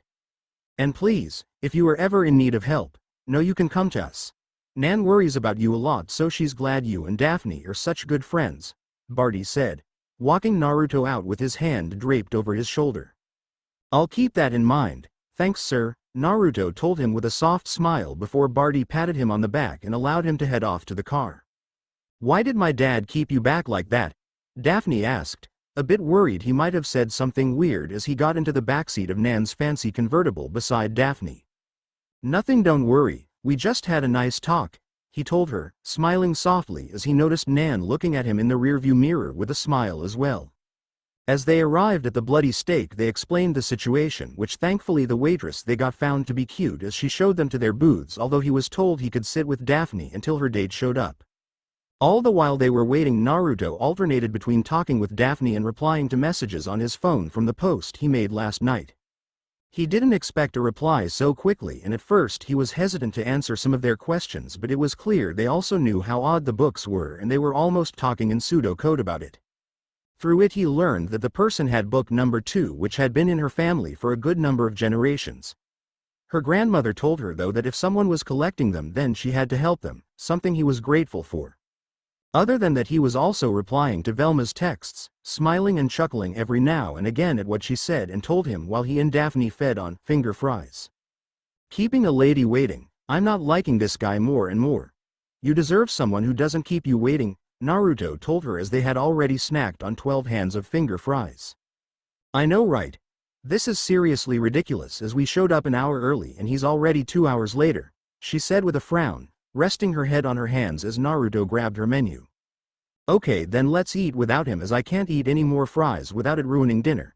I'm thinking of having the 12-ounce, bloody steak, with some of their eviscerated potatoes. What about you? Also don't worry, I'll pay, Naruto told her, handing it back to her as she smiled, liking the idea of eating without him since it felt like an outing between the two of them which she was rarely able to have. Then in that case I think I'll get the salad as I've heard good things about it, she told him, calling over a waitress to place their orders as well as tell them they could use the booth next to them. So, you've been smiling a lot. Is a certain girl texting you a lot? Daphne teased with a smirk as their food arrived. Texting another girl while on a date, For shame, Naruto. She added with a fake disapproving shake of her head and a few tsks. You're right. I was taught better. Will you ever forgive? From now on I promise you are the only ones I have eyes for, he teased back, grabbing her hand from across the table before softly kissing the back of it. He had been fake teased by Velma enough to know how to turn it around and mess with others, Daphne's blush and flustered look being incredibly worth it before he started laughing a bit. He was happy that Daphne was seemingly enjoying herself, pouting a bit with a soft smile at his teasing back at her. They were well into their meal before Naruto saw a guy walking over to their table. Hey Daphne, sorry I'm late, work has just been insanely busy. Ladder sales are climbing through the roof. Who's this? The man asked, his voice being the one he heard from the phone, which only made Naruto smirk at. Hi, I'm her chaperone and good friend Naruto. Pleasure to meet you Rung, and I don't know what work ladder's involved, but what business makes a guy 3 hours late for a date? He set up. Naruto asked as he scooted over and ate a piece of his steak. It doesn't matter, you wouldn't understand, Rung said, waving it off as he sat down. Ooh, what did you order for me? I'm starving, Rung said, reaching over and grabbing Daphne's salad, though before he could take a bite Naruto grabbed it and returned it to her. What kind of a barn were you raised in, dude? Taking someone's food and being so self-absorbed you'd think they ordered for you when you were 3 hours late? Seriously? Naruto said, glaring a bit at him as this was beyond ridiculous. Daphne, Naruto. You won't believe what happened, Fred said, surprising them to see the whole gang beside their booth. I can't wait to hear all about it, let's go, Daphne said rapidly as she got up from the booth, clearly wanting to leave now that Rung had got here, and honestly Naruto didn't blame her. Rung here, Rung said, standing up to let Naruto stand up and get out of the booth. Hey, you must be Rung, Fred said as he reached out to give Rung a handshake, which only made Naruto roll his eyes at and Daphne frown a bit. Cool ascot, what's your neck size? I'm a 16.5, but sometimes it swells out to a 19 when it's humid, he went on while Naruto signaled a waitress over who was thankfully ready with to-go boxes and their receipt. That's great, but Daphne, shouldn't we be getting back to dinner? Rung asked while Daphne seemingly quickly grabbed her purse. Sorry Rung, but something more important has come up, Daphne told him as Rung sighed. And don't worry, I paid for our dinner and it's all good to go, Naruto told them, holding the bag with their leftover boxes in it as he had paid the bill. He had also made sure to give their waitress double her usual 15% tip since she did originally start with waiting on both their booths, and he felt bad about making her lose out on some tip money. By the way, I'm a big fan of your product. A sturdy ladder is hard to find these days, Fred continued, since if anything was related to traps or the parts used in them he was a natural chatterbox. Oh, well, thanks. I agree. And FYI my neck's a 16.5 too, and yeah, sometimes it swells, Rung said, Naruto resisting the urge to roll his eyes while Velma smirked beside him and patted him on the arm. Really? Here? Fred started as he undid his ascot before draping it over Rung's neck. Hey, that looks pretty good on you, he added with a smile. You are so right. Here, take mine, Rung said, taking his purple one off and giving it to Fred, who proceeded to tie it. But Fred told me he never takes off his lucky ascot, Daphne told Velma and him, frowning as she had told him how she worked on it to keep it together and even sewed a cursive F on the back of it just for him. I'm sorry Daphne, Naruto said as he tried to calm her down by rubbing her shoulder before Rung walked past them. Naruto rose an eyebrow as Scooby hopped into the booth and licked their plates before opening the menu that had been set at the table for Rung. Ruiz, what's ris? Scooby asked, showing them the menu before Shaggy took it from him. Like far out, it's like some kind of freaky letterman, Shaggy said, showing it to them and letting them see the E pressed on the red wax seal on the front.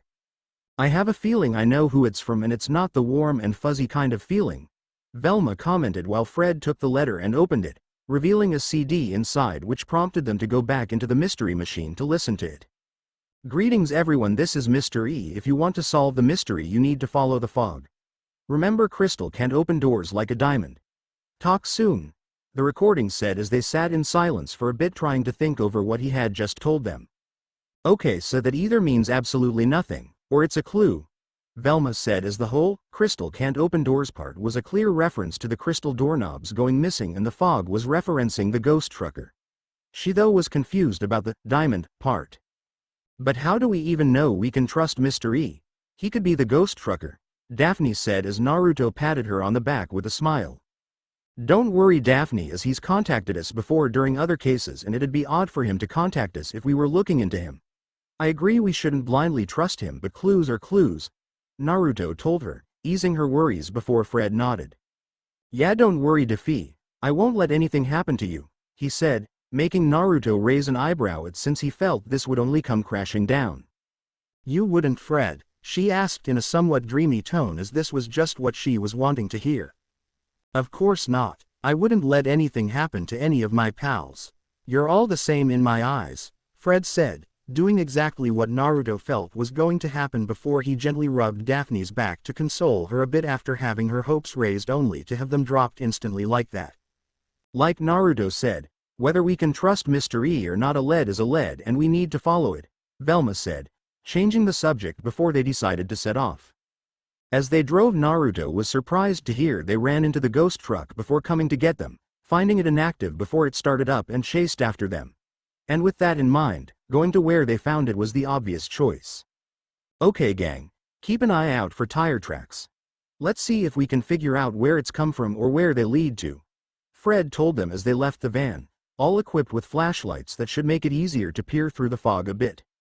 Naruto walked alongside Velma as they scanned the ground, Daphne staying nearby while Fred as well as the normal duo of Shaggy and Scooby all went off on their own. So how was your date, Naruto? Velma teased, bumping her hip into him lightly with a smirk on her face. It was nice, had some nice food, chatted a good deal. I think I have a shot, Naruto teased back, chuckling a bit as he bumped her back, which only made her and Daphne laugh a bit at. He was incredibly sweet and kind. You'll really enjoy going on a date with him when you decide to, Daphne told Velma with a smile as she had been told by Naruto the reason as to why they weren't dating just yet, and it made sense. Although she also knew the both of them were basically dating, just not having told the others yet about it. Well, that's good to hear that you can behave for others, so why not me? Velma asked with a raised eyebrow and a bit of a teasing pout while Naruto shrugged his shoulders with a smirk as if to say, who knows? Guys, I found them. Tire tracks just like before, Fred alerted them, getting them to head over to him to see Shaggy following them in the direction away from the street. Yeah, only these stop like really fast, Shaggy said, rubbing his head as he walked into the side of the mountain by following them. Or do they? Duh, there's a secret passage somewhere. There must be a way to open it. Let's find it, Velma said as they all split up and started to look around the area where the tire marks were leading out from. Daphne was the first to find something, screaming a bit as bats flew out of a small opening in the mountain before she found a lever and pulled it. That seemed to make a small part of the mountain raise up to reveal a flat surface with a square and triangle opening along with matching shaped rocks. Velma and Fred, who were nearby, shrugged their shoulders as there wasn't anything else to do other than put them into the corresponding slots. Once they were put in, the next step happened with a rock rose out from the ground under Scooby, surprising the dog only to have him sit down, and it got back into the ground beneath him. Okay, that is the weirdest set of steps for a secret entrance that I have ever seen or heard of, and I've watched crappy horror movies, Naruto said with a flat look as the mountain wall in front of the tire tracks rose up to reveal a secret cavern. Also, after all of this is said and done, I so call dibs on this place, he added as they walked in, getting chuckles from a few of them. Think this could be our new secret hangout? Velma asked with a smile as he draped his arm over her shoulder with a matching smile. Sure thing, just me, you, and a couple thousand doorknobs, Naruto said in shock as after they walked into the cavern a bit they found a good few mountains of crystal doorknobs. This is insane, he muttered to himself as he picked up a few of them and looked them over. Guys, get a look at this, it's the journal belonging to a guy named Theodore Avocado, Daphne said, walking over to them as she read through a book she had found on top of a minecart that was full of doorknobs. Theodore Avocados? That's George's dad, the one who was arrested for diamond theft even though the diamond was never found, Fred said, Daphne a bit confused as she hadn't met George and only heard a bit about him since the others had met him yesterday morning when she was busy at home. Well, according to this, he really was the thief. The confession is right here in black and white, she told them as Velma rubbed her chin a bit with a smirk, her telltale sign of her being incredibly close to connecting the dots.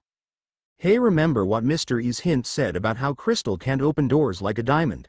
I think this mystery is starting to come together, she said before a familiar crackling sounded out behind them and a pair of headlights started to peek out of fog that was rolling into the cavern. Well, it's going to have to come together later, Shaggy yelled as the truck's horn was starting to blare, getting them all to start running out and back to the mystery machine. The second they were in, Fred floored it, just in time as the ghost truck shot out of the cavern and was hot on their trails. It didn't take long for it to hit them, sending them spinning around a few times only to end up turned around, which caused Fred to have to evade the truck in reverse around the bends of the road. Seriously, what is up with this guy and trying to run us off the road? Naruto yelled, incredibly frustrated as he clutched the back of the seat to keep from falling over due to the erratic driving needed for them to not be plowed into by the ghost truck. They weren't able to turn around to drive forward until they reached town. Wasn't until they arrived at town. The ghost truck though didn't care one bit as it destroyed the "Welcome to Crystal Cove" sign above the road and continued to give chase to them as they drove through town. By the time they turned around though, Fred had little choices of directions to go, forcing him to drive up a set of stairs and onto a pathway alongside a building and through a few patio furniture sets with the truck right beside them on the road next to the building. "Fred, what are we going to do?" Daphne asked, worried as they got back onto the road in front of the ghost truck, as this time she doubted they could hide or lose it given just how determined it seemed to run them down. "The only thing we can do, lead it to one of my traps," Fred told them with a fire in his eyes, as it was times like these that his obsession with making traps paid off for them. With a trap in mind, Fred drove in the direction of City Hall before actually driving into it and the ghost truck again, not caring as it barreled in behind them. "Scooby, now," Fred signaled, getting Scooby to put a Scooby snack into a straw before firing it out the window at a record player. Naruto was a bit impressed by the trap as the vinyl record shot off the player, cutting a rope which then sent a sandbag down to launch a can of paint which just continued to set off a chain reaction of things before they drove up the stairs just in time for the metal plate at the top to spring just as the truck was over it. "Well, that was intense. Also, is that a shark in a tank?" Naruto said in shock as he was confused how the hell Fred got a hold of that. But then again, being the son of the mayor probably helped. "Everyone okay?"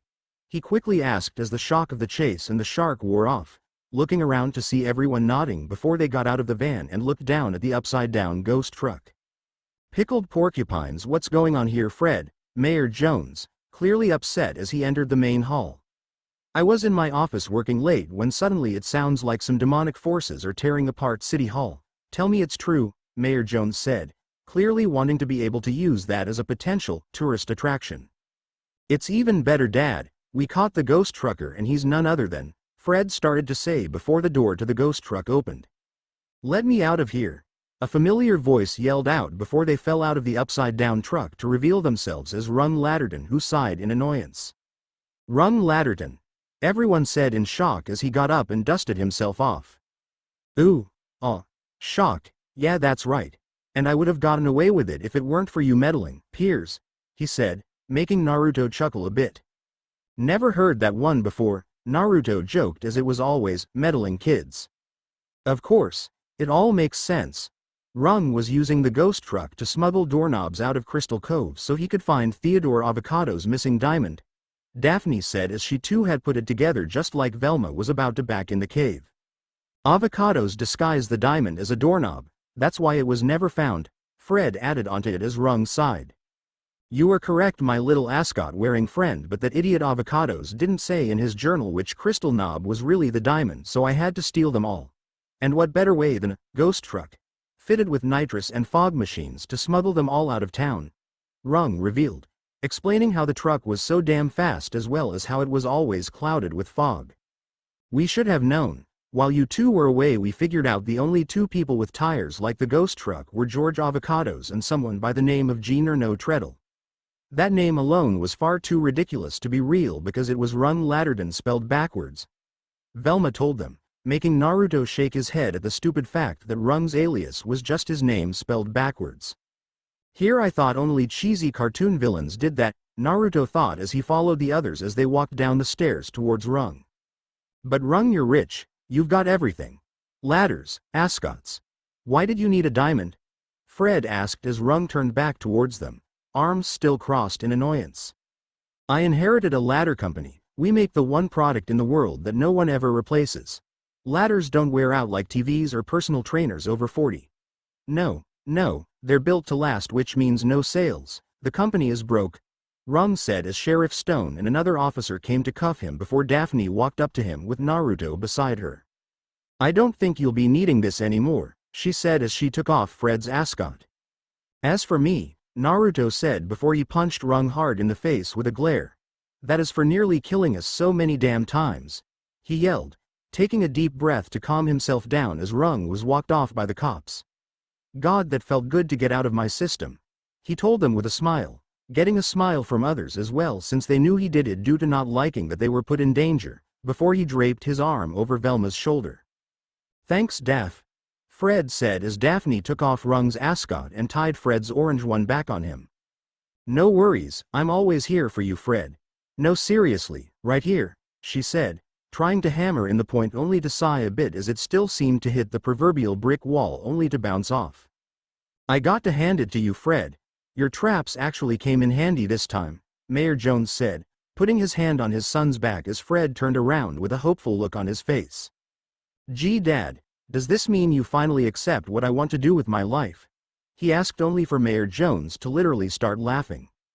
Oh, Fred. No, now get your van out of City Hall, Mayor Jones said before walking off. Ouch, tough day for hopes. Second time being raised only to drop flat on their faces, Naruto thought with a sigh as he and the others walked back to the van. It was a quick group consensus that they all wanted to head back home for the day, Velma sadly unable to come over again as she was dropped off. As Daphne was getting dropped off, Naruto decided to walk her up to her door, given he had been her chaperone, and smiled to Nan and Barty as they opened the door. So how was the date with Rung? Nan asked as Daphne sighed. He turned out to be the ghost trucker and had been the one trying to crash into us with the truck, though guess it wasn't so bad as I had a good time with Naruto. Thanks again for that, Daphne said, giving him a hug which he returned. Anytime, Daphne, it was nice getting to hang out one-on-one, he told her as her parents smiled at him. Always feel free to drop in any time, Naruto, okay? Nan said as she hugged him next, getting him to chuckle as he hugged her back. Okay, I'll keep that in mind, he told her as she let go and he accepted a handshake from Barty before heading back to the van. You know, Daphne, have you ever considered dating Naruto? Barty asked his daughter, looking at her with a smirk as her eyes widened and she grew a bit of a blush. What? No, he's just a friend and he has someone he likes and is dating, Daphne said. The idea of dating Naruto, while not terrible, shocked her since it was coming from her dad of all people. Who's to say that's bad? Her mom said, making Daphne's blush grow before she turned around and hurried inside. No, not listening. Going to bed, Daphne yelled as she covered her ears and ran up the stairs, making her parents chuckle a bit as they walked in and closed the door. Who knows, maybe Kushina's son will be my son in time, Nan said with a happy giggle as Barty rubbed her back as he too wouldn't mind that either. Chapter 5. Progress was progress. At least he's pretty sure it's progress as he sat in his living room with the 2 books he had and the numerous notes he had scribbled out. Sure, he might not have the number 2 book, the one which the girl online told him she had, but she did say she was going to help and give him the book next time she was in Crystal Cove, which was not too far away. The 2 of them had changed from emails to texts when talking, and through that he had also gotten 2 other numbers of her friends. It was a bit odd at first, but they all were nice people, especially since the first girl was going as far as to give him the book which has been in her family for generations. With this he'd have 3 books and maybe would be able to understand enough about all of this to finally tell Velma, otherwise he'd start to feel bad about hiding it from her. He was brought out of his thoughts though as his phone started to ring and showed Daphne was calling him, quickly answering it despite being surprised and confused why she was calling this late. It was even more confusing since she was supposed to be babysitting a kid right now if he remembered correctly. Hello, Daphne. What's up? Are you okay? Naruto asked, adding the last part once he heard a bit of panting on the other end. If you consider getting attacked and chased out of a house by a kid who transformed into a little monster fine, then yeah, I guess I'm fine, Daphne told him with her voice making it clear how exhausted she was after what she just went through. Wait, what? Monster kid? What happened? Naruto asked, sitting up on his couch worried about her before she chuckled a bit. I'm okay, Naruto. Honestly, I got out before he actually attacked me and he didn't chase after me. I'll tell you all about it soon, as I was kind of hoping I could stay the night at your place given I have no ride back home and my mom can't drive at night. She asked him a bit nervously, which he could understand given she was asking to stay the night at a guy's house. They might be close friends since before his parents disappeared and he was taken in by Velma's family, but staying over at a guy's house was always going to be a slightly awkward thing to ask to do for a girl. Of course you can, Daphne. There's no way I'd say no when you have nowhere else to go, Naruto told her as he quickly started to put on his sandals and grab a jacket. Tell me where you are and I'll come walk to you. Last thing you need to do is walk alone in the dark like this, he added before she chuckled a bit and a knock came at his door which only made him sigh. Too late, Daphne said through the phone and to his face as he opened the door with a somewhat apologetic smile on her face. Well, no use whining over something already done. Come on inside, he said while he motioned into his apartment. If you haven't had dinner yet, I have some leftovers from a few hours ago. Hope you like homemade ramen, he added, since given he really liked the food. Velma had given him a large recipe book on ramen for one of his birthdays. It surprised him how inexpensive everything was to make it and how even the healthier versions of it still tasted delicious. That actually sounds pretty good, Daphne said with a smile, since she had tried his homemade cooking before and given he lived on his own it seemed he learned how to provide for himself rather well. So what is the plan for tomorrow? I mean, we do have school and I doubt you'll want to go in the clothes you are wearing right now, he brought up, given wearing the same clothes twice in a row was more a Shaggy thing than it was hers. Ew. No, my dad takes really early morning jogs with a chauffeur following behind him in his car. I already called him and got the okay to be here, so he'll come and get me after his jog, she explained to him while she watched him heat up the ramen for her. I'll lend you a pair of pajama pants and a t-shirt of mine for you to sleep in. Might be a bit big on you, but it's better and more comfortable than sleeping in your current clothes. Also, you can get my bed for the night. It's only right as there is no way I'm letting you sleep on the couch, he told her, giving her a look that told her not to argue before she smiled and patted his arm while he set down her ramen. Aw, thanks Naruto, you really are sweet. I don't care what anyone else says, she said with a wink and a smirk showing she was teasing him, which only got him to roll his eyes and shake his head. Just eat, he replied while he smirked at her before going off to clean up his room a bit, since if a girl, who wasn't Velma, was staying over he definitely didn't want it to be a mess. While in there he also made sure to get her some sleepwear, hoping this would be good enough for her. I set the clothes on my bed for you so you can change into them once you are done, Naruto told her after walking out of his room and back towards the kitchen, chuckling a bit as he saw Daphne enjoying the ramen. Thanks again for all of this, given it was kind of out of nowhere, she muttered with a bit of an embarrassed look on her face, since she did feel a bit bad about it. Don't worry about it, Daphne, honestly. What kind of friend would I be if I turned you away, he assured her while waving it off. Plus, I'll be honest, this isn't the first time I've let a friend who isn't Velma stay the night. I've accepted the fact that my apartment seems to be where they just love to go, he added, since other than Velma there was one other person who occasionally hung out here. Though lately they hadn't shown up, and honestly he was worried as to why that was a bit. So what do you do normally with visitors who aren't Velma? Daphne asked with a smirk, as she could figure a bit of what he did with Velma easily, especially with the way he tended to sneak peeks at her ass at times. Movies and video games mainly. I'll try and go easy on you a bit, he teased with a wink, getting her to smirk as she took that as a challenge. Oh yeah? Well, let's see how good you actually are, mister, she teased back as she finished her bowl of ramen, putting it in the sink before she crossed her arms as if to say, well, which only made him chuckle. Fine then, but don't whine when you lose, he told her before heading to his living room with Daphne following behind. Next morning Naruto yawned a bit as he woke up to the sound of knocking at his door. Coming, 1 second, he groaned out due to just how early in the morning it was. Ah, Naruto, sorry to wake you. I thought Daphne would be ready by now, Daphne's father Barty said with a slight frown, since he didn't want to wake up Naruto this early. Don't worry about it, she's up and getting her stuff together. I woke up to at least see her off, since I'd feel bad if I didn't, he explained with another yawn in the middle of his sentence. Though it was also his and Daphne's fault for staying up so late playing video games, time just really got away from them both. He withheld another yawn as he turned to see Daphne walking out of his bedroom still dressed in one of his black t-shirts that had a red swirl on the front and a spare pair of baggy pajama pants. The reason for that was due to her not wanting to put back on her dirty clothes, which he didn't mind. "Oh hi Daddy. Sorry to keep you waiting," Daphne said with a slight frown of her own as she walked over to them and gave Naruto a hug. "Thank you for letting me stay here and sorry for making you sleep on the couch," she told him while he hugged her back before waving her off as they pulled apart. "There was no way I was going to leave you stranded or stuck on the couch. I'm used to sleeping on my couch, so it's no big deal, honestly," he assured her, giving her a look that told her to stop worrying. "Oh yeah, I'll return your clothes once I have them washed," she quickly told him before she walked over to her dad. "Thanks for looking out for Daphne like this, Naruto. I can safely say you are the only guy I'm comfortable letting Daphne stay the night with. For the time being, that is," Barty teased with a wink, chuckling as Daphne's face turned dark red due to their talk at the doorway a few days ago.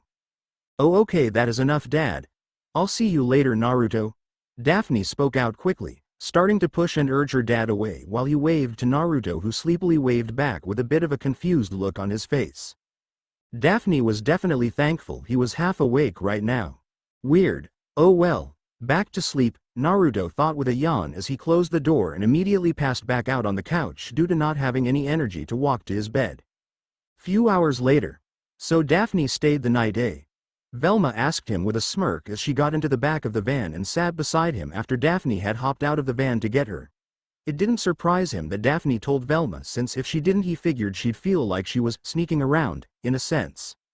Nothing happened like that. Only thing that did happen was something where she was forced to leave her babysitting job earlier than expected and had no ride back home. "I gave her the bed and slept on the couch as customary when anyone stays over," he told Velma once she sat next to him at his seat, against the back of the seats. "After all, you are the only girl I'd share a bed with," he whispered in her ear, softly running his finger down her back with a smirk as her shiver and biting of her lip was an amazing reaction. "He was a perfect gentleman as always, gave me food, lent me clothes, and woke up to see me off despite it being so early. He's a good boy," Daphne teased a bit, turning back towards them and patting Naruto's head while he just rolled his eyes. "So what did happen anyways?" Velma asked, since she was curious as to what exactly caused Daphne to flee in the middle of a babysitting job given how professional she was with that kind of stuff. "He grew fangs and gained glowing eyes. One second he's as sweet as can be and then the next he's trying to kill me," Daphne told them with a frown, still unsure what all that was even after talking it over with Naruto last night. "Maybe he had too much sugar," Fred chimed in, getting Velma, Daphne, and Naruto to look at him with raised eyebrows. "Sugar doesn't make you grow fangs," Daphne replied, as that just wasn't something that would ever happen from that. "Good. 'Cause if there's one thing I love, it's sugar," Shaggy exclaimed with a smile as he ate a donut whole from the dozen he had brought with him this morning and going in for another while Scooby ate one as well. "Delicious," Scooby chuckled out as he also downed a donut in one gulp.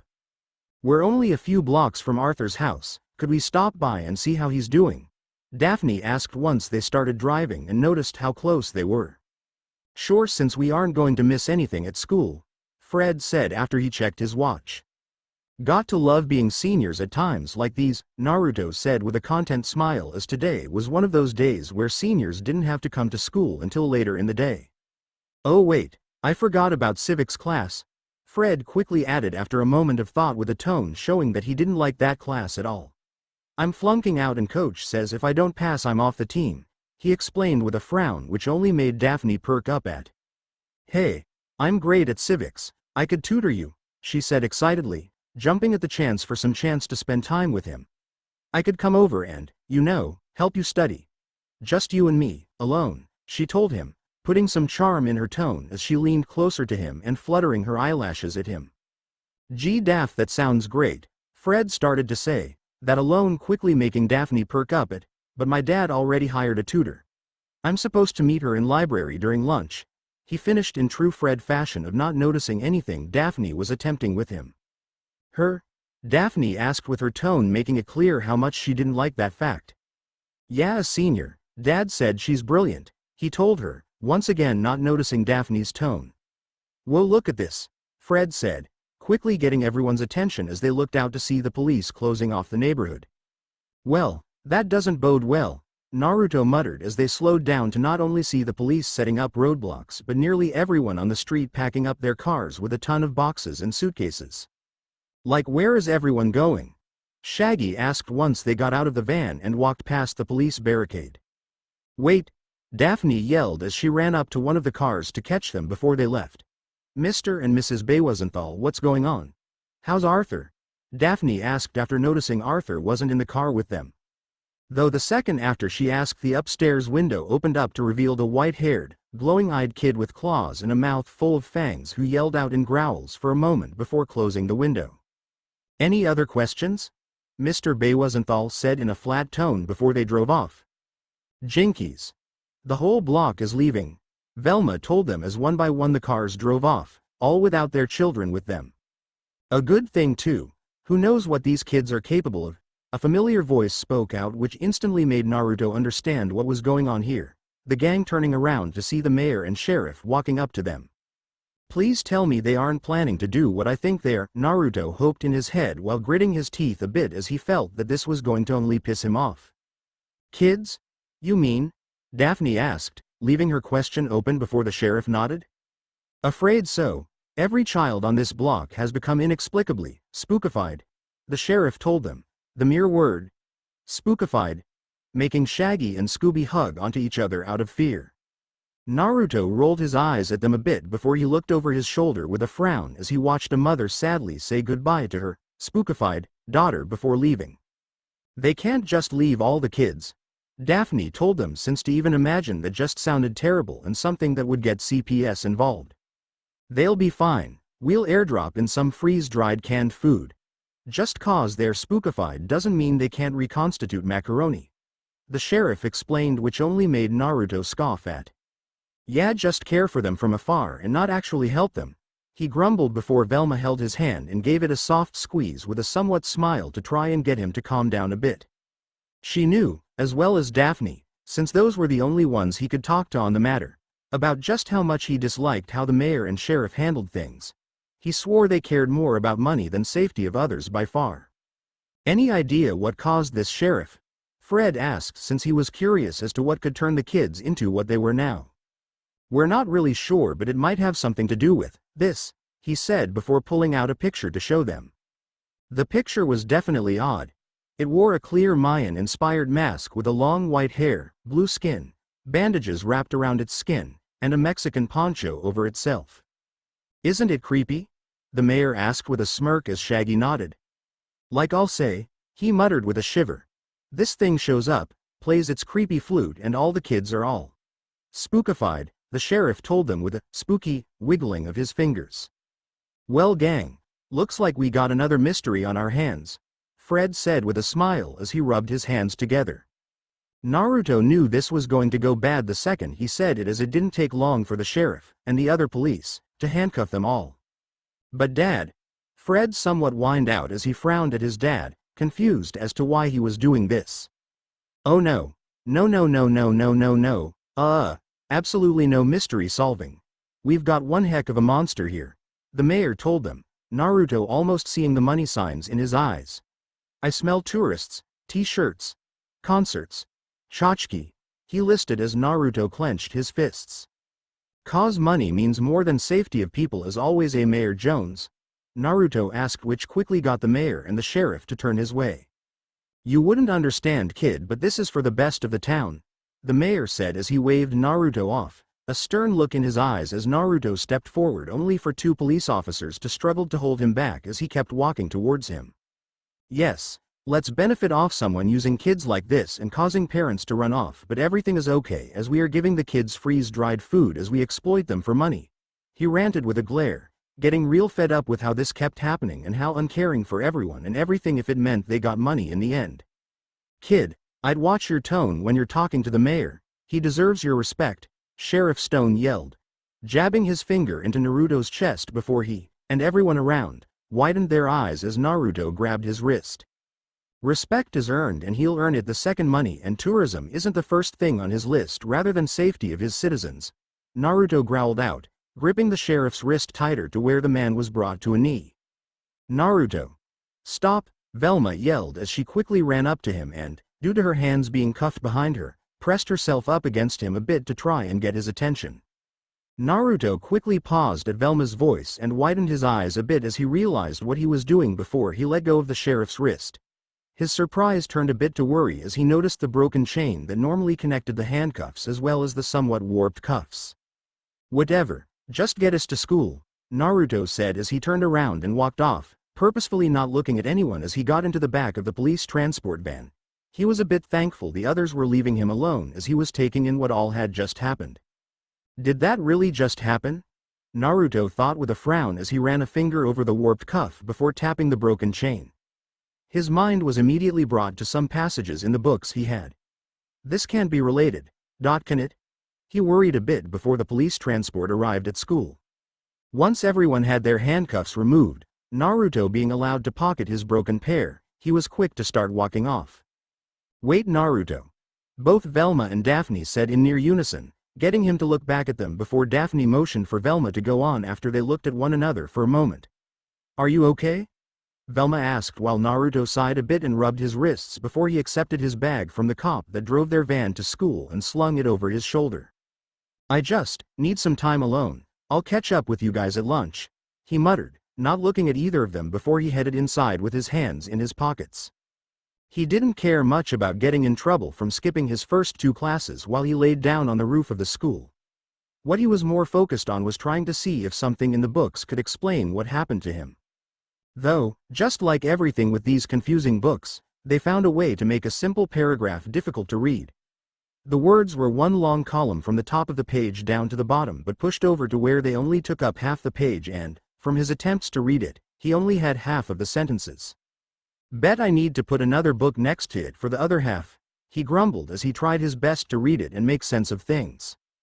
Those who are bonded with, not all exhibit physical, as well as reaction speed, have been shown. Be careful, reactions faster and make it, draw on these enhancements without, he read before he groaned and slammed the book shut. That made no sense, he yelled out as he buried his face in his hands and grabbed his hair out of frustration. "Having trouble with your homework again? I can help you again if you want if Dinkley is unavailable due to her infatuation with the Rogers boy." A familiar voice spoke out, getting him to look over his shoulder to see someone who was just finishing climbing up the ladder that led up to the place he was hiding out at. The girl was Marcy Fleech, a friend of his that he hadn't seen in a while. She was a nice girl and one that was just as smart as Velma. She was rather skinny but not overly so, with brown hair that went down to her shoulders and red-rimmed glasses. She often wore a brown wool jacket with a tan-collared shirt under it, a somewhat large red ribbon, and a red skirt. "It has nothing to do with homework. Let's just say personal issues are being extra crap recently," Naruto told her while he watched her sit down across from him. "Does that have something to do with you and your friends arriving in a police transport?" Marcy asked since it was well known around school about how often they got in trouble with the police and mayor for foiling the costumed criminals that were a dime a dozen. "Part of it," he muttered before looking back at her. "Where have you been, by the way? You haven't been over in like over a month," he asked her since he had been worried about her a good bit while she had been not showing up. "I saw that Dinkley was coming over a lot. I didn't want to get in your way though it seems you've achieved your goal. Plus I feel like I'm taking advantage of you a bit," she told him, frowning a bit as she pulled her legs up to her chest and hugged them. Naruto could only frown a bit as he was one of the few people who really knew her situation. To everyone else at school she was just the poor girl who had to shower in her father's failing amusement park's reused water that had been previously used for cooking hot dogs. Hence the rude nickname she had of hot dog water. He though knew that her poor status was due to her father refusing to give up on their failing amusement park and being beyond tunnel vision when it came to it. It was so bad to the point that her father had sold her house and she was living at the amusement park where she occasionally had electricity. The first time he had learned about it was back in early freshman year when Velma had started her long plan of getting together with Shaggy for whatever reason she had decided on back then. At the time he needed tutoring in a few subjects and she was the tutor he got when he signed up for it. She was a bit hard to get along with at first due to her blunt nature but it wasn't all that bad the more he spent time with her. He didn't learn of her situation until one day she caved in and had to ask for a shower as her amusement park of a home didn't even have spare hot dog water to shower with. After the shower was when she explained it to him and he made the offer of allowing her to come over and shower, eat, or whatever whenever she needed it.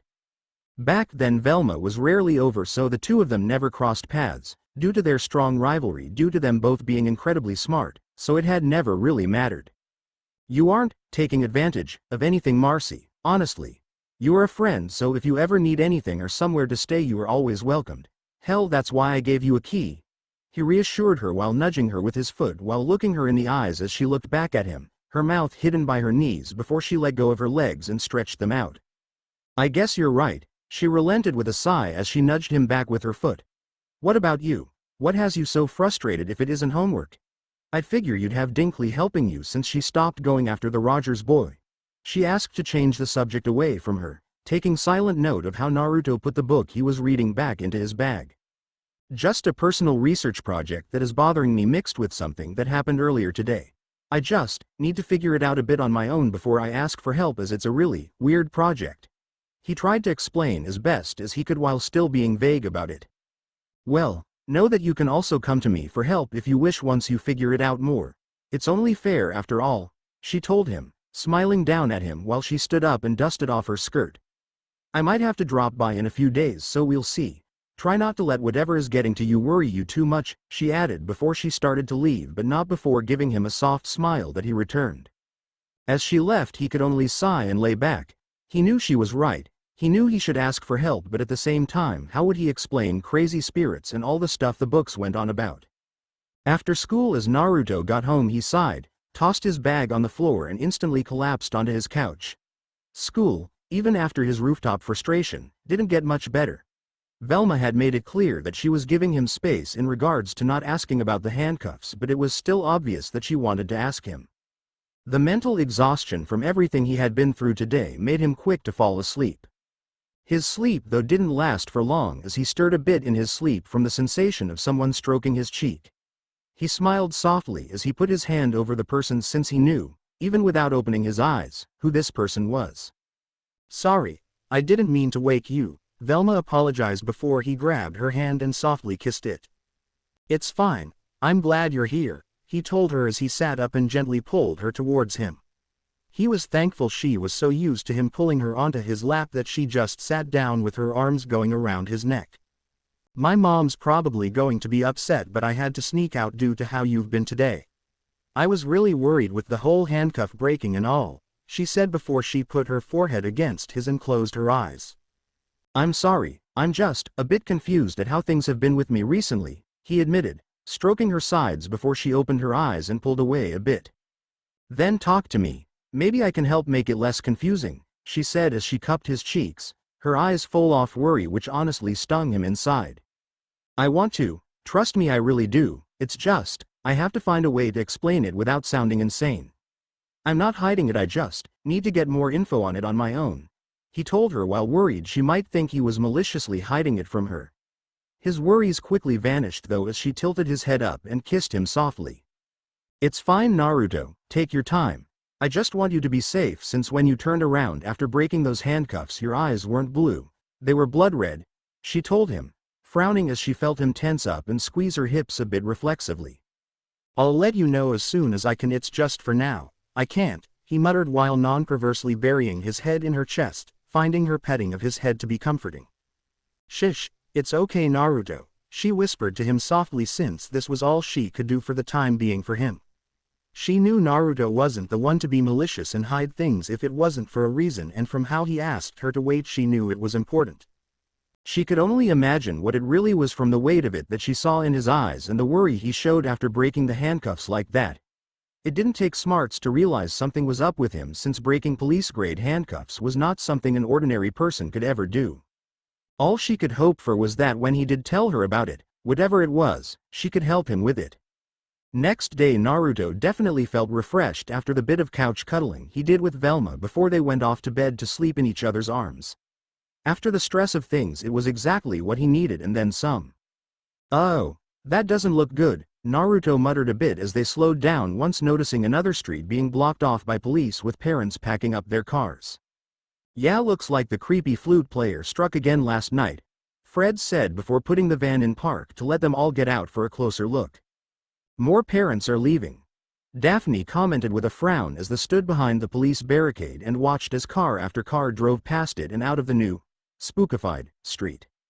At this rate Crystal Cove will be a town of nothing but spookified kids, Velma added as a street per night would eventually spread all over their small-ish town. And here it comes. Like clockwork, Naruto groaned as he saw a familiar red tour bus driving up towards them with Velma's mom behind the wheel. And here is the location of the most recent attack by the creepy creature that's been spookifying the children of Crystal Cove. Velma's mom announced over the bus's speakers as she slowly drove by to allow tourists to snap 1,000,001 photos before stopping nearby them. "Velma, sweetheart, how are you?" she asked before quickly turning to the side. "Sheriff, they're back," she yelled, getting Naruto to roll his eyes as she could be just as bad as the mayor and sheriff at times.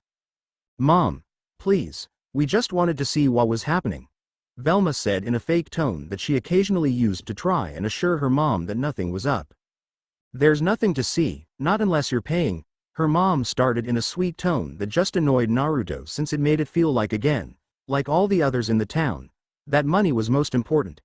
"Now get to school, darling, all of you," she ordered in a strong tone which got them to start to head back to the van. "Naruto, Velma, be a couple of angels and takes these and wear them around school. If anyone asks, they're $15, she added, throwing 2 t-shirts that had the monster's face on them before driving off. "Yeah, I'm not wearing this," Naruto muttered as he balled up the shirt with a frown while Velma and Daphne held up the shirt she got. "We have got to figure out what this thing is and where it comes from," Velma said before Daphne perked up a bit and smiled as she turned towards her a bit. "And I think I know who can help," Daphne said with a smile as they headed back to the van and went off to school to follow Daphne's lead. "I can't believe you were actually wearing that," Naruto groaned out as they walked through the halls of the school behind Daphne, who was leading them to where she thought could help. The fact that Velma actually put on the shirt and was telling the few people who asked how much the shirt was just feel weird. "She's my mom. Even if we are going to debunk this monster, I might as well help her a bit.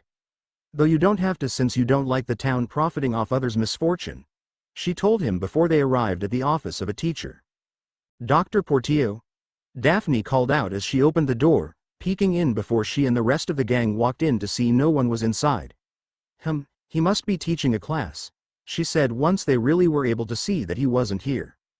"Like what kind of stuff does this dude teach anyway?" Shaggy asked, noticing all the weird items around the teacher's room, from masks on displays to odd tapestries hanging on his walls. No one had time to reply as moments later the door opened and a man walked in. The man was middle-aged with tanned skin and white balding hair alongside a white beard. "What are you doing in my office, my personal private space?" the man asked, his voice having a clear Spanish accent while confused and a bit upset as to why there were kids in his office. Though Naruto didn't blame him as they had kind of barged in. "Dr. Portillo, it's important that we talk to you," Daphne told him as she walked towards him and gently pulled Velma over towards them. "Do you recognize this creature?"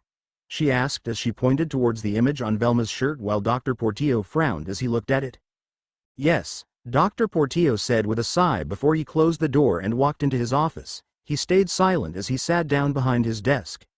"It is K Horrifico," he revealed before he buried his face in his hands. "Who's K Horrifico?" Scobby asked, since the name definitely wasn't something they had ever heard before. "A mythological creature," he briskly replied before Fred walked over to his desk and picked something up from it. "Hey, cool blowgun. What size dart do you use? I prefer a 3 cm with combed beaver bristles," Fred went on as he looked over the object he picked up before Daphne came up behind him with a frown. "Fred, that's not a blowgun, it's a pan flute," she whispered, a bit worried as a pan flute was what the creature played to spookify the children. "So you are saying because I have a pan flute I am the creature? This pan flute is purely for recreational purposes, I assure you. How dare you accuse me?" Dr. Portillo yelled in a rant before Naruto held up his hands to calm him down. "Easy there, no one is accusing you of anything, Dr. Portillo," Naruto tried to assure him while Velma came up beside him and nodded.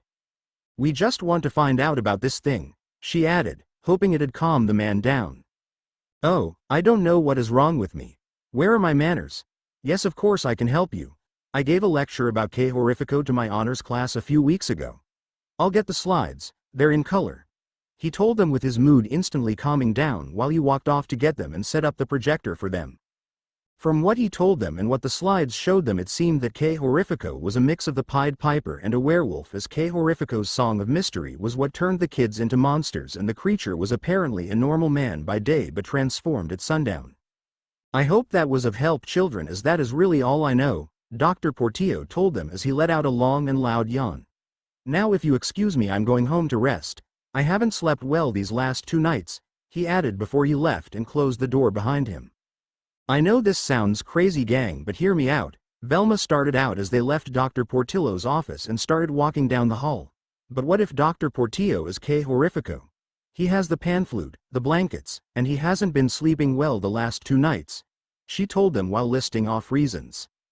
It could be a case of monster and unaware situation, like something he can't control, or he could be a red herring someone is using as a scapegoat. Naruto replied, as personally he didn't believe in stuff like werewolves and the man didn't seem like the kind to do the whole monster attacking the town thing. Sure, he got defensive about the pan flute, but in the past whenever they were close to the suspect they never reacted like that, not even if they were nervous or afraid. In most cases the closer they got to the suspect the calmer the suspect acted to throw off suspicion. Either way, it's best if we keep an eye on Dr. Portillo since he's our only suspect for now, Fred told them until they all stopped as someone walked up to them. Fred Jones Jr., a small girl with long brown pigtails and white thick-rimmed glasses, called out, which got Fred to look down at her. You were supposed to meet me in the library for your civics tutoring, she said before she cleared her throat in a rather odd and somewhat gross way. Mary Ann, I can't, I have something important I need to do, he tried to explain before Mary Ann stood up on her tiptoes to get closer to him. What could possibly be more important than civics?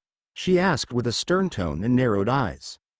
Look, Mary Ann, civics are important, but right now something suddenly came up that we need to take care of. Life is full of unforeseen stuff like this. That's why rain checks are a thing, so hold on to that and cash it in tomorrow or something, Naruto told her while subtly pushing Fred onwards as the gang followed along, allowing them to slip by her. Thanks, Naruto, for a little girl she sure is intense, Fred said with a thankful pat to Naruto's back. No worries, but what exactly is the plan now, as I doubt any of us know where Dr. Portillo lives, Naruto told them as Velma hugged his arm with a smile. You leave that to me, I'll meet you all out in the van in 5 to 10 minutes, she declared, giving his hand a soft squeeze before she walked off to do whatever she had planned. It turned out she did have something planned. Her knowledge of computers and the relaxed nature of the school's computers made it easy for her to find his address for them to drive to. Although they of course parked a street over since their van wasn't inconspicuous by any means. That's his house. I guess all we have to do is stake it out and see if any K Horrifico looking creatures leave his place or something, Naruto muttered, since he wasn't sure how to go about this, as if he was K Horrifico. Not the supernatural kind, but more the man in a mask kind. He figured he'd have some way to stealthily leave his place. Well, we'll just have to go and see. Come on, gang, Fred whispered out as he crouched down and started to stalk towards Dr. Portillo's house, with the others following behind before they stopped in front of one of his windows behind some trash cans. He's in there, so that's a good sign, I guess, Naruto said quietly as they were able to see him sitting at his dining room table, though to him something seemed off.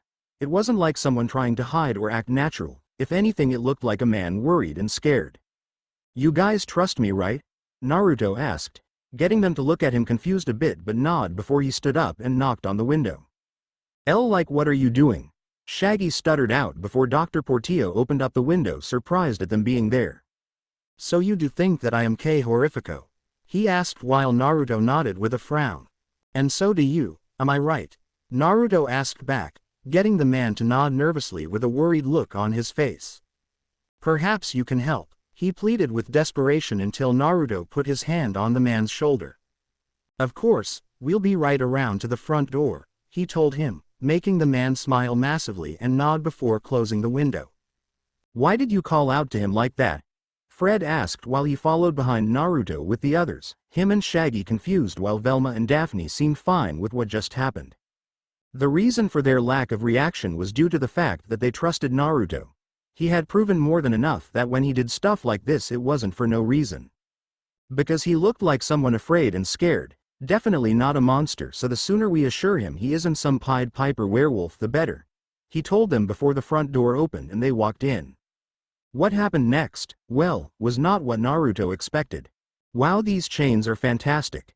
Who's your chain guy? I want his number, Fred said excitedly as he wrapped a long chain around Dr. Portillo as he sat on his recliner chair. Wouldn't you know if you were Kei Horrifico? Daphne asked, given she was just as confused as Naruto was in terms of how this all was going down.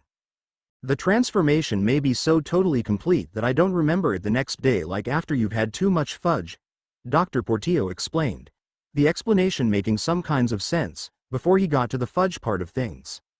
Well, the moon is up. Now what? Shaggy asked, a bit worried, as if he was going to transform, then he definitely didn't want to be here for it. Now we wait, Dr. Portillo said, determined, while the gang settled down. Naruto sat next to Velma on the couch, Daphne next to her, while Fred sat on the table and Shaggy and Scooby sitting next to each other on the smaller part of the L-shaped couch. As they waited for whatever transformation that was supposed to happen, all it did was make Naruto remember how much he hated waiting and doing stakeouts. Thankfully though, Dr. Portillo was kind enough to allow them to eat some chips and dip and drink some iced tea as snacks for helping look out for him tonight like this. For the most part the wait was quiet, Fred staring intently at Dr. Portillo and Shaggy getting bored enough to turn on the TV to watch some show about vegetable people with weird names. Naruto though was content as he subtly held Velma close to him since no one was looking their way. Velma didn't seem to mind as she did scoot closer to him and lean against him a bit. Nothing happened though, even the one freak out Dr. Portillo had where he thought he was transforming just ended up being gas of all things. Well, that was anticlimactic, Naruto muttered as he flopped back down onto the couch before sounds of screams and pan flute music were heard outside. Okay. Spoke too soon, he quickly added while he and the others rushed outside. The sight of scared parents running out of their houses with spookified kids growling out of windows made it clear that this was real. It's Kei Horrifico. He's here, Daphne yelled as she pointed out towards a figure standing atop a destroyed car as a fire burned nearby. The creature looked just as it did in the pictures and in the slides they were shown, it laughing at them before disappearing into smoke. Well, at least now we know it isn't Dr. Portillo, Velma said, since with Kei Horrifico having struck while Dr. Portillo was chained up in front of them moments before the pan flute music had started. I am not a weirdo.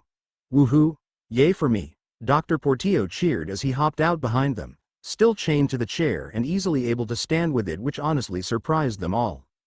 We're going to catch that thing, Fred declared as he looked out into the street, frowning at the chaos and car fires that were springing up. Like, how do you know that? Shaggy asked, causing Fred to turn around with a confident look on his face that made it clear what he had planned. Though then again it was Fred, so his answer was always the same. Because I'm going to build a trap. You all just wait and tomorrow, *1, we'll be able to take them down, Fred told them, fully trusting him as when it came to traps he was the one to rely on, just like how Naruto was often the one to rely on to keep them safe. First let's unchain Dr. Portillo and then head home. The spookified kids seem to stick to their houses, so you should be safe, Velma told the man, who nodded and hopped back into his house with the others following along. After letting Dr. Portillo go free, Fred was quick to drop them all off, most likely so he could plan and figure out things for the trap. The next day, 3 days and 3 streets of spookified children. Makes me wonder how many kids are spookified so far, Naruto wondered, partly aloud to himself and the other part actually asking Velma as she sat next to him in the cafeteria. Nothing really had happened after Fred dropped them off. As it turned out, Velma had gotten in a good deal of trouble for sneaking out of the house to come over to his place the way she did. I could help you calculate that, Marcy said from behind him, getting him to turn around to her, but not before noticing Velma's annoyed look on her face. Hot dog water. What are you doing here? Velma asked while she narrowed her eyes before Naruto cleared his throat. Velma, we talked about this. Her name is Marcy, he scolded her in a hard whisper, getting her to frown before Marcy waved it off. It's okay, Naruto, I've come to the conclusion that only you and my teachers will call me by my name here at school. As for your question, Dinkley, I'm here to ask Naruto about when works best for me to come over to work on the project we were assigned, Marcy told Velma, which was true given he had been paired up with her to do a joint research paper for their history class. Any time that is best for you is good for me since there is always about a week of free time in between the idiots in costumes that pop up. He muttered since it varied at times, mainly depending on the aftermath and how long it took the town to patch up the damage. Perfect, I'll come over on the weekend as that is also best for me, she told him with a smile, turning to walk away before she stopped and turned back around, seemingly remembering something. Also in regards to your previous question, it's simple to estimate the number of spookified kids given per street block. There is on average 26 houses. Given the proximity of the streets that were hit by the monster to the elementary school, I'd estimate at least 3/4, or 20 if we are rounding up from 19.5, contain kids. That leaves 114 spookified kids if you are going by the 1.9 average of kids per family statistic in the US recorded last year. She explained to him, getting him to clap a bit. Given with him not being super smart like her and Velma, it always was nice to see them show off their smarts, and he always tried to make them feel appreciated for sharing it. Very nice, that actually helps a lot, Naruto told her, getting a soft blush on her cheeks as she smiled at him, seemingly happy to have helped. I could have told you that as well, Velma pointed out, since as far back as elementary school she and Marcy had been rivals, always the smartest girls in their schools and often butted heads and competed over it. I'm sure you could have, Marcy said with a smirk, getting Velma to stand up with a glare before Naruto quickly got between them to stop anything from possibly happening. Easy there you. No need to start anything, he quickly said to Velma with a frown, thankful that she sat down with only a HMPH, which still made him sigh. I swear I'll never understand the rivalry between you two. If you two teamed up, you'd both be a shoe-in for literally every science fair and every science-y thing around here. He told them both while looking back and forth between the two of them. Sorry Naruto, as kind as you are, it'll take more than that to get us to bury the hatchet. I'll see you this weekend, Marcy told him with a soft smile, showing she wasn't upset at him for stopping things or trying to help them before she walked off. I swear girls are confusing, he mumbled while a clearly jealous Velma clung to his arm just as Daphne ran over to them. Hey guys, Fred just told me the trap is ready for tonight, he has it all set up, Daphne started out while quickly sitting down only to raise an eyebrow at Velma as she clung to Naruto, a look from him telling her not to ask. So what kind of disguises did he decide on this time? Naruto asked, using his free hand to pet Velma's head to hopefully placate her a bit, which got a bit of a chuckle out of Daphne. A new family that just moved in apparently. Fred's probably going to be the dad and me the mom, she said in a dreamy tone, as that setup was what she hoped and dreamed for. Earth to Daphne, keep your daydreams for later, Naruto said as he brought her out of it, snapping his fingers in front of her face, which was enough to get her out of it and slightly shake her head to brush it off.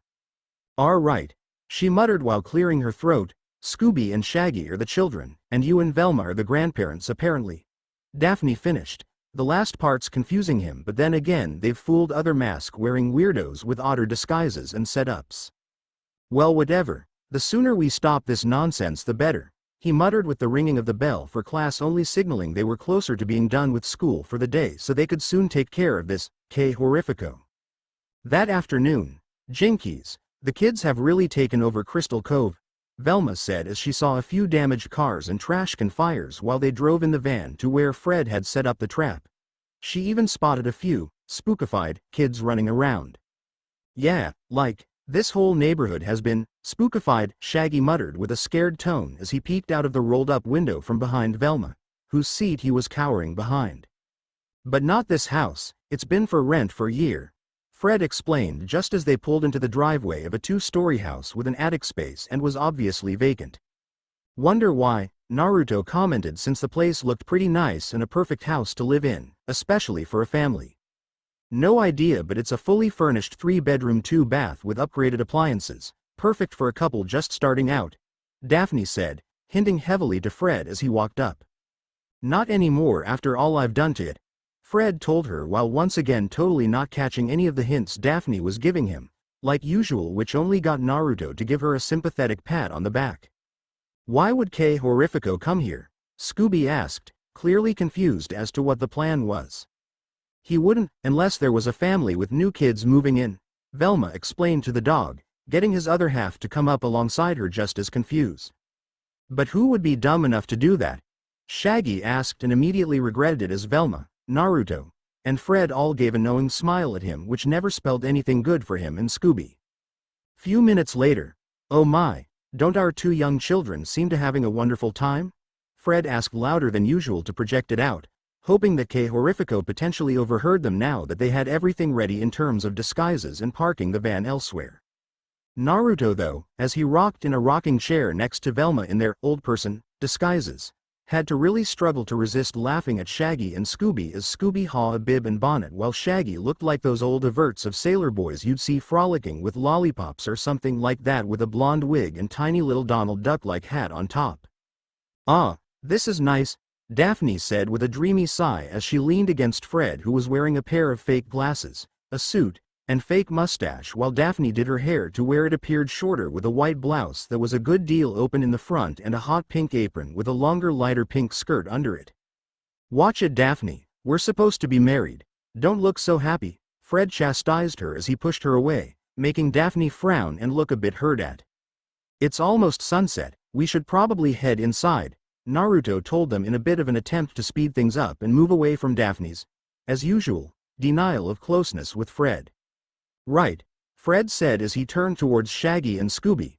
"Come, two young children, it's bedtime. Your grandparents are going to tell you a story," he continued, once again projecting a bit to get the monsters' attention while Shaggy and Scooby skipped inside with everyone else following them. "Quickly, you three get upstairs," Fred ordered a bit, given he was the one with the plan, getting Shaggy, Scooby, and Velma to head upstairs while Naruto stayed behind with him and Daphne. Everything was silent while the three others ran upstairs, the sound of pan flute music quick to begin playing. It didn't even take long before K Horrifico was seen walking down the street. Fred was in deep concentration as he held two ropes. "Come on, just a little closer," he muttered, waiting for the perfect moment before he pulled both ropes hard. "Say hello to Mr. Trap," he yelled as pulling the ropes set off a quick chain of events and causing a weighted net to land on K Horrifico and keep him pinned down. "Got him," Fred cheered, quickly running out with the others following behind him.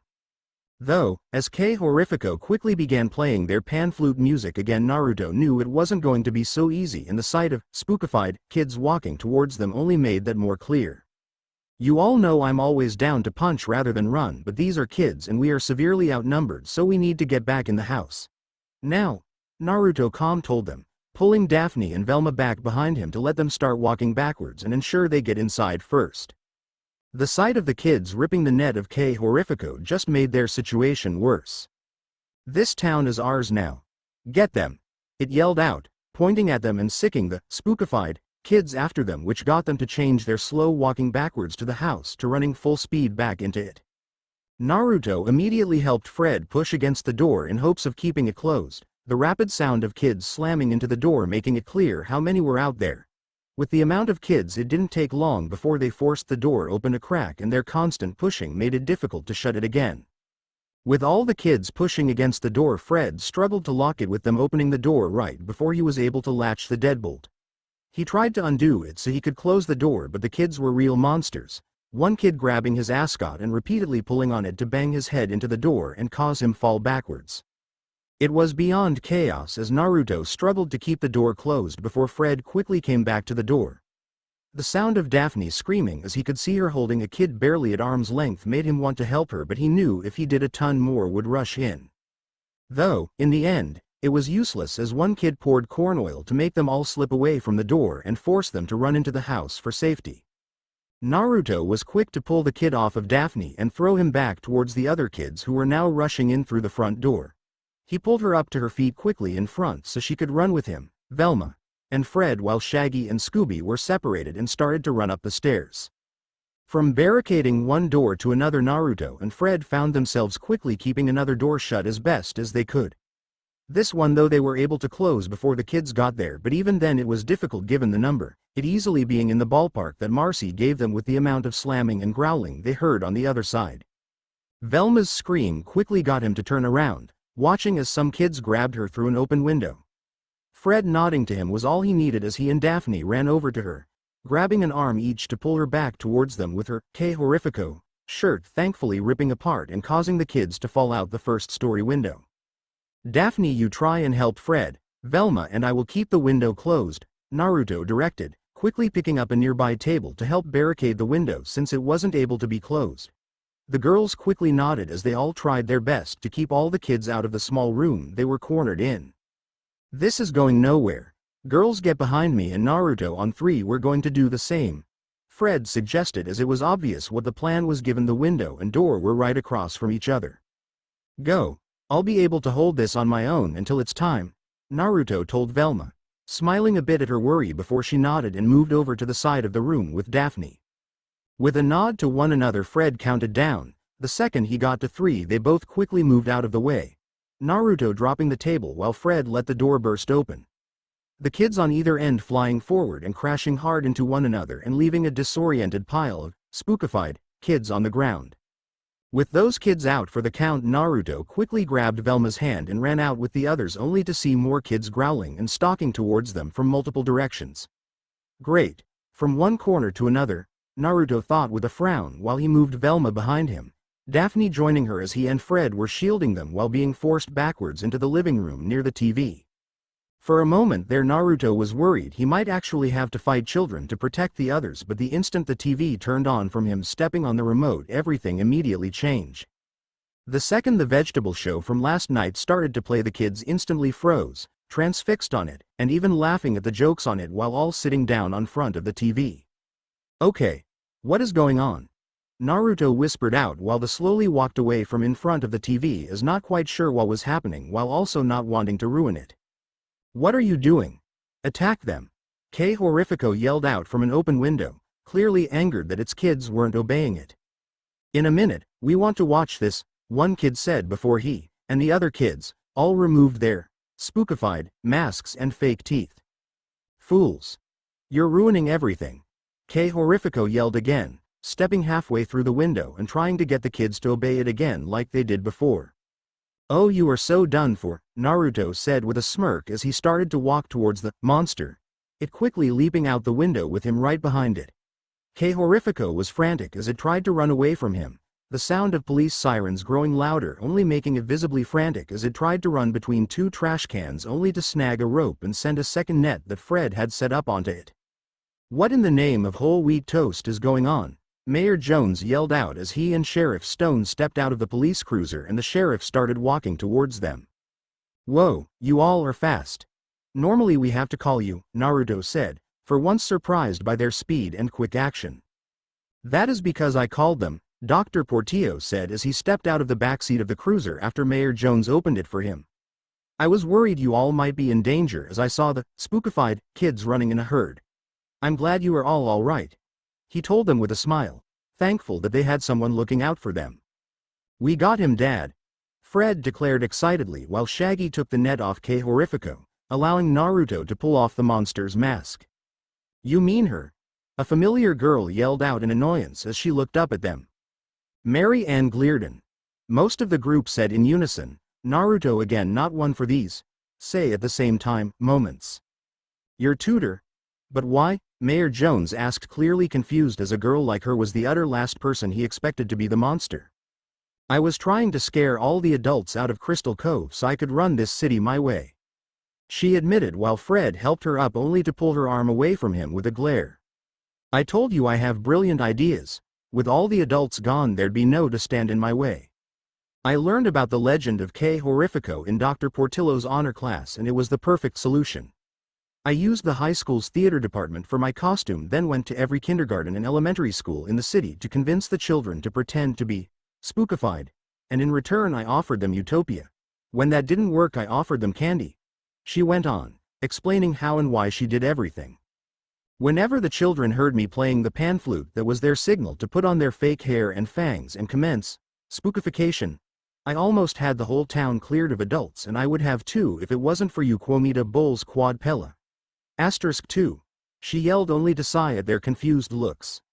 Loosely translated it means, meddlesome kids, in Latin. She explained before Naruto cleared his throat. Mary Ann, we're older than you, so wouldn't it be, meddlesome teenagers? Naruto pointed out, getting an annoyed glare from her for pointing it out before a kid walked over. I'm going home. I miss my mom and dad, he said with a frown while all the other kids all started to head off ahead of him. By the way, this was lame.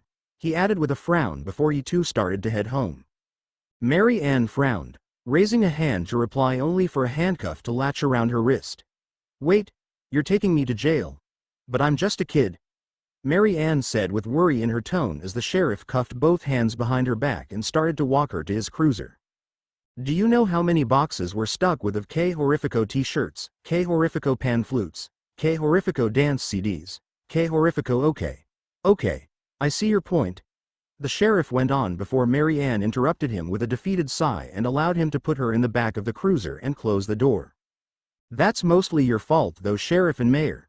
Always want to count your chickens years before they hatch," Naruto commented, since they were always like this, immediately trying to profit off the monsters, only to suffer in the end. "Silence, brat, or I'll bill you for the handcuffs you broke," the sheriff warned with a glare which only got an eye roll out of Naruto. "Can't bill me for faulty equipment," he yelled back before the sheriff and Mayor Jones drove off. "Here, let us drive you home, Dr. Portillo. It's the least we can do for you helping us out like that," Daphne suggested with a smile while Fred jogged off to go get the van. "Aw, thank you, that would be very kind. I'm just glad there was no real K Horrifico. I can rest much easier now," he said with a smile, Fred not taking long to come around with the van and pick up his trap equipment. "The mayor and sheriff might not appreciate you kids, but everyone else does, as I'm sure the parents do as well. Thank you for helping those children out," Dr. Portillo told them with a smile as he got out of the van. "With how most of the adults treat us, that is actually surprising and very nice to hear," Velma said, given most adults and some of their parents all treated their mystery solving as something that harmed the town more than anything. "Well, do not let them get to you. You continue on your path and I am sure they will one day see things right," he added, turning around to head home before Naruto noticed something. "Wait, Dr. Portillo, your bag," Naruto yelled out, holding a small satchel out of the window for him. "You keep it, Naruto. Consider it a gift for wanting to help me yesterday. I'm sure it'll be useful for you," he assured Naruto before he headed inside his home. "That sure was nice of him to give you a gift. What is it?" Daphne asked as she turned around to look only for Shaggy and Scooby to somewhat push forward over the back of the seats. "Before that, let's head to Angel's. I'm starving after nearly getting attacked by spookified kids," Shaggy said with a whine, Scooby joining along and getting Fred to put it in gear. "I was planning to head there anyways, so let's go," Fred announced with a smile, looking forward to relaxing at the radio station after a mystery well solved. Later that night, Naruto smiled contentedly as music played around him with Velma by his side, leaning against him as they relaxed on the couch. Shaggy and Scooby didn't take long before they were chowing down on the mountain of food that they stored in Angel's fridge. Fred mainly stuck to the pinball machine, with Daphne trying to spend time with him. All in all, it was a nice breath of peace after a hectic few days. "So what did Dr. Portillo actually give you?" "I'm expecting a book on indigenous folklore," Velma guessed, sitting up a bit with a smile as she grabbed the bag from nearby before handing it to him. "I don't know, but whatever it is, the thought behind it is very sweet for that guy. Never got a gift from someone we helped before," Naruto said, since most of the time the at most got were some thank yous. Naruto froze a bit as he opened the bag, seeing a familiar-looking book with 5 written on the spine of it. He didn't even need to look at the front to know it read, "Clan of 9, on it. So many questions ran through his head, from how did Dr. Portillo have this book, why did he give it to him, and how did he know he needed it?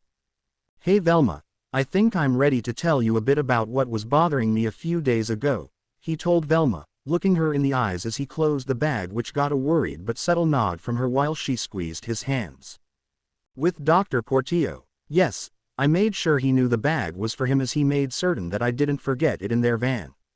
I hope it'll help him since he has 3 and 6 right." Dr. Portillo spoke on the phone as he had called them when Naruto and the others dropped him off, and it took a while for them to get back to him. "I doubt he'll come talk to me once he sees the book, at least not until later when he has more questions. I just hope you all know what you are doing putting a boy like him through all this, but if you say he can handle it, I'm inclined to agree," he replied with a sigh before nodding. "Yes, I'll keep you all posted, as will you when you plan to send more books this way," he told them before hanging up and letting out a yawn.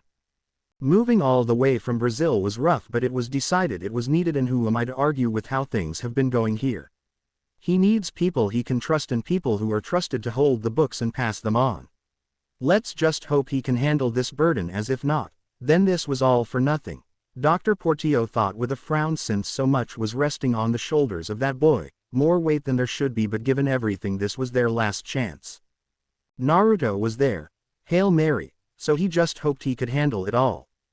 Chapter 6. And then he goes out of his way to chat Alice up while she makes goo-goo eyes at him. But unlike when I do it, he doesn't ignore it and move on. He actually stared back into her eyes. Daphne told him in a harsh, angry whisper as they sat in the auditorium, since, with prom coming up, the school had to give a usual warning about them needing to be on their best behavior. Though, with the topic of prom, he sadly felt it wasn't going too well for Daphne so far as, for the last 5 minutes, she had been telling him about how Fred was acting around a new student named Alice May. It seriously made him feel bad for Daphne, since Fred was, well, Fred.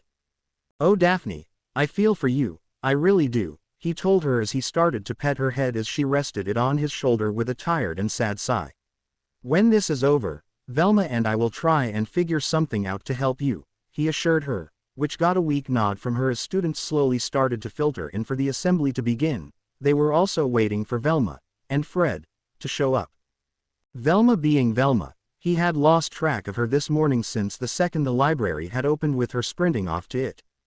"Sorry I'm late guys, had to try and find some things," Velma told him, almost skidding past them with her arms absolutely full of books. "Whoa Velms, you working on some big book report or something?" Daphne asked, not moving from her spot on his shoulder while Velma sat down in the seat between him and Shaggy with a smile as she shook her head. "Nope, just a little personal project to help Naruto," she said with a smile as she leaned over to kiss his cheek, getting a soft smile from him as he put his hand over hers and gave it a squeeze. Personally, while a bit scared of how she'd react to everything, the odd books, the weird dreams, and everything else, she accepted it in stride and had gone into overdrive to help him look over and try and decode the books.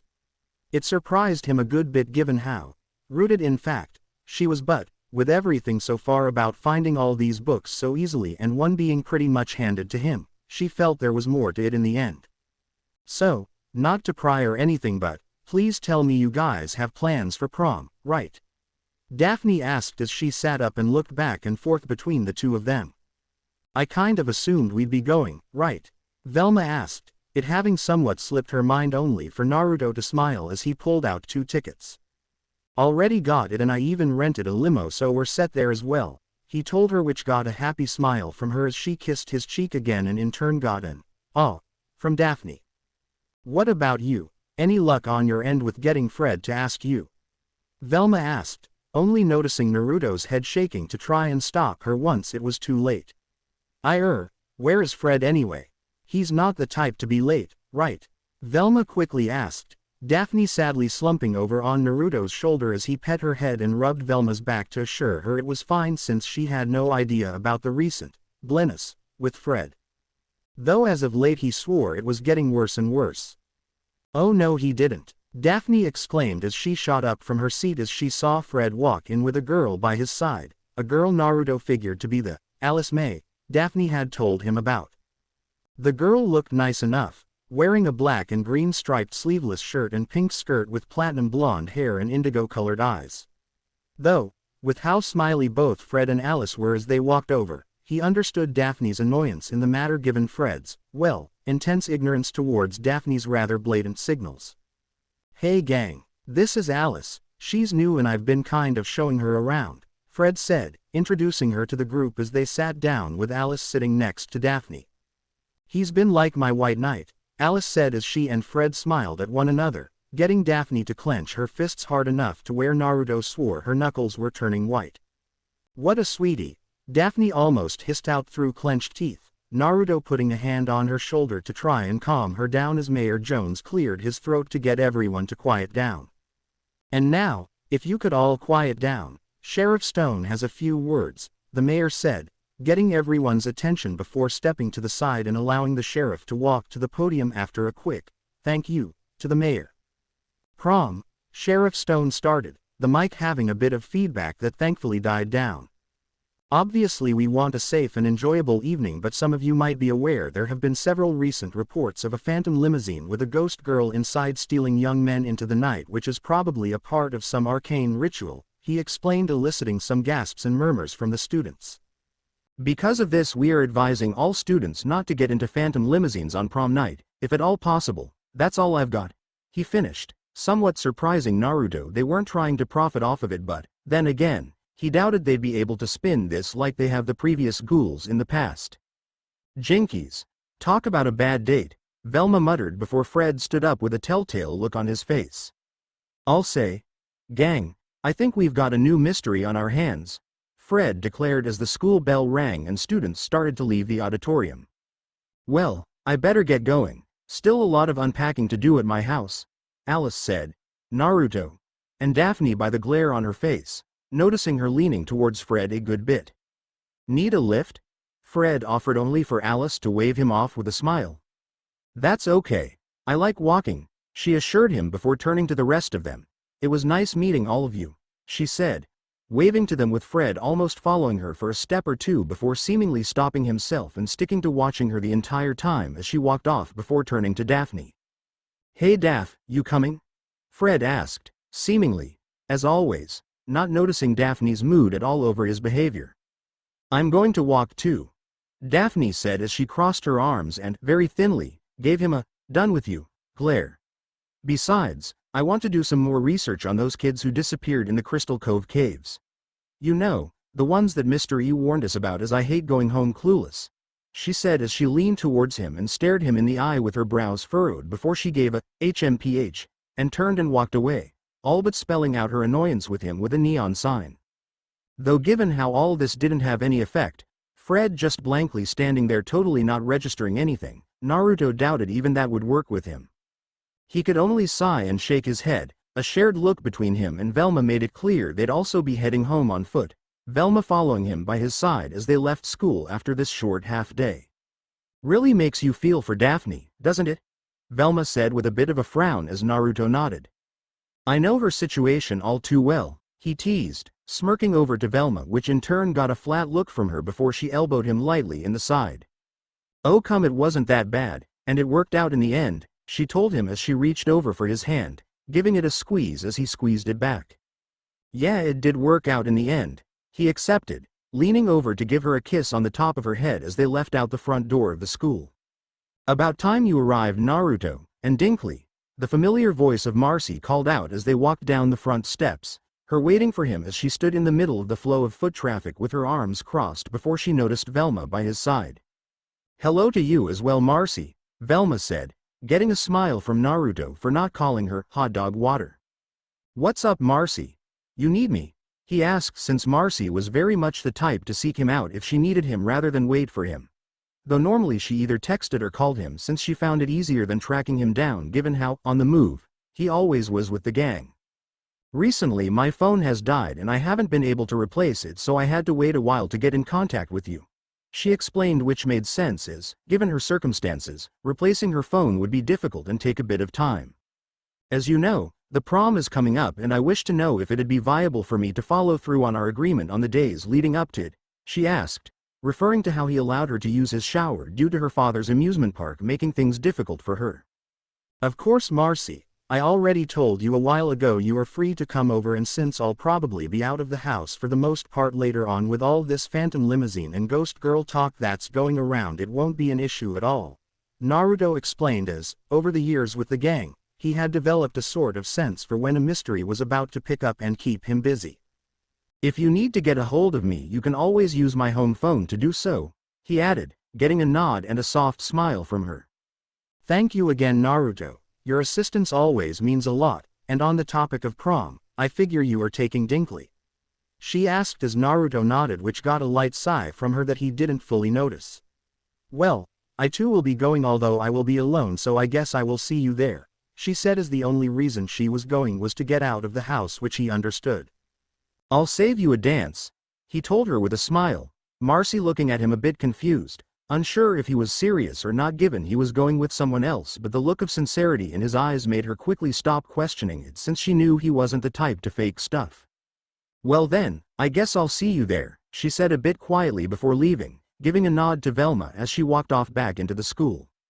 You don't mind that, do you? Naruto asked as he looked over to Velma, who shook her head. It's a single dance and you are going with me, so I don't mind. It's fine, she assured him with a smile, giving his hand a squeeze as they continued on home. So, what did you find out? I could feel you almost buzzing the closer we got home, clearly excited to tell me everything, Naruto asked her with a chuckle as they got home to his apartment, him staring at her stack of books while she hurried off to grab his books from the hiding spot he had them in. The spot was actually a safe that he had under his bed, embedded in the bed frame.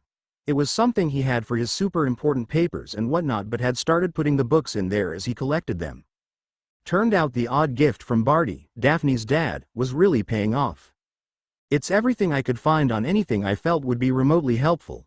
I had to pull some strings for the librarian to let me into the old historical books of Crystal Cove and surrounding towns.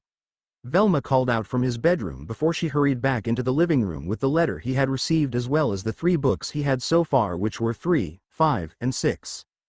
I even tried dropping by Dr. Portillo's office, but he apparently went off on vacation already, which is beyond suspicious, Velma said with an annoyed look on her face, Naruto groaning as she joined him on the ground in front of the coffee table, her back to him and sitting between his legs.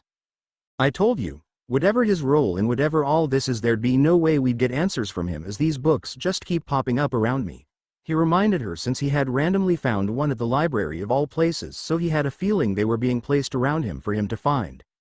Look, whatever all of this is, I'm here for you and I'll help you through this, but I definitely understand why you took a bit to talk to me about it, she assured him as he slipped his arms around her waist, hugging her close to him and resting his chin on top of her head. Yeah, it all sounds crazy, doesn't it? He said with a sigh as she started to open up various books with a frown. Not only that, but all of this is literally just so outside the realm of science that it requires us to believe in mystical ideas, so I'm seriously struggling to even craft any theories to help, Velma complained, as even with the books she had grabbed were quite odd and not too rooted in science much at all. The only thing I can find that somewhat lends credence to things is very vague mentions of 9 families around the Crystal Cove area that helped fully settle the area after the founding group of conquistadors had moved in and a bit before it became a missionary settlement, she added. Flipping to a few pages in a few books that mentioned the families, though only one book mentioned the number 9 while others merely used words like handful or group, so she wasn't too certain on if that was an accurate number or not. I kind of figured it'd be difficult to find anything in our libraries about any of this given how cloak and daggers this all seems with the letter alone, and then these weird books, as from everything I've read in the books it's a lot to wrap your head around, he told her as he reached over and grabbed one of the books. But between my dream, the letter mentioning my dream perfectly, and all the weirdness of breaking those handcuffs like they were barely there, it makes me believe this stuff is legit, he added, which got a nod and sigh from her. Look, I'm not denying anything, as I saw how you snapped those cuffs like they were a child's toy, but I guess I'm saying, the more I look, the more I feel it'll be a while before I can wrap my head around this, she explained with a bit of a frown before he kissed the top of her head. Don't worry so much, Velma, as we only have a few books, so the more we get, the more we will learn. I truly feel this isn't something we can learn without every piece, so we just have to be patient and keep our eyes out for more books, he assured her, giving her a soft squeeze to her waist as he pulled her more against him, getting her to put her hands over his and give them a squeeze as well. I've been talking with someone online who has the 2nd book. They said they'll be coming to Crystal Cove soon for work and want to meet up with me, so there's another one that we'll be getting soon, he added as she looked over at him with a raised eyebrow. Are you sure that's safe? Could be a trap or something, she told him, clearly suspicious, which he had been at first as well. Well, I was wary at first, but the person sent photos of some pages to verify things. Apparently the book has been in their family for generations. All they know about the books is that their ancestor was told to wait until someone started collecting them and help them with it, Naruto explained, still seeing her being clearly wary and unsure about all of this. Hey, no need to worry so much. If anything is shady about it, I always keep a little instant escape in my pockets. Easy to break as well, so if we are tied up all you have to do is hip check my right pocket, he told her as he reached into his pocket to reveal a little thin glass bottle with some gray liquid in it. The liquid was a little prank tool he somewhat came up with himself a few years ago. It was essentially liquid smoke. he had made in a vacuum in the bottle that would turn back into an absolute ton of gas once exposed to air again. He had only recently been able to get more of the stuff he needed to make it, mostly for pranks here and there and the occasional trap set up, but with how things were going, he felt it was best to keep some on him more often. "Whatever, if you aren't worried I'll try not to be too much," she said as she closed the book with a sigh before she leaned back against him, putting her hands over his and smiling as he quickly entwined their fingers and gave her hands a squeeze. "For now let's just focus on daily life, like what movie to watch 'cause I could use some unwinding," he said with a smile as she chuckled and moved to stand up. "Well then it's a good thing I grabbed a movie I thought you'd enjoy the other day," she said with a smile as she fished a DVD case out of her backpack and tossed it to him. "You get it set up and I'll get the popcorn ready," she told him, getting a little salute from him before she went off to the kitchen to get things started and also quickly get changed into her usual, around-the-house, sleepwear, clothes. She knew she needed to help him with this, but they both absolutely knew this wasn't about to be finished in one sitting. The best they could do is take it one step at a time and relax like this, with a movie, when progress couldn't be made.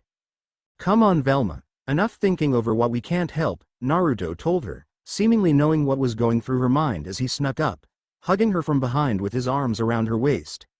"Let's just take it one day at a time and work when we can and relax when we can't," he added as he softly started placing kisses on her neck, getting her to shiver and softly bite her lip.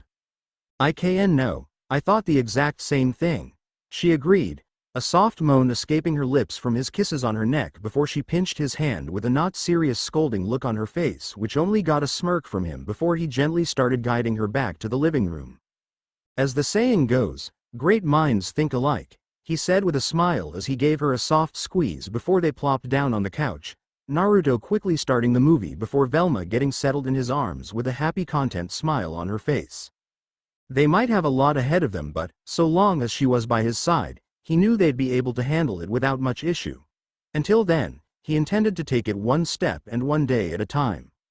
Next afternoon, Angel's Station. "I'm telling you, she's up to something," Daphne insisted as she got done telling them everything that had happened to her last night when she was researching the missing kids at school yesterday.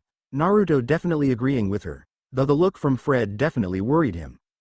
"Come on Daph, so Alice was using the showers and hanging out at the school basement late at night, haven't we all?" Fred said, dismissing it all as if it was absolutely normal, which definitely wasn't like him. But then again Naruto felt it probably was due to Alice being the subject. He seriously didn't know what it was, but, even with Alice May literally only being around for one day so far, he was seriously enamored by her in a very worrying way. "What if Alice is the ghost girl the sheriff mentioned?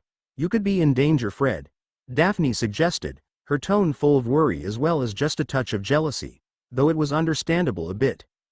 "Don't you think I'd know if she were a ghost girl?" Fred asked as Velma was quick to shake her head. "I'd be willing to bet no," she said as Naruto nodded along with her as he absolutely agreed. "Ria, me too," Scooby agreed, making the case even stronger since, if Scooby, a literal dog, had this little faith in Fred then it really meant something. "What do we really know about Alice anyways?" Naruto asked as she had literally just transferred the other day, on a Friday no less, near the end of the school year. While not illegal, it was definitely weird. "Besides the fact that she's super nice, and her hair smells like peaches, and sometimes I get lost in her eyes, and—" Fred started to ramble before Daphne stepped forward and interrupted him. "Fred Jones. Do you like this girl?" she asked, her tone a good bit hurt as Fred blankly blinked at her a few times unsure what to say. "Wow, look at the time," Fred replied after a good few seconds of pause, pointing to his wrist, that lacked a watch. "You're not wearing a watch, Freddy," Daphne shot back, her tone solid as she stared off with him. "Oh, well I better go find one then," Fred quickly said before quickly walking past her and out of the radio station, which Naruto couldn't help but wince a bit at. "You guys should take a look at this," Angel said, somewhat breaking the awkward tension as she typed away on her computer. "That boy your ghost girl grabbed a couple of towns over, baby, he wasn't the first," she revealed as there was a list of at least 6 boys on the screen, including where and when they disappeared. "These attacks go back to the turn of the century," Velma realized as they walked over to Angel and looked over the list of victims. "Looks like your ghost girl is building herself a man posse," Angel said as Shaggy gulped a bit. "Zoinks. Like what if Fred's her latest possum? Shaggy asked worriedly as, given Fred's obliviousness in general, he would definitely be in extra danger if Alice May was potentially the ghost girl. Not on my watch, Daphne declared as she walked off. Naruto followed after, already knowing the others were right behind him. Okay. What is your plan then? Naruto asked before he quickly caught the keys to the mystery machine that Daphne tossed at him.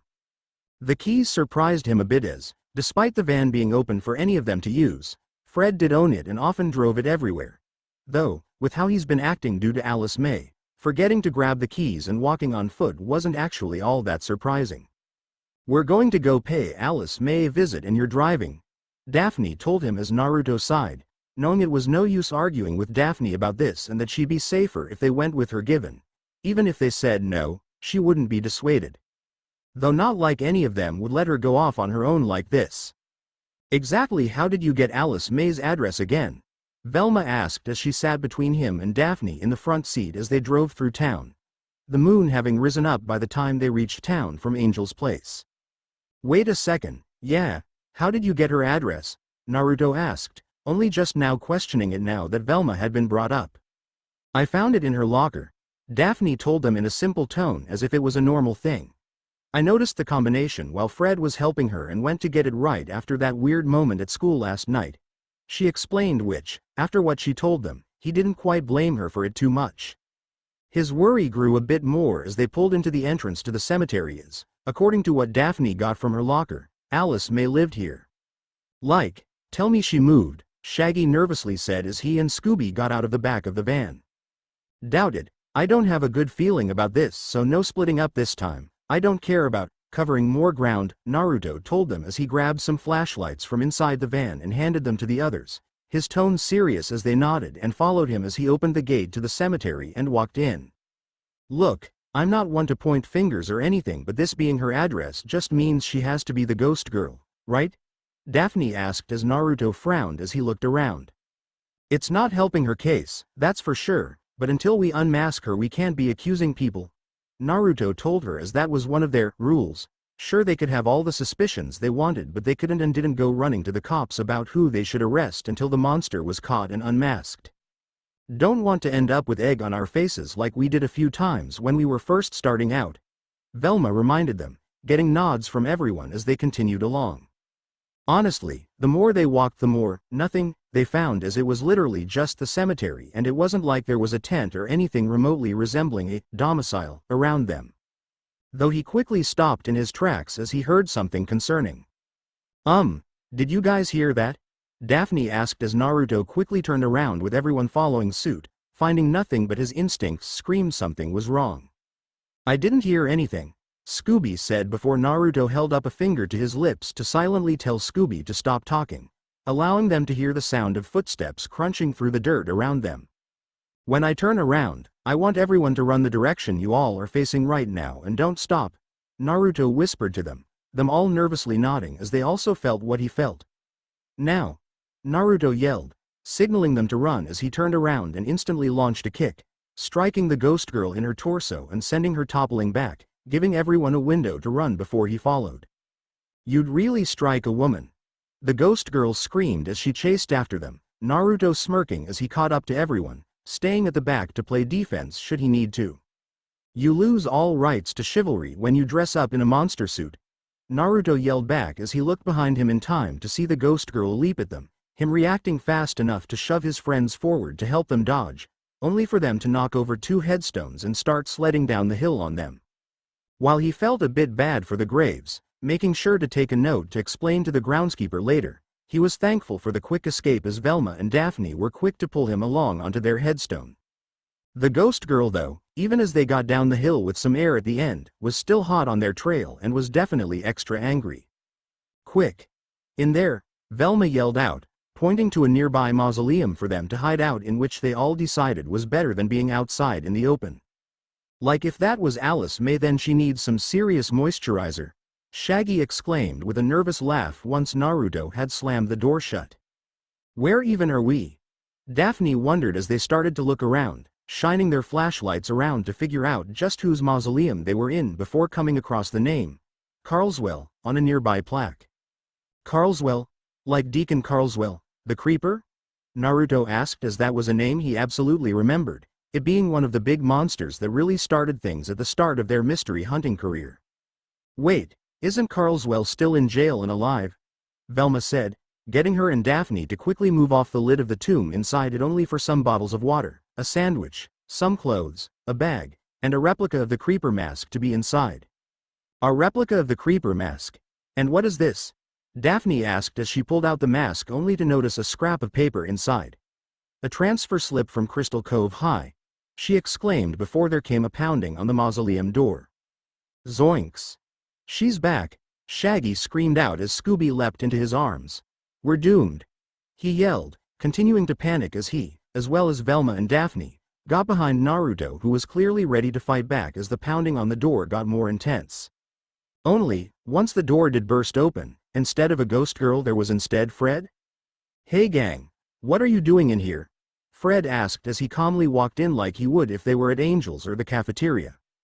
Actually, I think a better question is why are you here and how did you find us? Naruto rebutted, a good bit in a daze at his arrival. Yeah, like, what happened to the ghost girl outside that was chasing us? Shaggy asked, him and Scooby gingerly peeking their heads outside and looking around only to find nothing. I don't know about any ghost girl, but I just followed the tracker I have in the mystery machine cause I left something I needed in there and then I heard some yelling, and followed it here. Fred said nonchalantly, which made sense as it wasn't like Naruto was suspecting Fred of anything, just more confused at it all. More importantly, you're in danger, Fred. Daphne told him as she ran up to him and put her hands on his arms. I'm not sure how to say this, but I believe Alice May might be the ghost girl and she wants to put you in her man posse. She declared, clearly worried. In multiple ways. For Fred, due to both Alice May and the ghost girl, whether or not they were the same person. I think I know what this is about, Fred started, his tone making it clear to Naruto and Velma, who shared a worried look to one another, that he absolutely had the wrong idea. You do?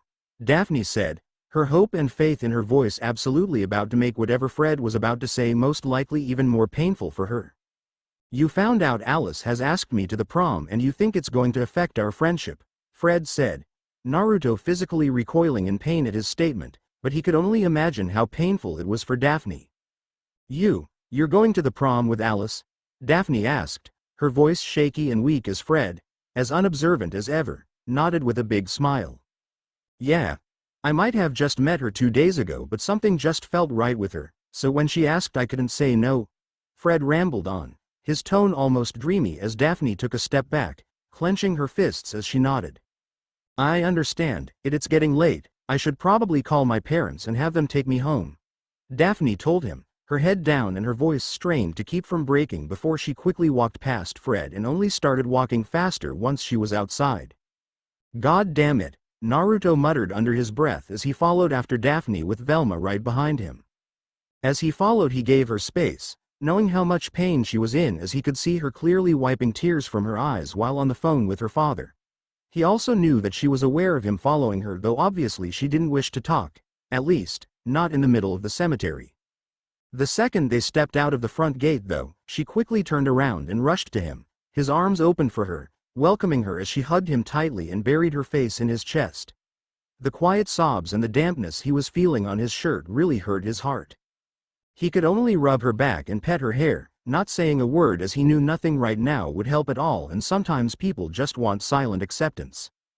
They ended up staying like this all the way until her family's car pulled up and a confused and worried Barty got out of the car. Is everything okay, sweetie? Barty asked, clearly worried about his daughter only for her to shake her head that was still buried in Naruto's chest before she finally pulled away. I just want to go home, Daddy, Daphne said, her voice trembling as she went into the car and closed the door behind her. Should I ask? Barty asked in a slight whisper, not wanting Daphne to really hear them. Not really, sir, it's sort of the usual but multiply it by 10, Velma told him with a frown, getting a worried frown on Barty's face before Naruto took a deep breath. Barty, sir, tomorrow I want to come over to talk to you and Nan about something, if you don't mind, he said, his serious tone surprising Barty a bit. Of course, I'll send the car over to pick you up around noon and call ahead of time, but, for now, I think it's best I take her home, Barty told them before he got into the car and they watched it drive off. You plan to take her to the prom as well, don't you? Velma asked with a soft smile as she hugged his arm as he nodded. Well, I think that's incredibly sweet and kind of you, definitely what she needs after that, Velma said as she kissed his cheek, happy that he was so kind and thoughtful. The soft smile lessened a bit once the others returned and she felt him tense up, watching as he turned around and walked towards Fred only to grab him by the collar of his shirt and yank him up a bit. Fred, we've been friends for years, so know that that's the only reason I'm not punching you right now, got it? Naruto told him with a serious look in his eyes despite the annoyed and slightly angered glare, getting a confused look back with an equally confused nod. If you are serious about this with Alice May and prom, then I have one rule. No limo whatsoever, understood? He added as Fred, who was still incredibly confused, merely nodded before Naruto let him go and tossed him the keys, silently telling him to drive them home. Good job holding back there, Velma praised as she followed after him into the back of the van. My eyes weren't red, were they? He asked as he plopped down, leaning back against the wall of the van, looking over at her only to see her shake her head as she sat beside him, which got a sigh of relief. Good, he added, relieved that he hadn't gone that far as the others returned and they were silently driven home. Next day. Are you sure you are okay with this? Naruto asked Velma once again over the phone on his cell phone, having just switched calls from Barty, alerting him that their car was on its way. Absolutely, this is what Daphne needs rather than sulking at home. I'm sure she'll agree, even if it's on short notice, Velma assured him as she understood why he wanted to make sure, as it was an odd thing to suggest, but, after everything Daphne had been suffering with in regards to Fred, she knew this would help her a ton. Just go and be the gentleman you always are, she added as he adjusted his orange bow tie and fixed his jacket as he felt it would be better to go dressed and ready to go in the event she agreed to it.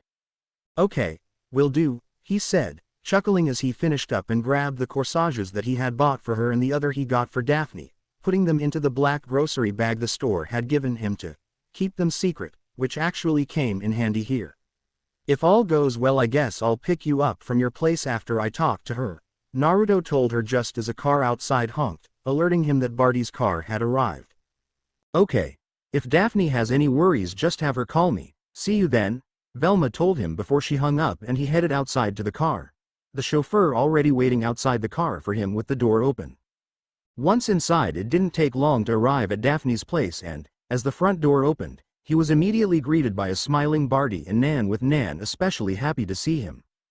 Naruto, sweetie, it's so great to see you, Nan said with a happy smile the second Barty opened the door for him, Naruto smiling as he accepted Nan's hug.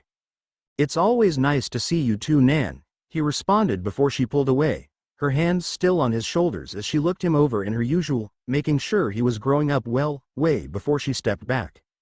So what is it that you wanted to talk to us about, especially on prom night of all nights?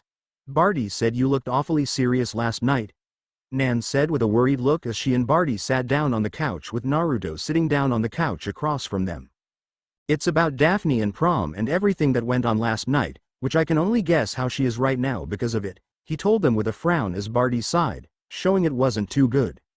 Right now her sister Delilah is up there trying to console her, but not sure how well that's going, so it might be best for you to get up there and help once we are done here, Barty told him before he silently motioned for Naruto to continue.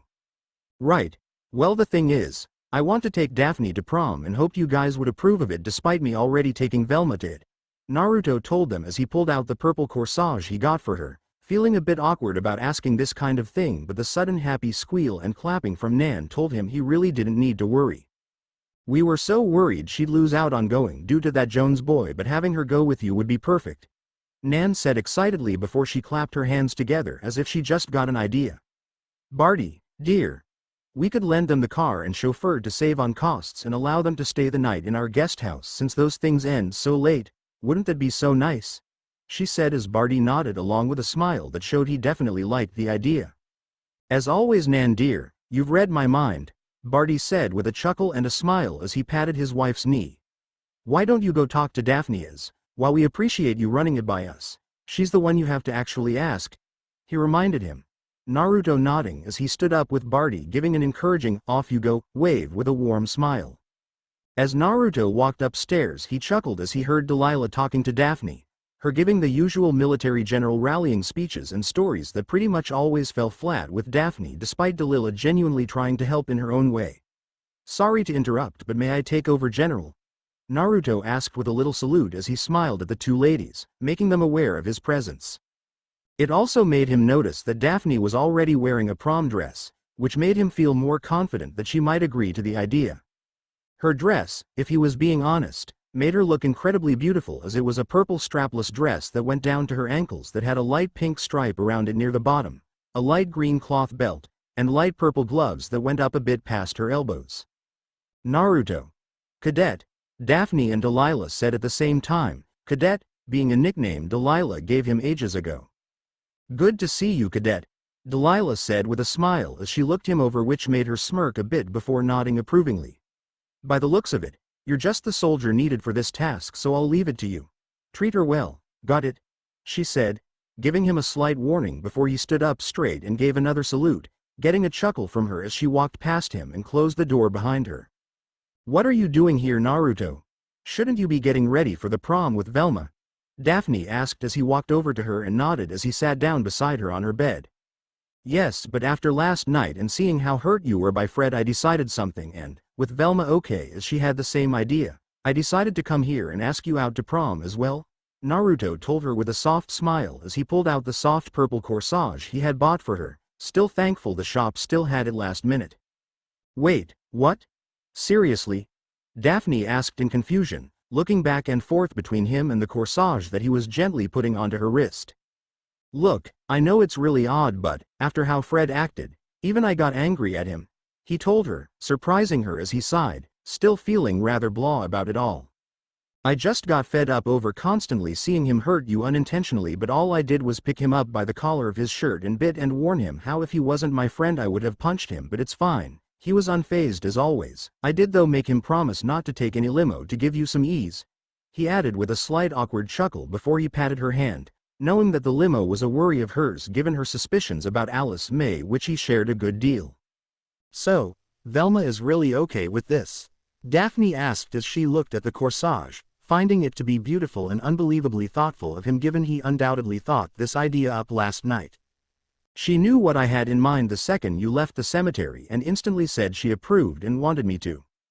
If anything, I feel she would have been upset with me if I didn't suggest this," he told her with a chuckle which got Daphne to chuckle softly at as well, since she could definitely see that with Velma.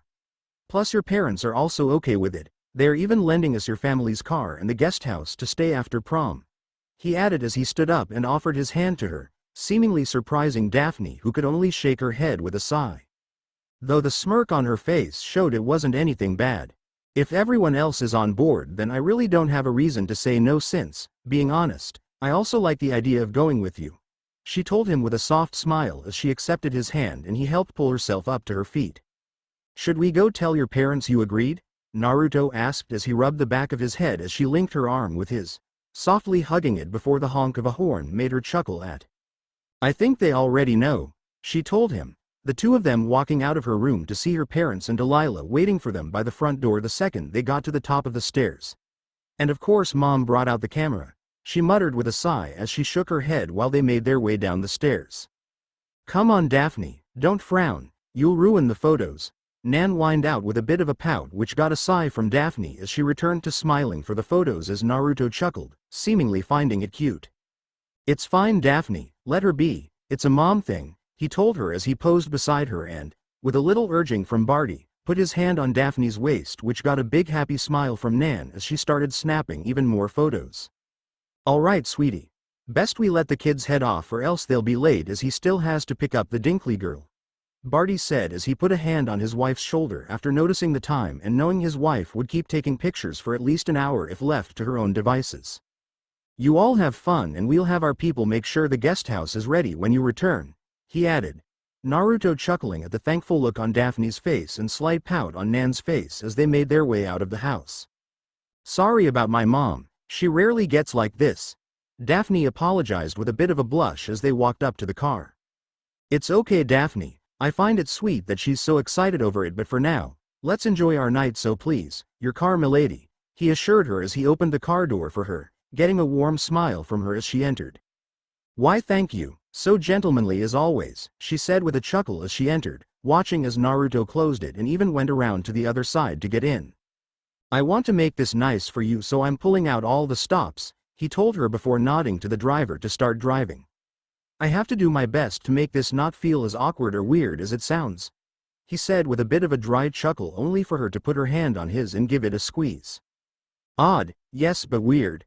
No, if anything, I truly find this unbelievably sweet of you and shows how lucky I am to have someone like you, Daphne assured him, resting her head on his shoulder as Naruto softly smiled and just squeezed her hand back, the two of them enjoying the car ride to Velma's in a comfortable, nothing needs to be said, silence. I'll go get Velma, shouldn't take too long, he told her once they arrived, giving her hand a squeeze, getting her to sit back up with a nod before he left the car. As he knocked on her door, he couldn't help but smile as she came out, her dress incredibly Velma, with it being two-colored with a long red skirt that went all the way down to her ankles with white frills along the bottom and an orange sleeveless top part with white frills along the neckline with the two parts separated by a white cloth belt. Alongside the dress she wore a teal necklace and a pair of white gloves finishing off her outfit. You look beautiful, Naruto told her, almost in awe at how great she looked, getting a blush from her as she rubbed her arm, a bit embarrassed by the compliment. Thanks, you look really handsome as well, she said, smiling softly at him while somewhat stirring a bit as if she was trying to cover herself up. I wanted to wear my sweater over it, but I decided not to at the last minute, feels a bit odd, she muttered before he gently took her hands in his and moved them away from covering herself. You truly look beautiful, Velma, I'm glad you decided against it, not that I don't love your sweater, he told her, honestly loving how she looked in the dress while still, as a good boyfriend always does, and sure she knew he loved how she always looked. Velma, seemingly picking on this, could only chuckle and smile at him as she moved to his side and hugged his arm. Always the sweet charmer, but let's get this over with, she told him, ending with a bit of a sigh before, almost on cue, her parents came outside with a camera in hand. All right, you two. Velma made me promise only a few photos, so you two better look extra nice, her mom told him as Velma rolled her eyes but smiled and did her best while the pictures were taken. Though, after a few, she was quick to pull him away to the car, much to her mother's annoyance. So I see Daphne agreed to your plan, Velma said with a smile as he opened the door to the car for her. He was very convincing and very sweet to offer this, Daphne told her before she patted the seat next to her. You come sit next to me though, Naruto is, with you being both our dates, you need to be between us both, she suggested with Velma already nudging him into the car before he could say anything about it. Don't argue, just happily sit between your two pretty dates, Velma teased as he got into the car, getting a smirk and an eye roll from Naruto as he got in the car with Velma following suit. The two girls were definitely in cahoots, as the second they were all in the car and driving again they both hugged an arm of his. Though he didn't mind as the drive to prom was nice, the girls happily chatting and smiling as they drove. He was just happy that Daphne wasn't looking so upset over Fred as much and that Velma was okay with this odd situation. Plus it didn't hurt that the sensation of them hugging his arms was quite soft. Park around back. I don't think there is any parking out front, Naruto pointed out as they got closer to the school and could see just how many people were out front. You girls ready? He asked once they found a spot, smiling at how excited and happy Daphne and Velma looked. I think I am. I just don't know how I'll be once I see Fred, Daphne muttered as Velma got out first, and then Naruto offered his hand to her to help her out. Well, I can't tell you not to feel anything, trust me, I've been there, but just try and focus on me, Naruto said, trying to give some advice given his past experience with seeing Velma with Shaggy. I'll try my best, Daphne said, taking a deep breath, Velma rubbing her back as Naruto talked to the driver for a moment before she and Velma both linked arms with Naruto and they made their way into the prom. As they entered the gym, eyes were, a bit expectedly, on them since he did arrive with a girl on each arm, but, to their potentially poor luck, they were quick to find Fred. Though, a bit oddly enough, Alice wasn't beside him. Hey guys. Didn't expect to see you here, Daph, Fred said, not meaning anything by it clearly but still showing how tactless he can naturally be without realizing it, especially when it came to Daphne at times. Yeah, I came here with Naruto as my date, Daphne somewhat shot back, hugging his arm tightly as she somewhat glared at Fred who, as always, was oblivious and just smiled back, which wasn't what Daphne was hoping for. What about you? "Where is Alice May?" she asked, a bit of venom attached to the name as Fred looked around. "Well, I told her we couldn't take a limo, so she said she'd meet me here since she already paid for one, and now I'm just waiting for her," Fred explained before Naruto gave Daphne's hand a pat. "Well, enjoy your time with Alice May. We're going to go and dance a bit," Naruto told him, knowing this wasn't going the way Daphne was hoping it would, so he more or less decided to move on from it for now.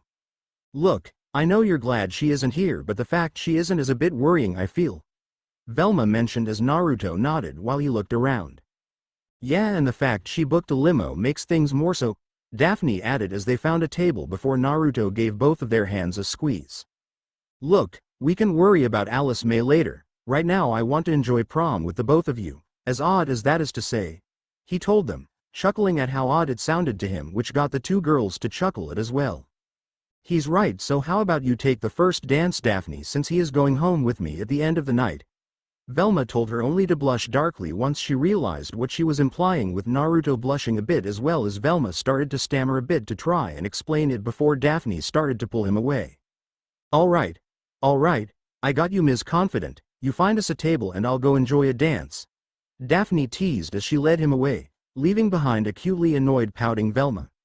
"You really got yourself a keeper there, Naruto, better treat her right," she continued to tease as they arrived on the dance floor, smiling as they began to do a bit of a slow dance. "I always treat the women in my life well, yourself included," Naruto told her with a smile, getting her to give back a warm but slightly almost somber smile back. "I just don't understand. Why can't I have something like this with Fred?" Daphne muttered as she rested her head on his shoulder. "Every time I try, it's always either he doesn't notice, doesn't care, or just says the most tactless things. The closest I've gotten was with the man crab, with how you told me he was frantically digging for me," she continued, Naruto frowning as he never enjoyed hearing her get so depressed over how things were with Fred. "Look, Daphne, I'm going to give you the same advice I gave Velma, so I'm sorry if this seems harsh, but at the end of the day you need to think, see, and realize if all of this is worth it and will result in anything," he started to tell her while her head remained on his shoulder. "Both you and Velma went after guys who just don't reciprocate your feelings and, in Fred's case, shows he can have such feelings for other people, but we are unsure if he really has them for you. You need to realize if he's worth it or if you are just wanting him to be," he said as he wanted nothing more than for her to be happy, but the more he saw the more it was becoming clear that her trying to make it happen was only hurting her while Fred remained unscathed. "I know you are right, but that doesn't mean I want you to be right, at least not about this," Daphne muttered as Naruto understood her as he softly leaned his head against hers before he heard 3 loud long honks from outside, which made him tense up. "Crap, she's here," Naruto hissed out as he looked around, confusing Daphne as she looked up at him. "Who's here?" she asked as the lights went out, plunging the gym into near darkness. "The ghost girl. I asked your driver to honk if he saw anything and that was his signal. We need to find Fred," he told her before he found her on stage, glaring him down as he moved to stand in front of Daphne before the ghost girl looked over to the side, which was most likely in the direction of Fred. "I hope you saved a dance for me, Fred," the ghost girl yelled out before she leapt off the stage with a cackling laugh towards Fred, both he and Velma dodging their way, with Velma moving behind him to stand beside Daphne while everyone else fled the gym. "When I distract her, everyone run out into the hallway and try and find somewhere to hide. I'll be right behind you all," he whispered to them as they nodded, him not wasting any time before he grabbed a nearby chair and threw it at her, the brief break in line of sight as she had to slash it away being what they needed to flee out. He did his best to throw more chairs at her as they ran out, giving the others a bit more time to look for places to hide, but it seemed all the doors were locked. "Everything's locked. She's going to find us," Velma yelled out before Daphne got a spark in her eye as she started walking along the lockers, clearly looking for a specific one. "I've got an idea," she said as she quickly opened a nearby one and started going through it. "Gee, isn't that Alice's locker?" Fred asked before Daphne found what she was looking for. "Yup, and this is the key to the basement.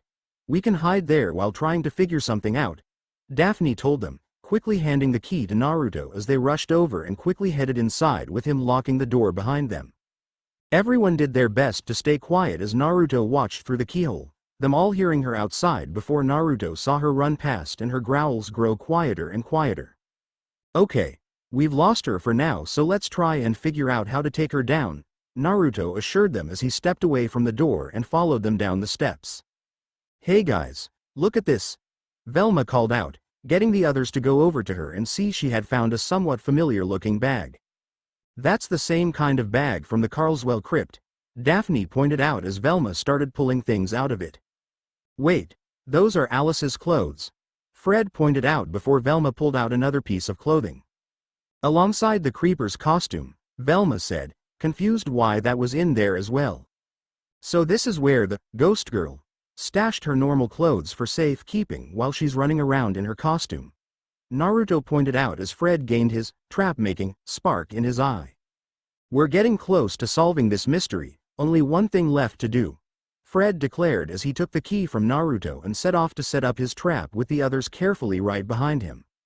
Fred, as always, was incredibly quick to set up the trap and, with some subtle sounds made by them in their hiding spot, he could hear the ghost girl coming back their way.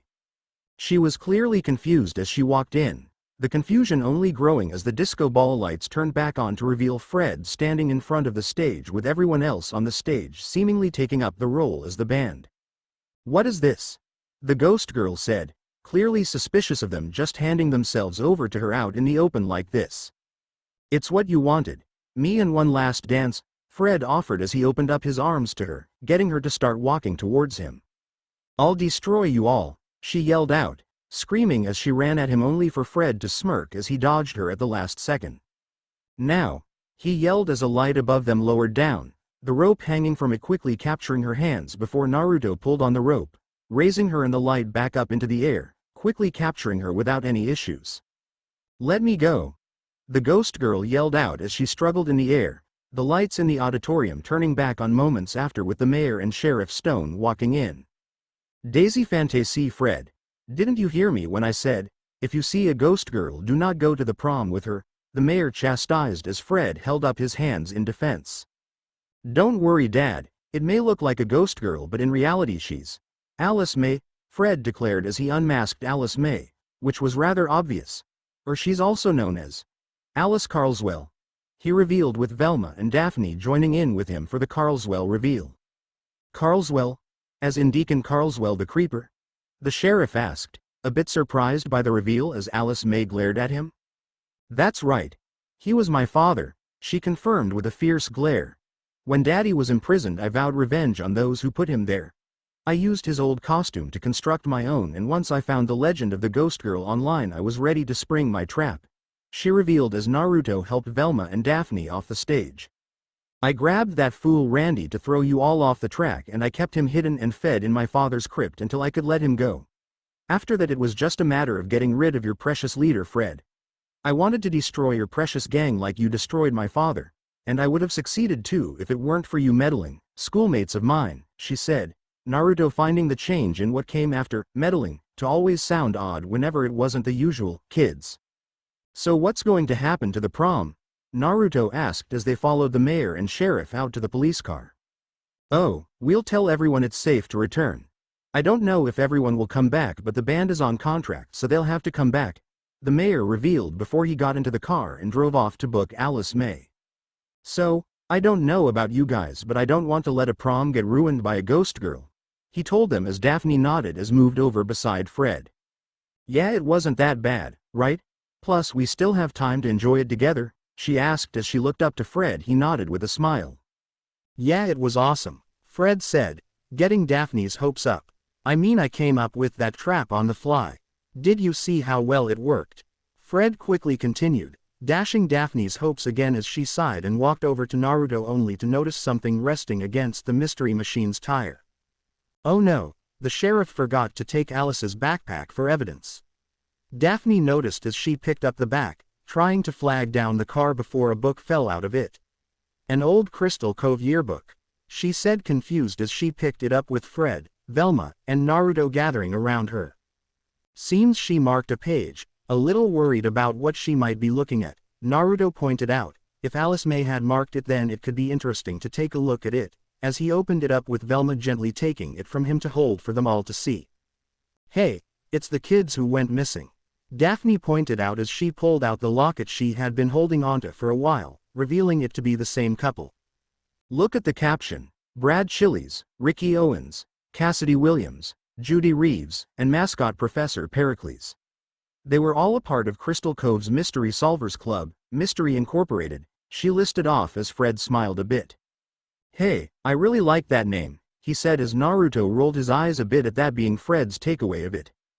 These kids were all like us, solving mysteries with an animal, mascot, alongside them. Only difference is we have an extra member. Naruto pointed out, using the term mascot loosely as Scooby was definitely more a friend or almost family to them as Daphne nodded along. Question is, why did they disappear? She asked, letting the silence fall a bit before Naruto took the book from Velma, put back in the bookmark, and closed it. We have time to figure all that out, but right now I'm determined to enjoy prom. What about you all? Naruto asked, looking mainly to Velma and Daphne as Daphne looked over to Fred with hopeful eyes. I'm actually going to head home as that trap has got me in a drafting mood. You guys enjoy the prom, Fred said, once again being completely oblivious to Daphne before she sighed and walked over to Naruto and hugged onto his arm, him merely patting her hand to silently console her. Yeah, I still want to enjoy our prom, so let's head back in, Velma agreed as she hugged his other arm in agreement. You're right, it'd be a waste to leave, so let's enjoy ourselves since Naruto hasn't even had a dance with you yet, Velma, she agreed, smiling and shaking off Fred's attitude once again as she focused on enjoying herself with them, quick to head back inside. You know, I'm still surprised this worked out so well, Naruto said as he and Velma danced together, Daphne watching with a smile from their table. Are you referring to Alice May or the whole 2 dates thing? She asked, Naruto chuckling as he nodded. A bit of both, but mainly the latter. Thought it'd be more awkward, but kind of hoped it would have gotten Fred to sort of step up, you know? Like after Alice May was dealt with, I was hoping he'd stay to dance with Daphne, Naruto said, getting a nod from Velma as she had also been hoping for that. Though less out of wanting Naruto for herself and more just wanting her friend to be happy. I know how you feel, but Fred is, well, Fred. Not much we can do about it, but I guess knowing that I've been in her situation with Shaggy made me be way more open to this. Not that I wouldn't without it since Daphne is such a close friend of ours. Velma tried to explain as, with how close they all were, she really didn't feel anything weird about him bringing her along like this. Truthfully, she would have felt bad if Daphne was stuck at home sulking over Fred while they were at prom enjoying themselves. So for now, just make sure we both enjoy prom, Mr. Loverboy, Velma teased, playfully pinching his cheek as the song ended and they returned to their table. Oh Marcy, you're still here, Naruto said with a smile as they found Marcy waiting by the table. Yes, as, despite the issues with Alice May, I decided to come back since you did promise me a dance. Though I was not expecting you to also be accompanied by Daphne, Marcy said, a bit surprised as Naruto chuckled a bit and rubbed the back of his head. Well, she didn't have a date and it didn't feel right having her miss out on prom, so, with Velma's okay, I invited her along, he explained, trying to make it not come off as him being skeevy or anything. He's really just a sweetie like that, Daphne said with a soft smile before Marcy frowned and rubbed her arm a bit. Well then, I should leave you to your dates, Marcy said, about to walk off before Velma sighed and somewhat rolled her eyes. Go have your dance with him, Marcy. He did promise you and I don't mind either way, Velma told her as she nudged Naruto over to her, the two of them sharing a look before she nodded, decided to not look a gift horse in the mouth and linked her arm with his. Don't worry, Velma. I only plan on one dance, Marcy assured her before she led Naruto out to the dance floor after he gave a double-checking look towards Velma, who nodded once again to him as she sat down at the table beside Daphne. Surprised you were lending out your boyfriend so much, Velma, Daphne teased once the two were out of earshot, which only got Velma to roll her eyes at. He's been good friends with you and Marcy before we started dating. I just felt it wouldn't be fair to be greedy or possessive now that we're dating. Plus I know how much the two of you have been there for one another during all these relationship troubles. So there's that as well, Velma said, a bit embarrassed given she was the source of the issues with him for a good while. Yeah, he's a really good listener and gives great but difficult advice, Daphne admitted, frowning a bit as Velma rubbed her back. That he does, and I can probably guess the advice, so let me tell you, from someone who has also been in your situation due to Shaggy, you really just need to figure out if he's worth it. It's one thing to want it but another thing for it to be something that can actually happen. Trust me on this. Velma told her as she rubbed Daphne's back as she nodded but also chuckled a bit. You both seriously gave me the same advice. You two are more in sync than you know. Daphne teased, chuckling a bit more before she took a deep breath and sighed. But I know you guys are right, so, for now, let's just focus on enjoying prom. Figuring all that out can come later, she told her, getting a nod from Velma as she agreed that now wasn't quite the time to dwell on it and instead the time to enjoy themselves. And Naruto definitely made sure of that as he made sure both ladies got their fill of dancing, food, and drinks. He also made extra sure to get their photos taken since he knew Daphne's mom would definitely want a copy and he'd also like something to remember the night by, especially as the night was winding down and they decided to leave. Later that night, you really don't have to walk me back to my front door, Naruto. You must be tired from all the dancing, so you should relax and just let the driver take you and Velma to the guest house, Daphne said, trying to convince him he was fine to go off and relax only to get a shake of his head as he opened the door for her. Once Velma got out for him, and offered her his hand. No can do. I promised your dad to make sure you got home safely and take you to prom, which always ends with taking your date to the front door, Naruto told her, getting a chuckle from her as she rolled her eyes and took his hand and he helped her out of the car. While you are doing that, I suppose I'll go check out the guest house, Velma said as the chauffeur stepped out of the car and nodded. Right this way, Ms. Dinkley. I have been instructed to do just that before returning to guide Sir Naruto there as well, he told her as Velma smirked at Naruto. Well, go return your date as you don't want her parents getting upset with you for keeping her out too long, Velma teased, playfully pinching his cheek as she took a step back. Thank you again, Velma, for all of this. You truly are an amazing friend, Daphne thanked as she gave Velma a tight hug, Velma softly smiling as she hugged her back. Anything for a friend in need, Velma said before she pulled back and walked off with the chauffeur, leaving the two of them to head up the stairs towards the front door. I'll be honest, I really wasn't too sure about all this when I agreed, but it really helped and I seriously had an amazing time, Naruto, Daphne said, finding herself unable to wipe the warm happy smile off her face as they stood in front of the front door, her arm linked with his and her head leaned against his shoulder. Then I accomplished my mission and fulfilled my promise, he said with a playful, proud smile which got an eye roll and a soft smirk from Daphne as she pulled away. But seriously, I am glad you enjoyed yourself, Daphne, he added, getting a nod from her. I know, you are so sweet, so thanks again for all of this, Daphne said with a warm smile as she gave him one last hug before surprising him with a kiss on the cheek, opening the door before he could react and heading inside, revealing Barty, who was seemingly just about to open the door himself. I thought I heard you guys return. Did you guys have a good time? Barty asked as he looked over at Daphne, who was hurriedly hurrying up to her room before looking back at Naruto. Yeah, I think we had a great time, Naruto said, still a bit stunned by the kiss as his hand instinctively went up to touch where Daphne had kissed him, missing the knowing smirk from Barty.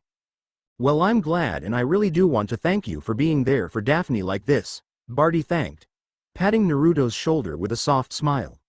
But now it's getting late, so go on and head off to bed. We'll have breakfast ready for you and Velma in the morning, he added as Naruto nodded as it was pretty late and he didn't want to keep Velma waiting any longer. Right. Good night, Barty, and thanks again for lending us your guest house, Naruto said as Barty waved him off with a warm smile, clearly telling him to think nothing of it, as he walked back down the front steps towards the chauffeur who was waiting for him. The guest house, which one would think to be a small 1 to maybe 2-bedroom place given it was situated at the back of the property near their pool, in true Blake fashion, was essentially a normal-sized house you'd find on a normal street. Hell, this looks bigger than Velma's house, Naruto thought to himself while holding back the urge to chuckle a bit as the chauffeur handed him the key and left him to go inside. You see the size of this place, Velma? It puts most houses to shame, Naruto joked as he closed the door behind him only for his words to trail off as he saw a trail of rose petals leading into the house. See, come on back, Velma called out, her nervousness beyond clear in her voice as he followed the trail of roses which eventually led to a set of large double doors that was most definitely the master bedroom. Didn't take you as the type to do this as, to be honest, I actually thought about doing this if we wound up going back to my place, Naruto teased as he waited outside the doors, already hearing Velma's cute grumbling coming from inside. I didn't plan this, it was like this when I arrived. I think Daphne's dad set this up for us, so I decided to not let it go to waste. Just open the door already. This is embarrassing enough already, Velma told him as he heard something soft, most likely a pillow, hit the door, which he couldn't help but chuckle at. Though, as he opened the door, his laughter stopped almost on a dime as he was in awe and stunned at the, well, stunning sight in front of him. Gone was her prom dress, and instead of even her usual outfit, there she was, laying on the bed wearing the sexiest set of orange lingerie he had seen. The set was a full complete set with a pair of orange stockings that went up to her mid-thigh, which was attached to an orange garter belt around her waist. A pair of rather small orange panties that were quite lacy and see-through, which allowed him to see her trimmed bush peeking out from the top of them, and finished with a beyond sexy and incredibly lacy orange bra that was mostly see-through, which allowed him to faintly see her nipples through it and made her already amazing J-cup chest even more insane. It all was truly breathtaking and indescribable in how amazing she looked, and he seriously couldn't take his eyes off of her. Say something. This is more embarrassing than you can imagine, Velma muttered out with a strong blush, her voice deep with insecurity and nervousness.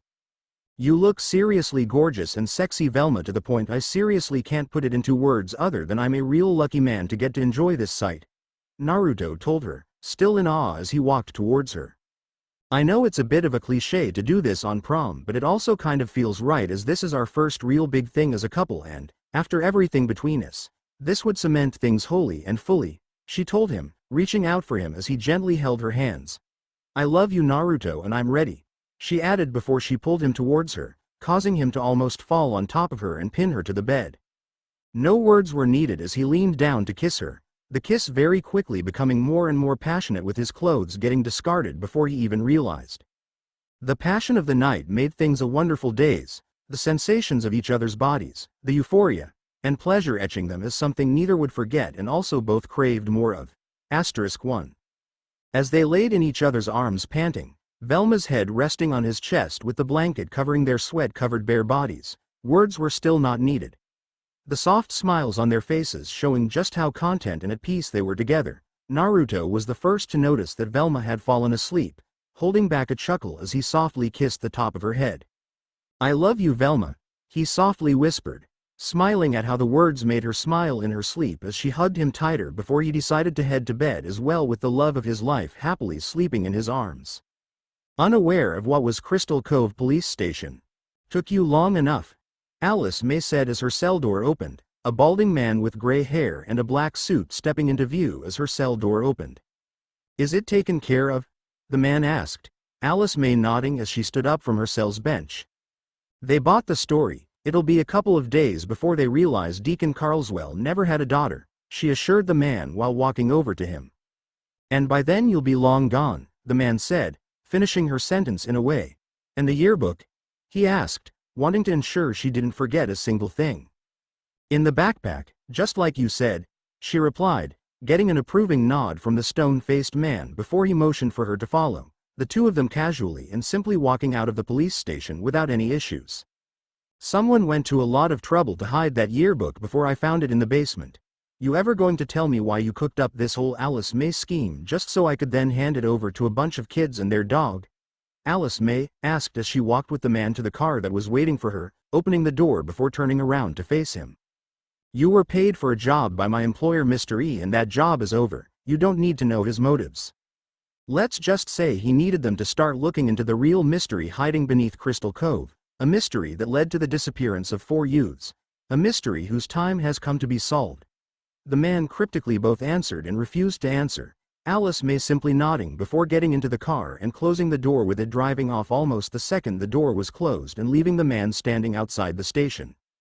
Soon, Mr. E, I'm certain all will begin as you planned very soon, the man muttered to himself before he walked off, leaving the station behind, content with how things went and ready to do his part to ensure everything went to plan. Thank you.